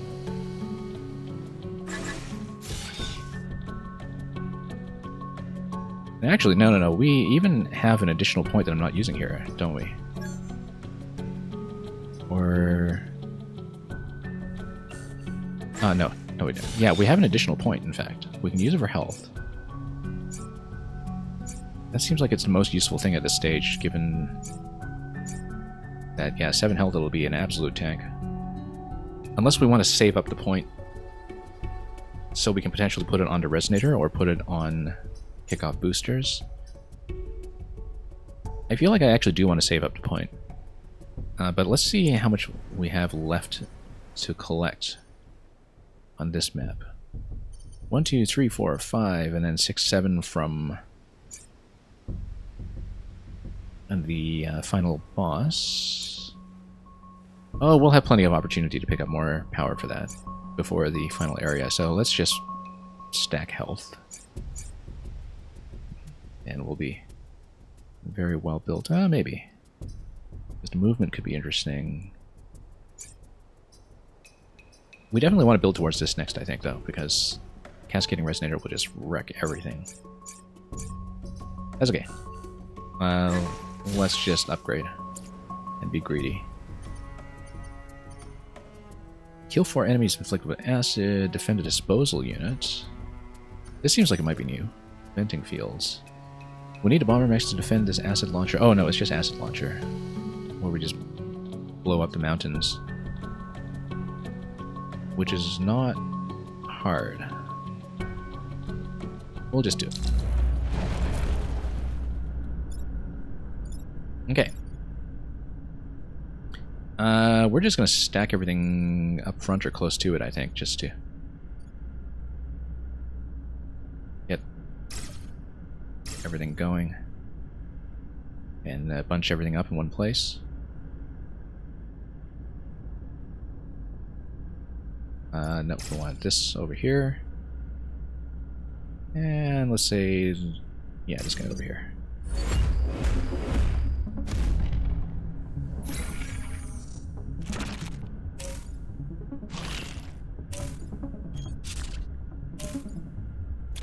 Okay, a lot of attackers everywhere. We will need to do some kind of swapping magic for sure. This guy just charges into a line. We're just going to let him charge into the acid and die that way. This guy will need to deal with, as with this. Some kind of pushing magic will probably be okay here. Like if we come over here, we do a swap. Actually, ideally, we want to swap this with this. Because then both of these... no, this way will just run into here and hit the wall, so it's not quite right either. However, if we do some kind of swap that gets both of these in line, or do some kind of push that gets both of these in line, that would be ideal. In fact, if you put the Piercer over here, and push this guy, then he'll do it. Also, we shouldn't forget that we have the acid weapon to deal with whatever I want. So if we kill these two with the acid,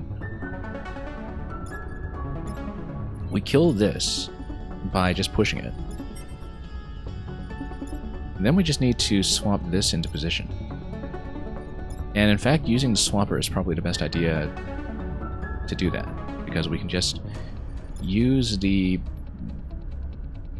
bomber in conjunction with it, swap these two, smack all three, drop acid all over the floor. Sounds fine to me. So for example, go bomb over here. We swap like this. We go acid on all three. We go push. These two die. This spot remains open, except of course we're going to block it with a bomb.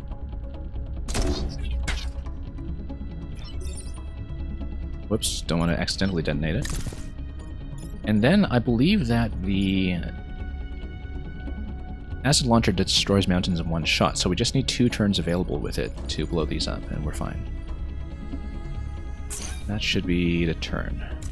Except, do we want to move this elsewhere? Maybe, just to center it. But we'll basically have a free turn after this, so we'll be fine.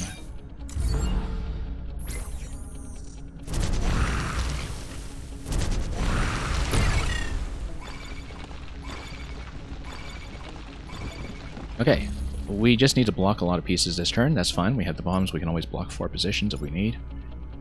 Do we want to take out these mountains now? Probably not, because we still want some positioning available over here. But let's get rid of these ones this turn. And let's just block as many positions as we're able to.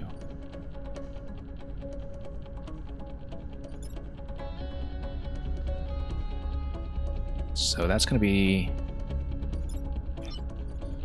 Yeah, we'll just block this. Block this. Block. And block. And yeah, this should be a pretty easy round.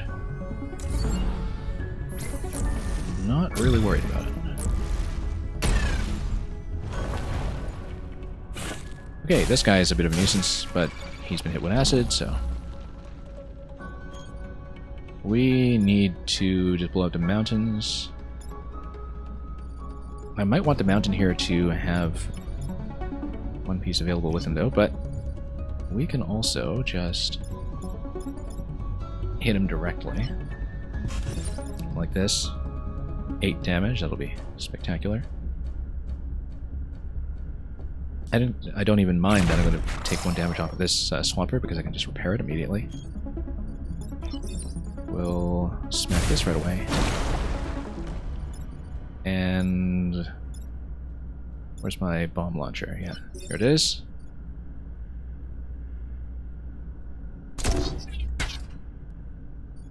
And then we can even heal up the bomb launcher this turn by using the swap with both of these mechs.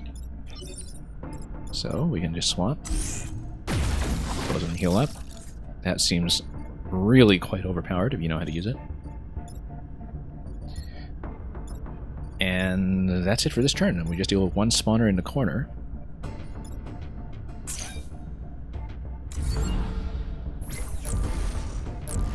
And that will pretty much be the turn. Yeah, we just need to kill this guy. Is this to pierce? Yeah, it is. And that's it. I mean, we can fire something with this if we want. Would have been fancy, but... well, let's just speed through this.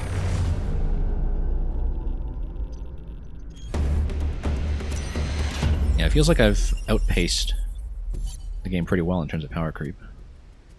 Acid launcher is intact, effect disintegrated. So... we've got a promotion.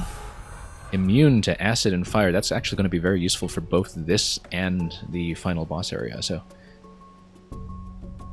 that's absolutely perfect for what we're doing here. I might even keep that commander, in fact, as the one that I will take with me through to the end, especially if Archimedes isn't going to get me something like a reactor.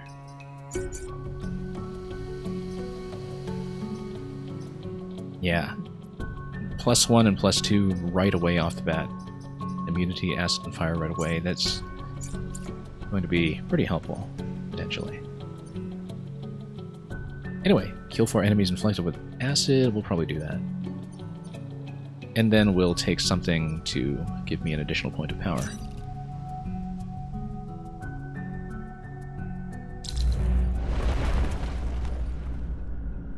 We only have the 1 acid location over here, but we should have the acid tank, which is going to blow things up for me nicely. So let's get things into position. I do want some adjacency here, but we'll see how it goes.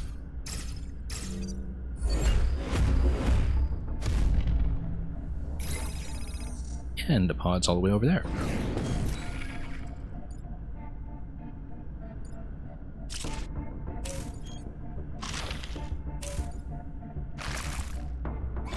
Okay, so we have a couple of threats incoming, but not very many. The great thing about the acid tank, in fact, is that I can spray something with acid and then I can kill it with my projectile, which is going to be good. This guy will probably just have to swap out of position. Yeah, because I can just move this here, spray him. Pierce mech will just straight up kill. Like that. Okay, very good. Now, we need to get rid of this guy. This guy's not doing anything. This guy's also not doing anything. We'll probably just launch a bomb or something and then swap this guy onto a blocking tile. So for example, if we launch a bomb over here and just swap pieces, and then we can use the extra move from the bombling mech to grab the pod. Looks like it's going to work.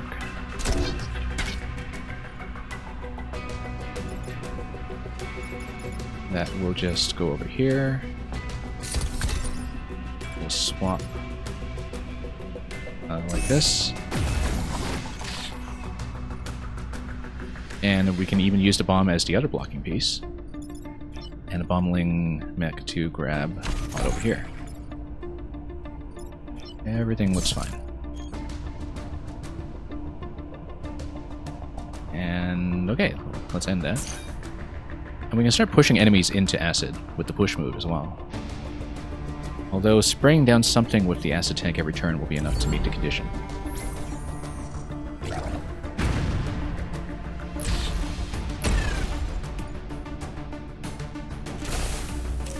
And yeah, sometimes they'll just walk into the acid themselves and that'll solve my problem for me. Okay. So, we can just spray this guy down directly. In fact, we move the swapper out of the way. We can probably just swap this guy into a position using the same kind of bomb method as before. So, for example, we just do this. We spray this guy down.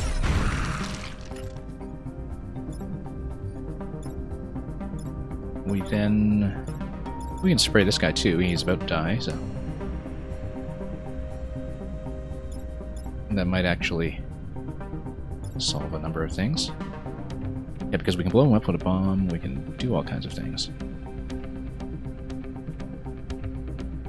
But I think positionally we should do the swap.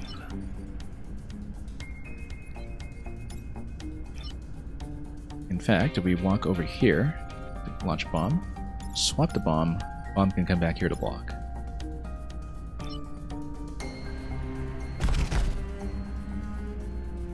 Actually, yeah. Let's move this first, because I want to spray this guy down.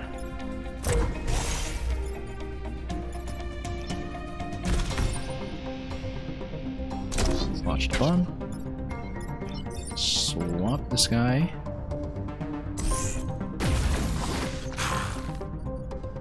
And he's going to take 1 damage. He's going to take an additional point afterwards.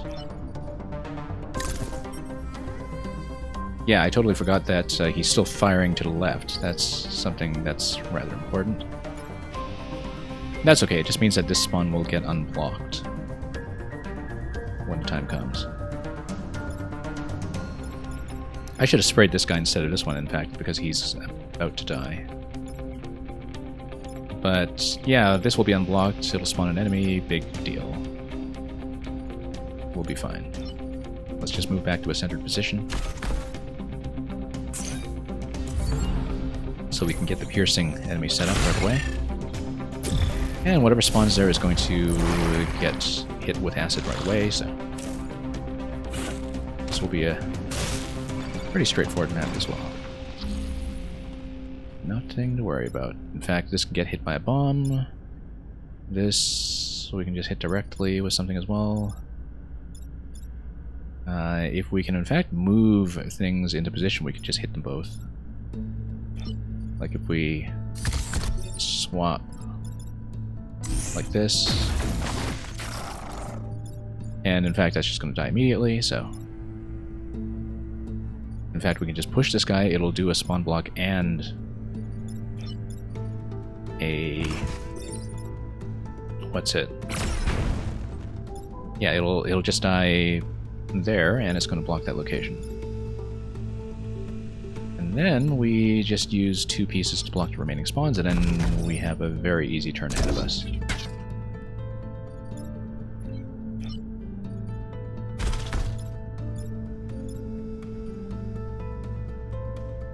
And we can move the tank anywhere we like. Really doesn't matter where.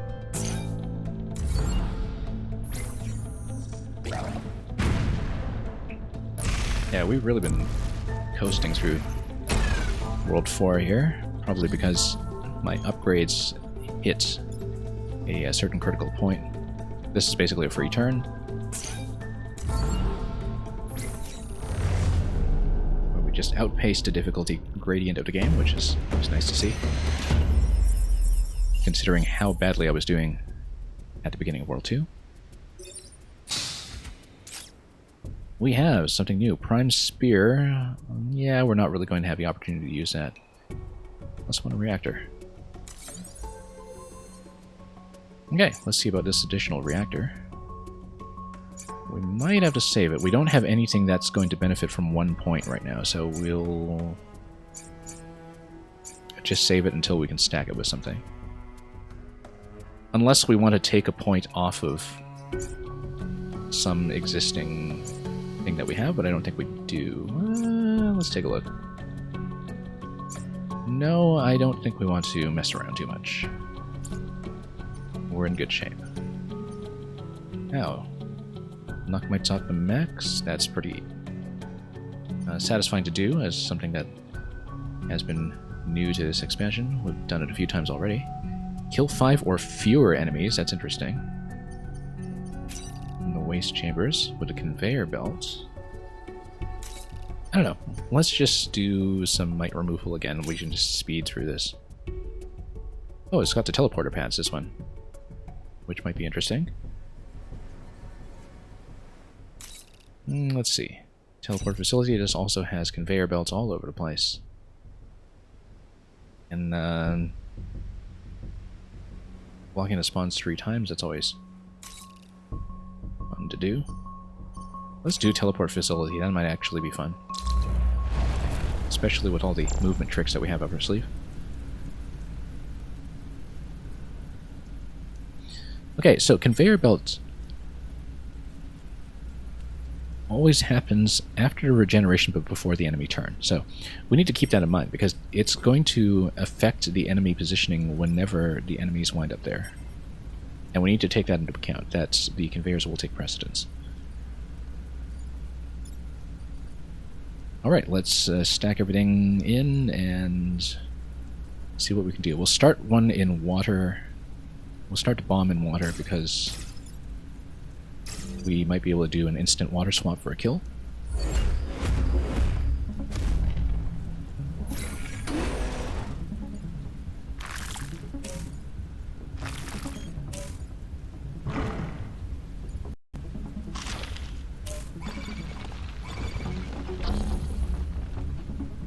Okay, we can definitely do this. We'll see about this. This guy... Yeah, he's just hitting 1 tile, so we don't need to worry about him. These 2 we'll need to deal with somehow. We'll need to spread them out. Possibly, we'll even swap this with this.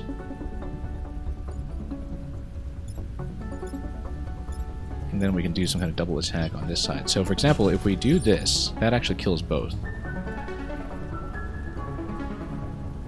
We'll probably want to do that as a first move anyway, because then we can just swap out the remaining piece with nothing to worry about. So yeah, we'll just do this. Blow everything up. We'll do the swap to dunk this guy right away.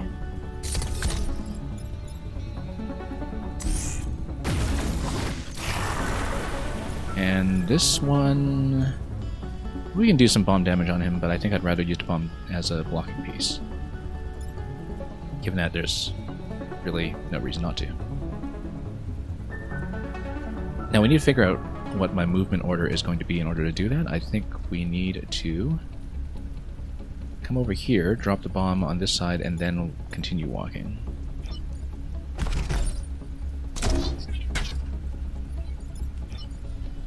This and this.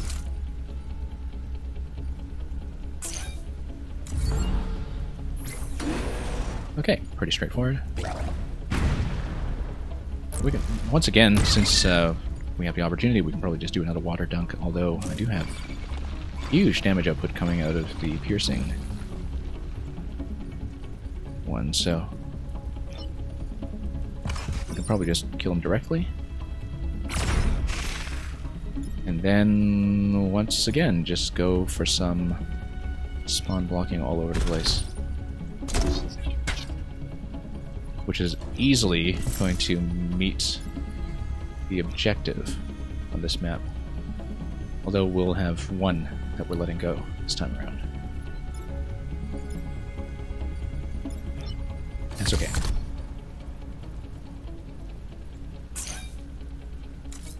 Do we want to do anything with these remaining pieces? Probably not. We're fine.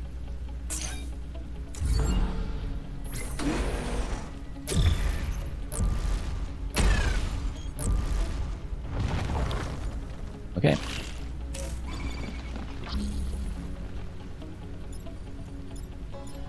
This guy will die easily with a piercing attack. We just need to position accordingly.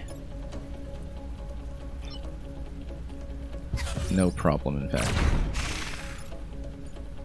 Feeling pretty overpowered at this point, which is always nice. We can, once again, do a bit of a swap to heal up both units. Be totally frivolous. But you never know, might be a lifesaver in the long run. And we'll just block some of these pieces like this, so we contain whoever's coming out into this area.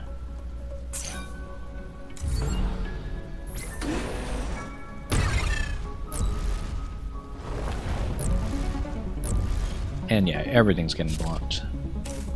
We're having an easy time. This is the last turn. We just need to zap this. We should actually think about more bombs here so we can level this guy up. Which tells me we're using a cluster bomb. Maybe. I would need to push this to some kind of edge position first, perhaps. Or find some other way to inflict one damage. I don't know. Maybe that will not work after all. No, yes it can, because we can swap. Swap does 1 damage. The problem with that is that potentially... Oh no, that's fine. We can actually do that just fine. We'll be very fancy. If it doesn't work, we always have the other attack as a fallback. Yeah, just want to farm a little bit of experience with this guy. And we should be good.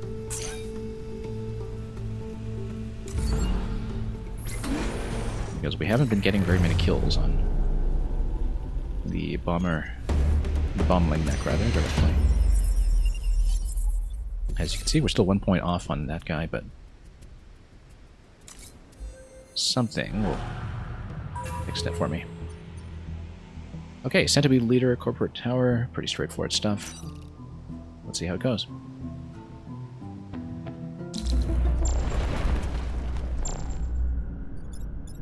Okay.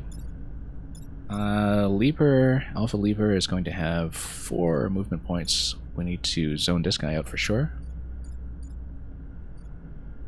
That means that we're going to need to start way back. Although, again, it's not too much of an issue when you have the swap available, so... And we can just block pieces all you like. And Electrocuted lunchtime already. Yeah, enjoy that. In fact, we're going to go like this.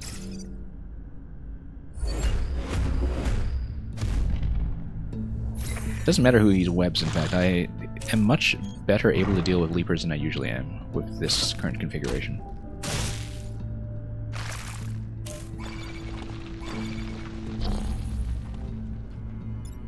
Although having it bunched up in this spot is maybe not ideal. Anyway, the swap can do whatever I like. I can swap this guy out over here, and it'll negate both attacks. And then we need to get rid of the boss, or at least move him out of the way. I feel like the swap should probably be saved for the boss then, because he's the one that we really kind of need to throw out of position or negate in some other manner. But I can always do that with some kind of push attack. Now, unfortunately, push attack isn't going to go through 2 buildings. It'll always just go through 1, because otherwise it'll just kill my buildings, and that's not good. We can always... Yeah, no, I think we definitely need to swap him out. And we can swap him out with my own mech here. This guy is not too much of a problem, because he's just going to ram it into the shield. If we swap with my own mech here, then we have the opportunity to shoot that. We also have the opportunity to shoot this. Which we'll probably need to do to protect a tower. Although we would need to kill it outright, because if we don't kill it outright, then it's just going to swap the tower. So, let's swap this and this. Seems like the best thing to do here. Now, we can actually probably kill this directly with 7 hit points, but if we attack like this, then that's going to snipe it. As well as push the Scion on top of this location where it's going to die the next turn. This is going to hit. That's fine, I don't care. We are then able to maybe deal 1 damage with a bomb in this location, unless I just use this as a blocking piece, which I think is going to be much, much better. On the other hand, we can fire a bomb and still have 5 movement points left in this location. 1, 2, 3, 4, 5. Nope, not going to get in position. So let's go over here. And yeah, that's just going to fire at the end, so we'll launch the bomb. And we can still move this into something like a water position for a swap, but I think given that things are being webbed, we'll probably want to just leave this in a bit of an open position like this. And we will call it that.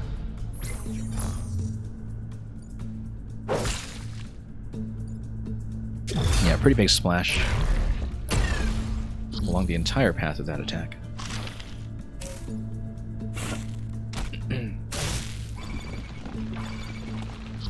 Okay. So once again, piercing attack on this guy will push him back 1 spot, but he's still going to try to swat. Although dunking him in the water is going to negate the attack, so it's not going to be too bad. The problem is getting into position for it, because we are way off right now, unless, of course, we do a swap. A swap over here might actually be fine. Except this guy is going to deal 5 damage to whoever's standing in front of him, so we need to be careful. And I think the way to do that is to stand here, or we swap by standing beside him this way. This guy... yeah, he's firing in this direction, so moving him beside me is fine. Probably. And we can do some kind of collision damage with a bomb. It's probably best, in fact. So, let's do this. Swap. It's going to do 1 damage, which is great.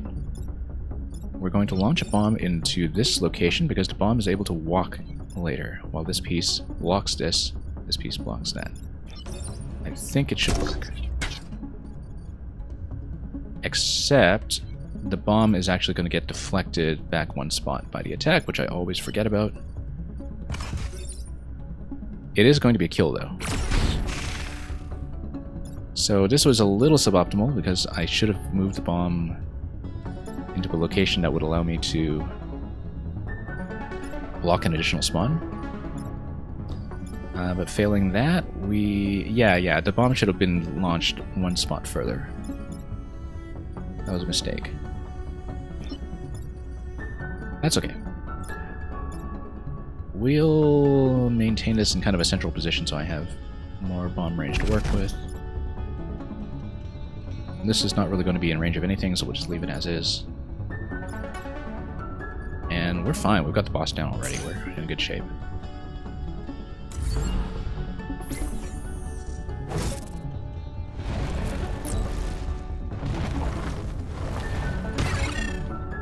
Anyway, yeah, blocking an additional spawn here would have made a massive difference, but we'll do it.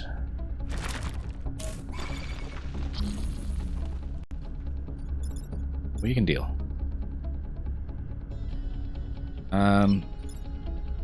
Yeah, sniping this will be good. This will need to swap something out of the way. We'll need to swap the leaper with one of the surviving pieces, possibly this one. Except this is going to ram into a building, so that's not a good idea. Swapping the leaper will need to be with something friendly, I think. So it just whacks in the middle of nowhere. And then we can probably just block this attack with something like a bomb. And then these two attacks will just completely miss, so that's fine. In fact,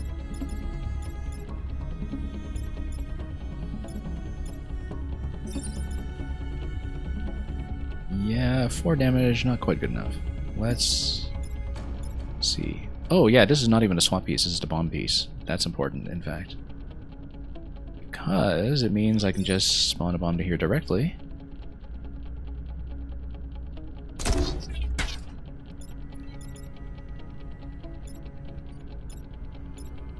And then blow everything up. And then we do need to swap this guy out of the way. We swap the friendly out of the way rather than leaper, because then the bomb can actually move.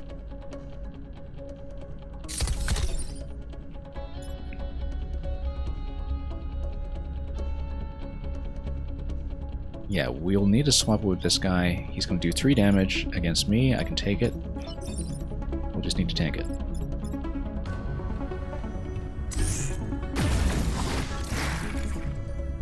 Good, that's a repair. Attack priority, this guy's just going to destroy this one, so we don't need to worry about this attack anyway. And we have a bonus move available to block 1 spawn, and that's going to be the last move here. We'll have 1 unit spawning, this dying, we'll have 3 units on the board in the next turn. We should be good.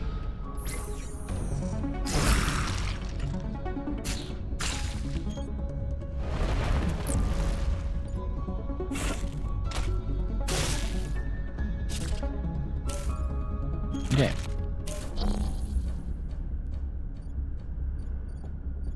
Pretty simple, I think. We will obviously need to do a little bit of swapping here. Swapping these two, in fact, is enough to just negate both attacks.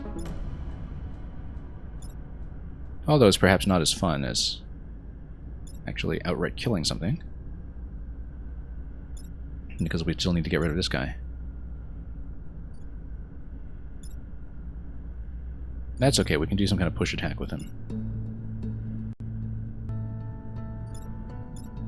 Yeah, we'll just swap these two. That's the simplest thing to do, I think. And yeah, these will just go to the middle of nowhere.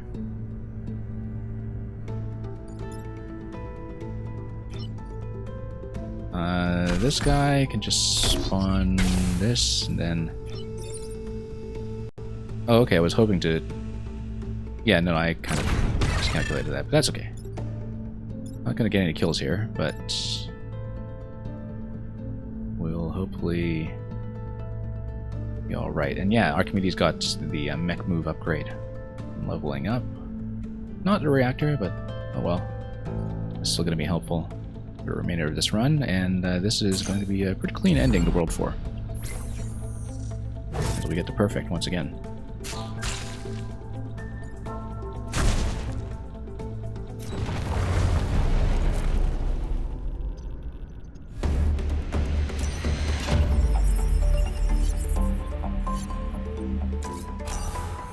So we have mech move, we have a perfect island. We can also perhaps grab this guy. I think he's new as well. Mech gains armor, reducing incoming weapon damage by 1. And repair drop. Yeah, we have no room for that. I think we'll grab this guy just in case he hasn't already been unlocked. Because I believe he's new. And yeah, unlocked in hangar. We'll just unlock as many as we can. I don't think we're going to trade him in with any of the existing ones though, because I quite like who I have right now. Although the skilled skill really is quite nice. And I don't know, he does look pretty useful, so. Starting shield. I prefer the starting shield, I think, because it negates any single attack of however much damage. And I think this is likely who we're going to keep, because the Arrogant Boost plus Skilled is such a good combo, since it negates the move penalty. So we'll likely be keeping that. And I think we will just keep things as is. We will be able to grab 3 additional reactors, so let's think about what we're going to do with 4 reactors. We'll definitely put 2 on a Cascading Resonator. Maybe 2 on the kickoff boosters, then. The double bomb might be fun. It might be a lot of fun, actually, because we can just block things all over the place, but it might get a little bit messy. And we don't have anything to do with the spare point after that, so I think we will, in fact, be taking boosters, but let's see what's available, in case anything is really interesting. Arachnoid Injector creates Spiderling. I think one of the other factions kind of specializes in this. There is a new Spider faction, a new Spider Squad, that we'll be hopefully seeing on one of the other streams we do if we continue with this. Fly over to targets while dropping smoke. Yeah. Mortar combat. No self-damage. Yeah, this is part of the base set. Oh, we can actually sell some things as well. If we don't need a prime spear, we'll just donate it. Are we sure we don't want the pilots? He's pretty good. Armored plus skilled is potentially a strong start. But I don't think we're likely to be carrying him forward, so I think we'll probably just sell and then just go for grid defense. And we'll just pick up as many reactors as we can. And pick up some grid defense. Not that the probability there particularly matters. We're going to put in 2. I'm going to put in 2.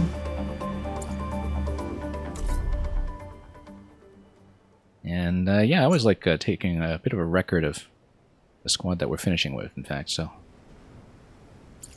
Before we head to the final island, let's just take a quick screenshot of who we have. And what our current build is looking like. And let's do the boss.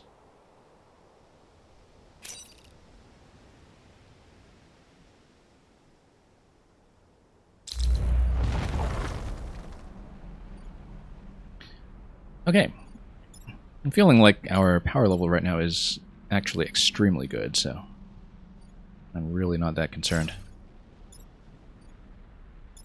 We'll put things off to the side so we can potentially play with water.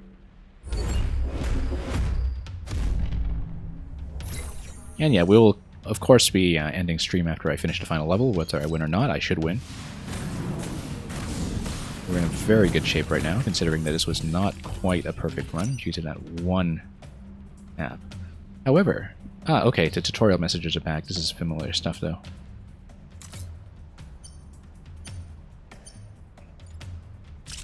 We're going to be fine.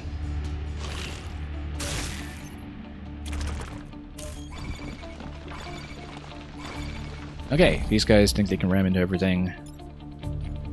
In fact, swapping these two straight up will just negate both attacks. Okay, let's see. And in fact, doing the water push might work too, except we won't be able to take care of them both at once. Let's just get rid of this guy right off the bat.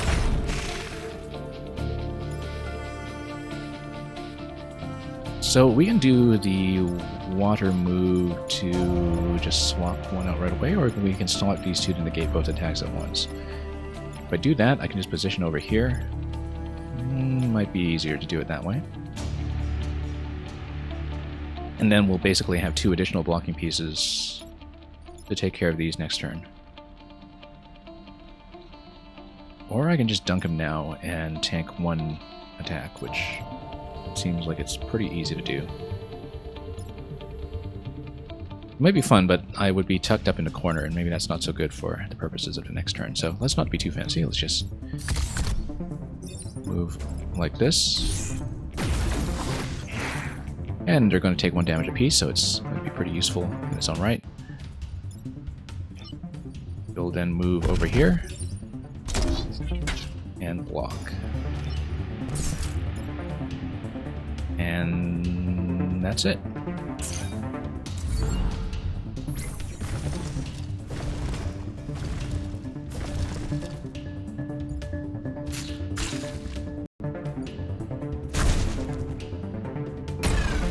Okay, that's in good shape.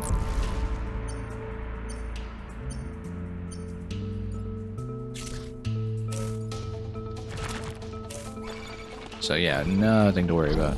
We can just nuke both of them this turn. And swap one out, and we can just hit the other one. Probably. So we'll take the bomb. We'll move it over here. We'll just swap him in.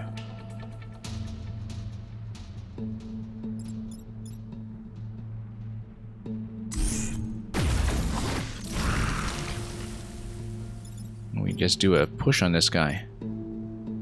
This is actually not quite optimal. There's a better way to do the bomb positioning, but we'll take it. Yeah, because I can firebomb, then I can move him. I can also just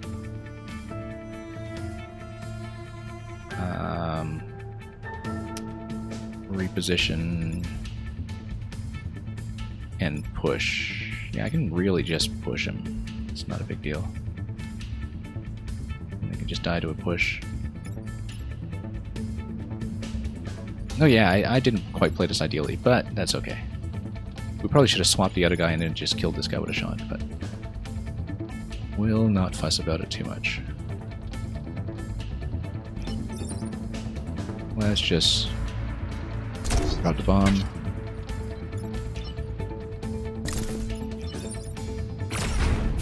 Kill this guy. And block. Could have done better.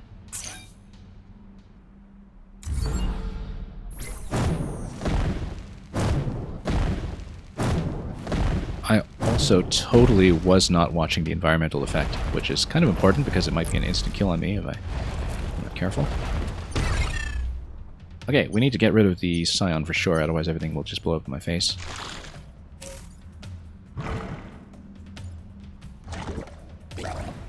That's something a swap can potentially fix. I'm getting a little bit crowded here. However, Cluster Missile is potentially going to kill everything.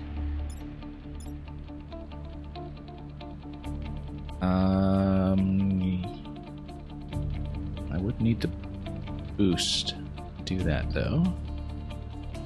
I don't have it. However, this is something we should consider. The cluster thing. Now, we can always toss a bomb to get rid of this guy.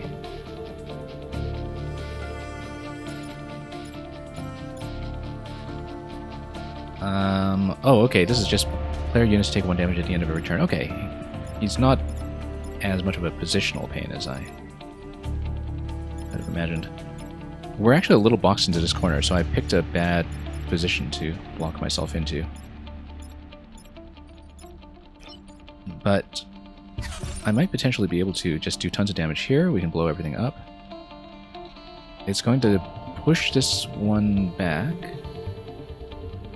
And then we can potentially just swap him out with the explosive, I think.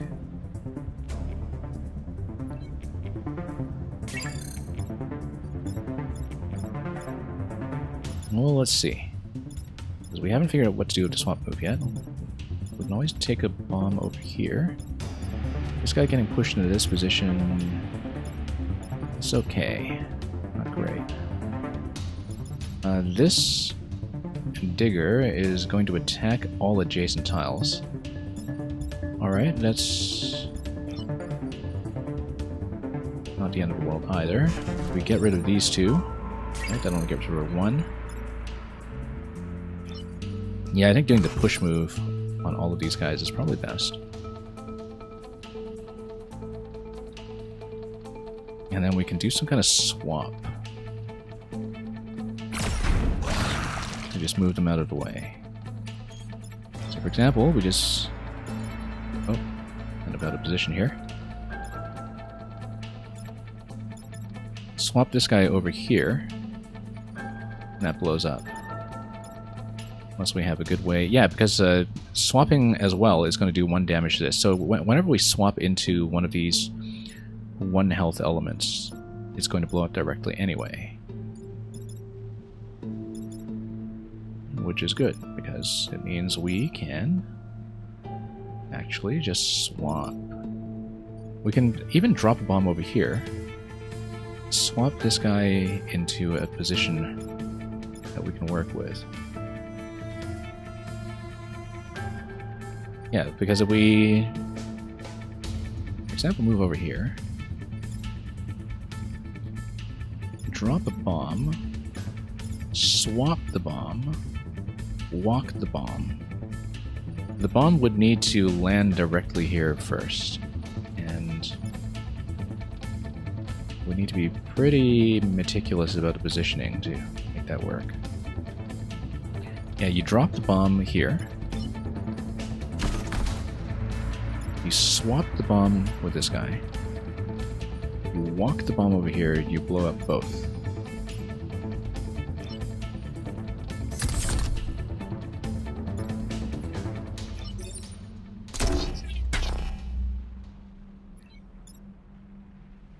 Okay. Swap like that. I have to remember that the scion damage is going to happen as well. All player units take 1 damage at the end of every turn. So yeah, that's the thing, is that the bomb won't work as a blocking piece. I'll need to blow it up, and I'll need to be aware of the damage that I'm taking.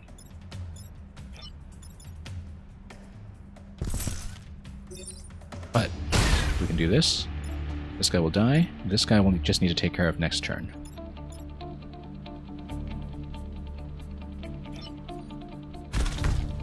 I think all my positions are safe.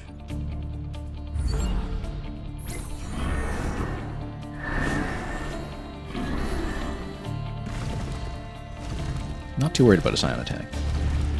In fact, it's playing right to the masochism ability that I have, so we're in good shape.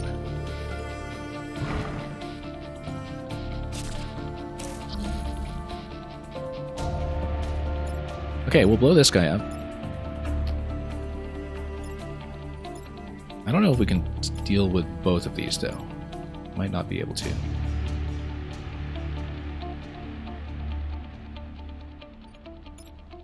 Maybe if we have a good swap, like bumping this guy into a bomb or something. Like if we go over here, and then that'll blow up both. That'll leave the Scion alive, though. That's okay, because we can always heal up. And even swap this into a location where it's going to be killed by environmental damage. Except the bomb is going to die, so never mind that. That's not going to happen. Except we have the bomb available. We can swap the bomb with Scion. Scion dies to the environment after I take 1 damage. So we need to keep that in mind, that that's the priority order.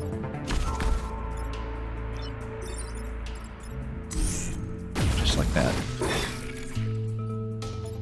And that's going to die.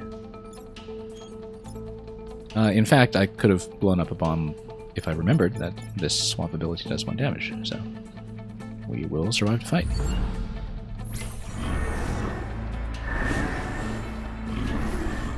In fact, the enemy turn is not really going to happen, so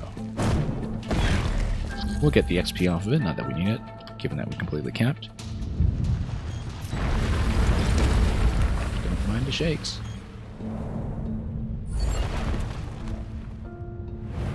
We'll just wrap up the final area over here.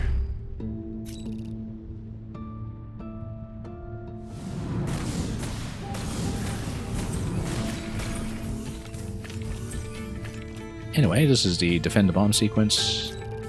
Pretty familiar to me at this point.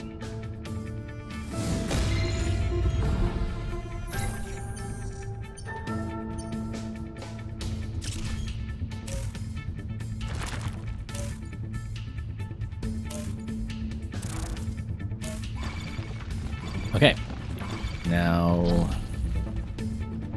yeah, I mean, we've got the swap ability. Defending bomb is actually much less of a concern because of that. We can nuke this guy directly. We can push this guy directly as well.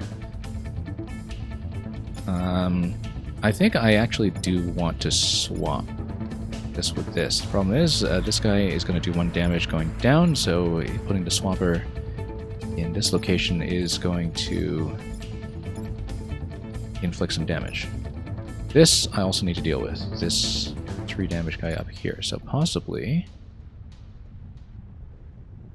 I mean, I think we can also swap the bomb, right? So yeah, we can always swap the bomb into a different location as well.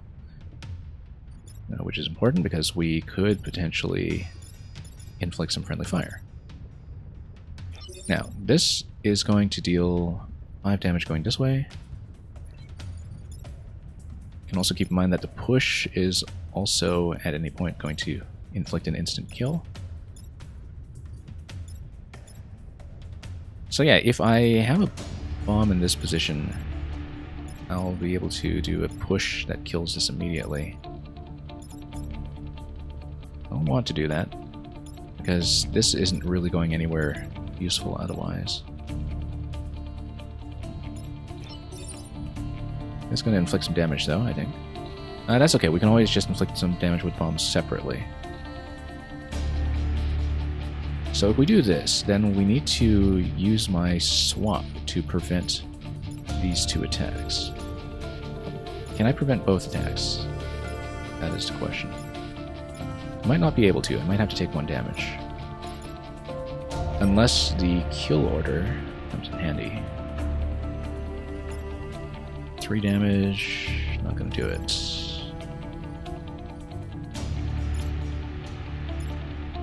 But we can always swap the bomb. Swapping the bomb over here negates these 2. I think I have to take 1 hit. I don't see a way to not take 1 hit. Oh, we can swap the bomb with this guy. Hive Leader is going to do 4 damage. If Hive Leader is going to fire first, it's going to kill this guy.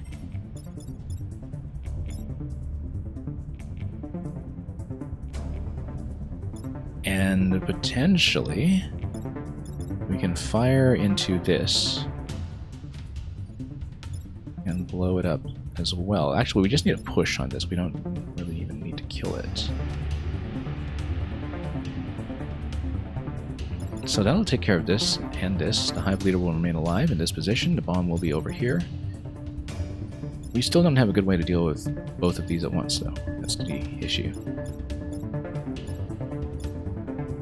And yeah, I think no matter what, I'm just going to have to soak 1 point from that guy. Unless we can do something fancy with a cluster bomb. But I don't know that we can.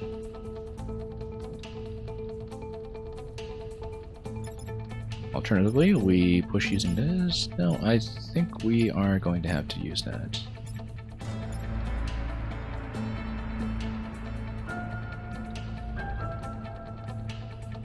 Yeah, so we'll move over here.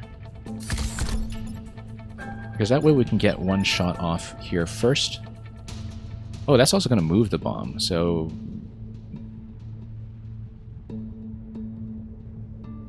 If we move the bomb, then we actually don't need to swap this with a bomb. We can swap this with something else entirely.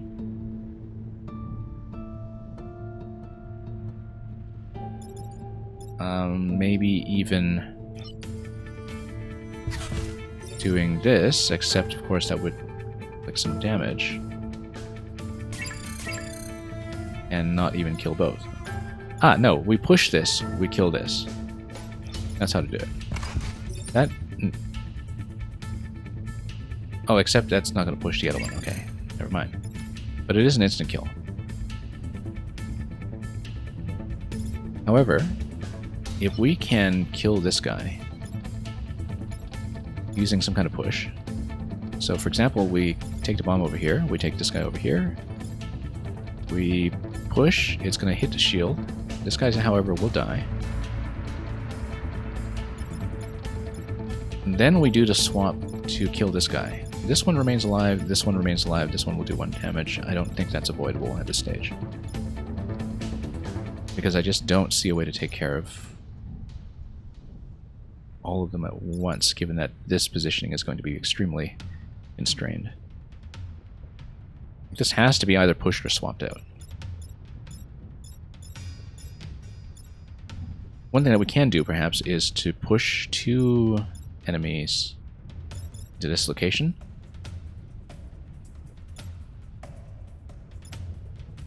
Push both out. But then we still need to deal with this guy. Like, if we swap into this location, push both. Yeah, no, we just need to soak this point, I think. Just don't see an alternative. So let's say we push this over here. We can do this. Then we do the bomb swap.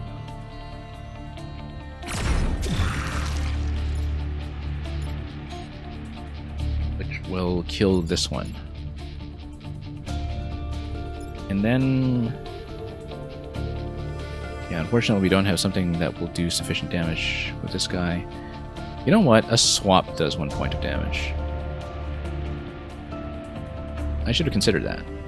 That a swap does 1 point. And 1 point plus a bomb would have taken this guy out. Okay. That's fine, we're not going to fuss with it at this point. I would rather save to reset. And we've got so much power on the grid at this point, I don't think it actually matters. So we're going to swap the bomb with this. Also, the bomb actually is able to take a little bit of punishment. Not much, but it can take a little. But I think that's the way to do it. This is going to kill this guy. It'll take priority. This will take damage. We'll live with it. Bomb neck is able to fire and then move, so we'll do that. And block 2 spots.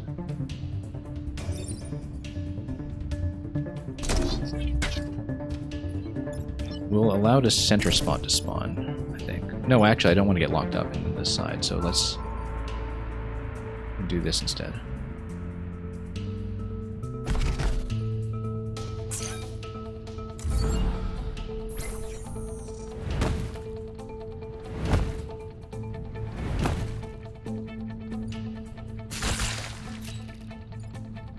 Anyway, yeah, we're going to take a little bit of damage here. As expected.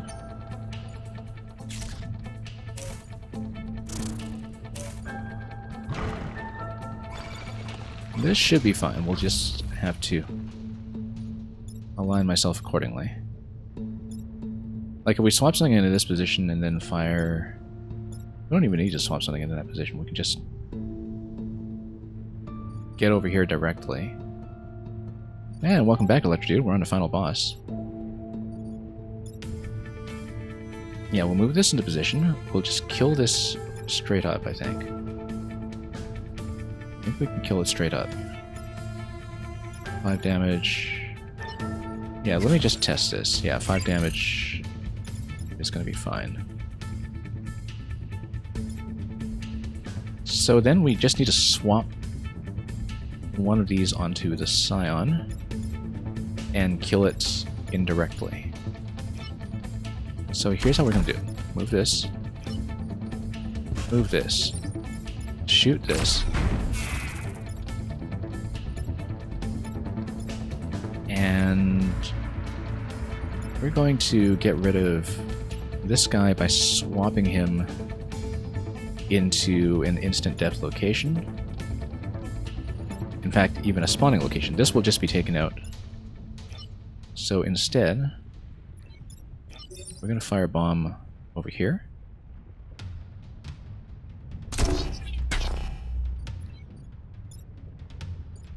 I'm going to go over here.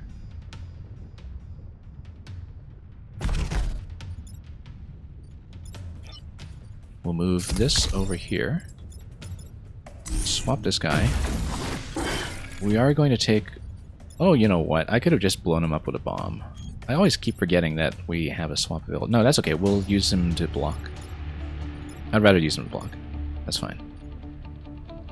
This is going to be a pretty clear victory, I think, so... We're just in such good shape in terms of the way that this squad is set up right now.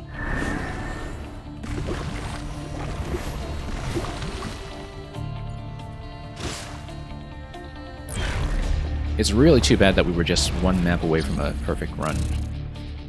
And it was just entirely an observational error that was very easily avoidable. Okay, these are instant death locations, but we have the swapper, so it doesn't matter because we can always swap out.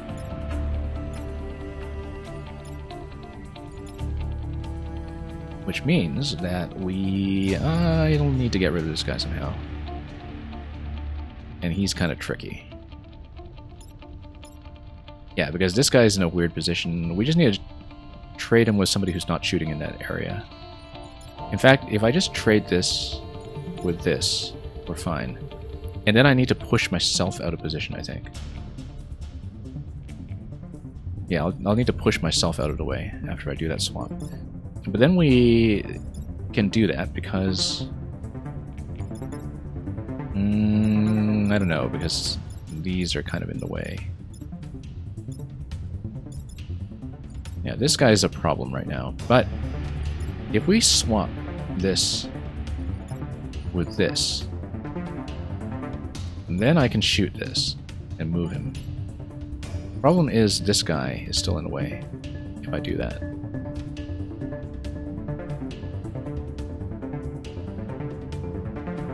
I don't think I can kill him right with any of the other units. I do need to move him some other way. Again, we can just tank 1 damage. It really doesn't matter. And we'll just swap like this guy and then bump myself out somehow. In fact, no. Damage priority will not quite work because this guy moves last. However, if we're thinking about damage priority, this does 3 damage, this is 5 hit points. Okay, never mind.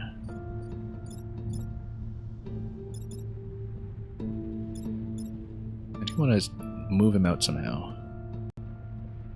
I can always reposition this using a bomb. That's the other thing that's important. Because we can always push... and it'll push this guy instantly over here. I can also... let's see.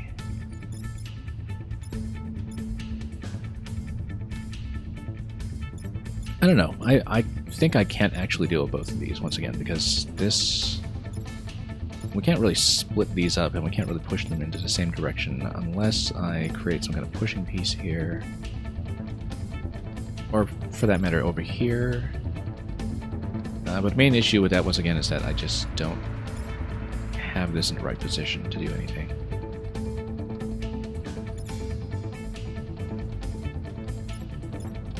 If we can swap this guy out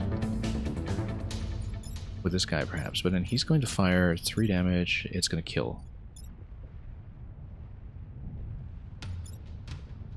And ideally, what I actually want is to swap this with this. Which is okay, because I can swap in this position. Walk over here, swap this with this, and then I can do a push on this side. Yeah, that might be it.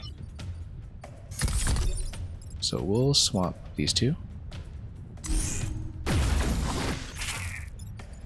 And then I need to push... that's still not quite right. Yes it is. Yes it is, because I can just kill. Okay, that does it. And then we are going to just command the central positions with some bombs. And just split the remaining enemies. We'll have 2 spawns on the next move, but we should be fine. Given that we just need to protect the bomb. Also, let's see. Can we kill anything? We could just kill this guy outright, in fact. Would we rather kill him, or would we rather block a spawn? I think we'd rather block a spawn. Oops. Because he's easy to deal with, so... I'd rather block something fresh. Because we'll be down to 4 enemies regardless.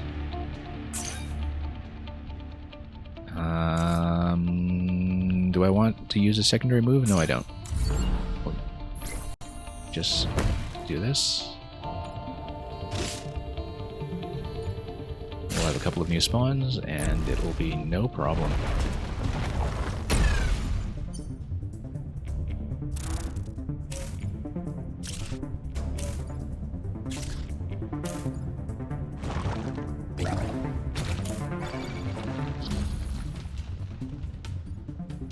Okay. I was like getting a picture of my final turn just to kind of memorialize where we're standing. We have 2 attacks coming in towards the bomb this way. It's not actually going to destroy it, but we'll probably evacuate to safety.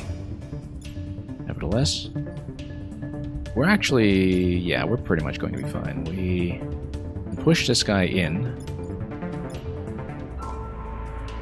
with no problems, really. We can probably just trade this out with a unit like this one, so they swat him on either side, but then... yeah, that'd be fancy. This guy's still going to hit, though, so we need to do something about him. We can probably just swap. Let's see. Yeah, this is 2 attack. Swap is going to do 1 damage. This guy's going to slice first. He's going to kill. We will just swap this with this, in fact. And then do a push. Kill this guy.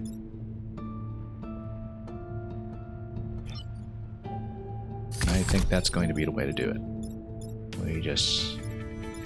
oh, no, because that actually puts the bomb in a death position. That's actually not doable, because this is an instant kill location. Given that it's an instant kill location, we don't deal with this guy. We just let him die. That was nearly a big mistake. However, we can swap these 2. And that should be a kill. Oh, also, it repairs the bomb, which is great. I'd actually not considered that would be the case. We'll push this guy.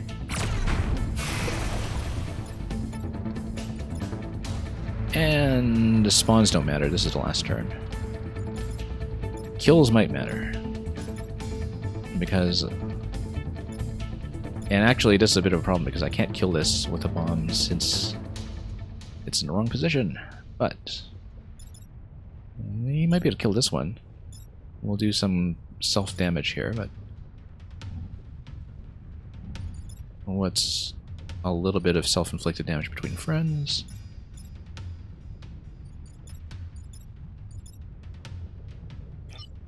Yeah, let's just do it. That can always be something we regret later. Whoops. Oh, you know what? We can even use the cluster bomb. I should have considered that. Except we already used this move. This cluster bomb would have just killed everything here straight up. You know what? Let's reset the turn. I think it would be fun to do it as my finishing move. And if it doesn't work, it doesn't work. But you know what? We built up that cluster bomb. We've hardly used it. Let's just do it. Let's just do it. We'll swap this guy as before. We'll push this guy as before. Oh, except wouldn't the cluster bomb kill me? It would kill me. So never mind, we can't actually do it. So I reset for no reason. That's okay, that's okay. Yeah, no, I failed to consider that it would actually destroy me as well. And that would not be good. Alright, we'll just do the same thing we did the previous turn and blow this up in my own face. And in fact, that would prevent me from killing this, but well, whatever. I don't care. We've had enough fooling around for the course of this level already, so that'll be the end of this turn. We'll just take the win. Not actually ideal. We could have killed this if we just left it as is. Everything's fine, though, I think. We'll just survive, and we will walk out of here.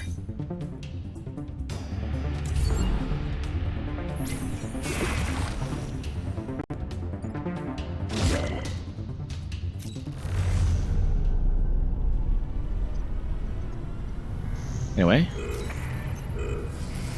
Farewell, Bombermechs.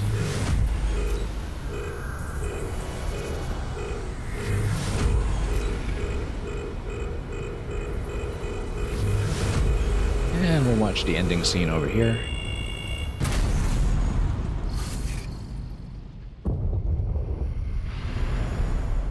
We've seen it many times before. I don't know if there would be any change to the end credits given the patching of the Advanced Edition, because usually I just skip, but thank you for the GG. This is, of course, just with one squad out of the 5 new ones that have been added, so there's lots more to do. Yeah, I don't know if there would be new credits. We'll watch it once. We'll probably skip from now on, but anyway, Subset Games, creators of FTL and this game here, Into the Breach. FTL also received a massive Advanced Edition patch years after its original release, when it was ported to some other platforms. But yeah, nice to have a reason to go back to this game and fool around some more. That was a very entertaining squad. I felt like I was pretty overpowered by the end, but I think that's normal when you play on normal. And it was just that one really, really bad map early on that kind of blemished what was otherwise very close to a perfect run. And anyway, we'll just watch this. We'll take one of the new pilots forward, and we'll look at the final score. And that will be it for this stream. Now, it did take me quite a while because it turns out that talking over this game significantly extends the playtime, so it took me well over 5 hours to get through this. That will be reflected in the clock. Usually a 4-island run will take me between 3 and 4 hours, and I am a very slow player. I haven't really been doing anything like the speedrun medal for doing the first 2 islands in half an hour of playtime. But we'll get to some of that eventually, I think. Looks like these are placeholder credits for localization. I feel like that was not actually properly filled out if you look at the placeholder strings. But yeah, a very small independent team delivering a very significant game in this genre. And Kusai, welcome. The Hankoshka router might be a file missing. Yeah, it might be the case. I mean, this patch was very freshly released. I assume that those issues are going to be sorted out pretty quickly. So yeah, about a 5-hour time on this because we just spent so much time talking. We will almost certainly select this pilot. Skilled, thick skin, max level. Yeah, we're taking it. It'll be interesting to start with them. Yeah, I'm not really too keen on taking the masochists. Especially because early in the game, taking a hit is pretty significant. You don't really see the benefit that much, I think. But anyway, that was it. I'm going to look at the high score screen. I'm not going to accidentally start a new game because that's how I accidentally threw out one of my pilots and files earlier on and also ruined my statistics screen completely. So let's take a look at the achievements. Bombermechs, we got 2 of the achievements. We got Hold the Door. Oh, have 7 units die in a single turn. We forgot about this one. That's okay. Pierce a walking bomb with the AP cannon. Yeah, we did that all over the place. And thank you for the congratulations. How is the game? Oh, this game is amazing. I've loved it for years, but I've also been away from it for many years, and so we're just kind of getting back into it with the Bombermech squad today. We'll probably do some additional streams over the next week or two to clean up these additional squads. Hopefully before Xenoblade comes out, because that's going to take over my life for a while. Let's take a look at the statistics screen. That was actually my number 2 overall. We haven't really played hard mode on this file, so... But here we are, 4 Island Victory. And yeah, of my stats, of those 5 timelines lost that you see there, actually only one of them was a legitimate loss. Because a few of them were files I accidentally started and wanted to throw out. And one of them was kind of a gimmick run, with trying to run with 3 of the jet planes that only throw smoke, which was not a good idea. But yeah, we lost 2 pilots this time, I think, which is extremely unusual. We ended up pretty high on the leaderboard considering that I failed 1 objective, and this was not a perfect run. But this was a lot of fun to play with, this squad in particular, so... I'll have to do a 4-island run with this one, and we're going to end here. I think this will be all we do today, and we'll be taking one of the other new squads into the game next time, probably Arachnophiles. So, thank you for coming by, everybody who is returning or new, or who came in with the Dario Man Live raid much earlier on in the stream. We'll be back with Mario Maker this weekend, but every additional stream that I can fit in for Into the Breach to finish the 4 remaining factions with the Advanced Edition, we'll definitely do. So, we'll send you on to a raid very shortly. For now, thanks so much for watching and for sitting through as much of that as you managed to catch. And we'll find somebody else to send you off to very, very shortly. Once again, thanks for watching, stick around for the raid, and as always, have a wonderful week ahead of you. Enjoy whatever it is you're playing or doing. Fare thee well.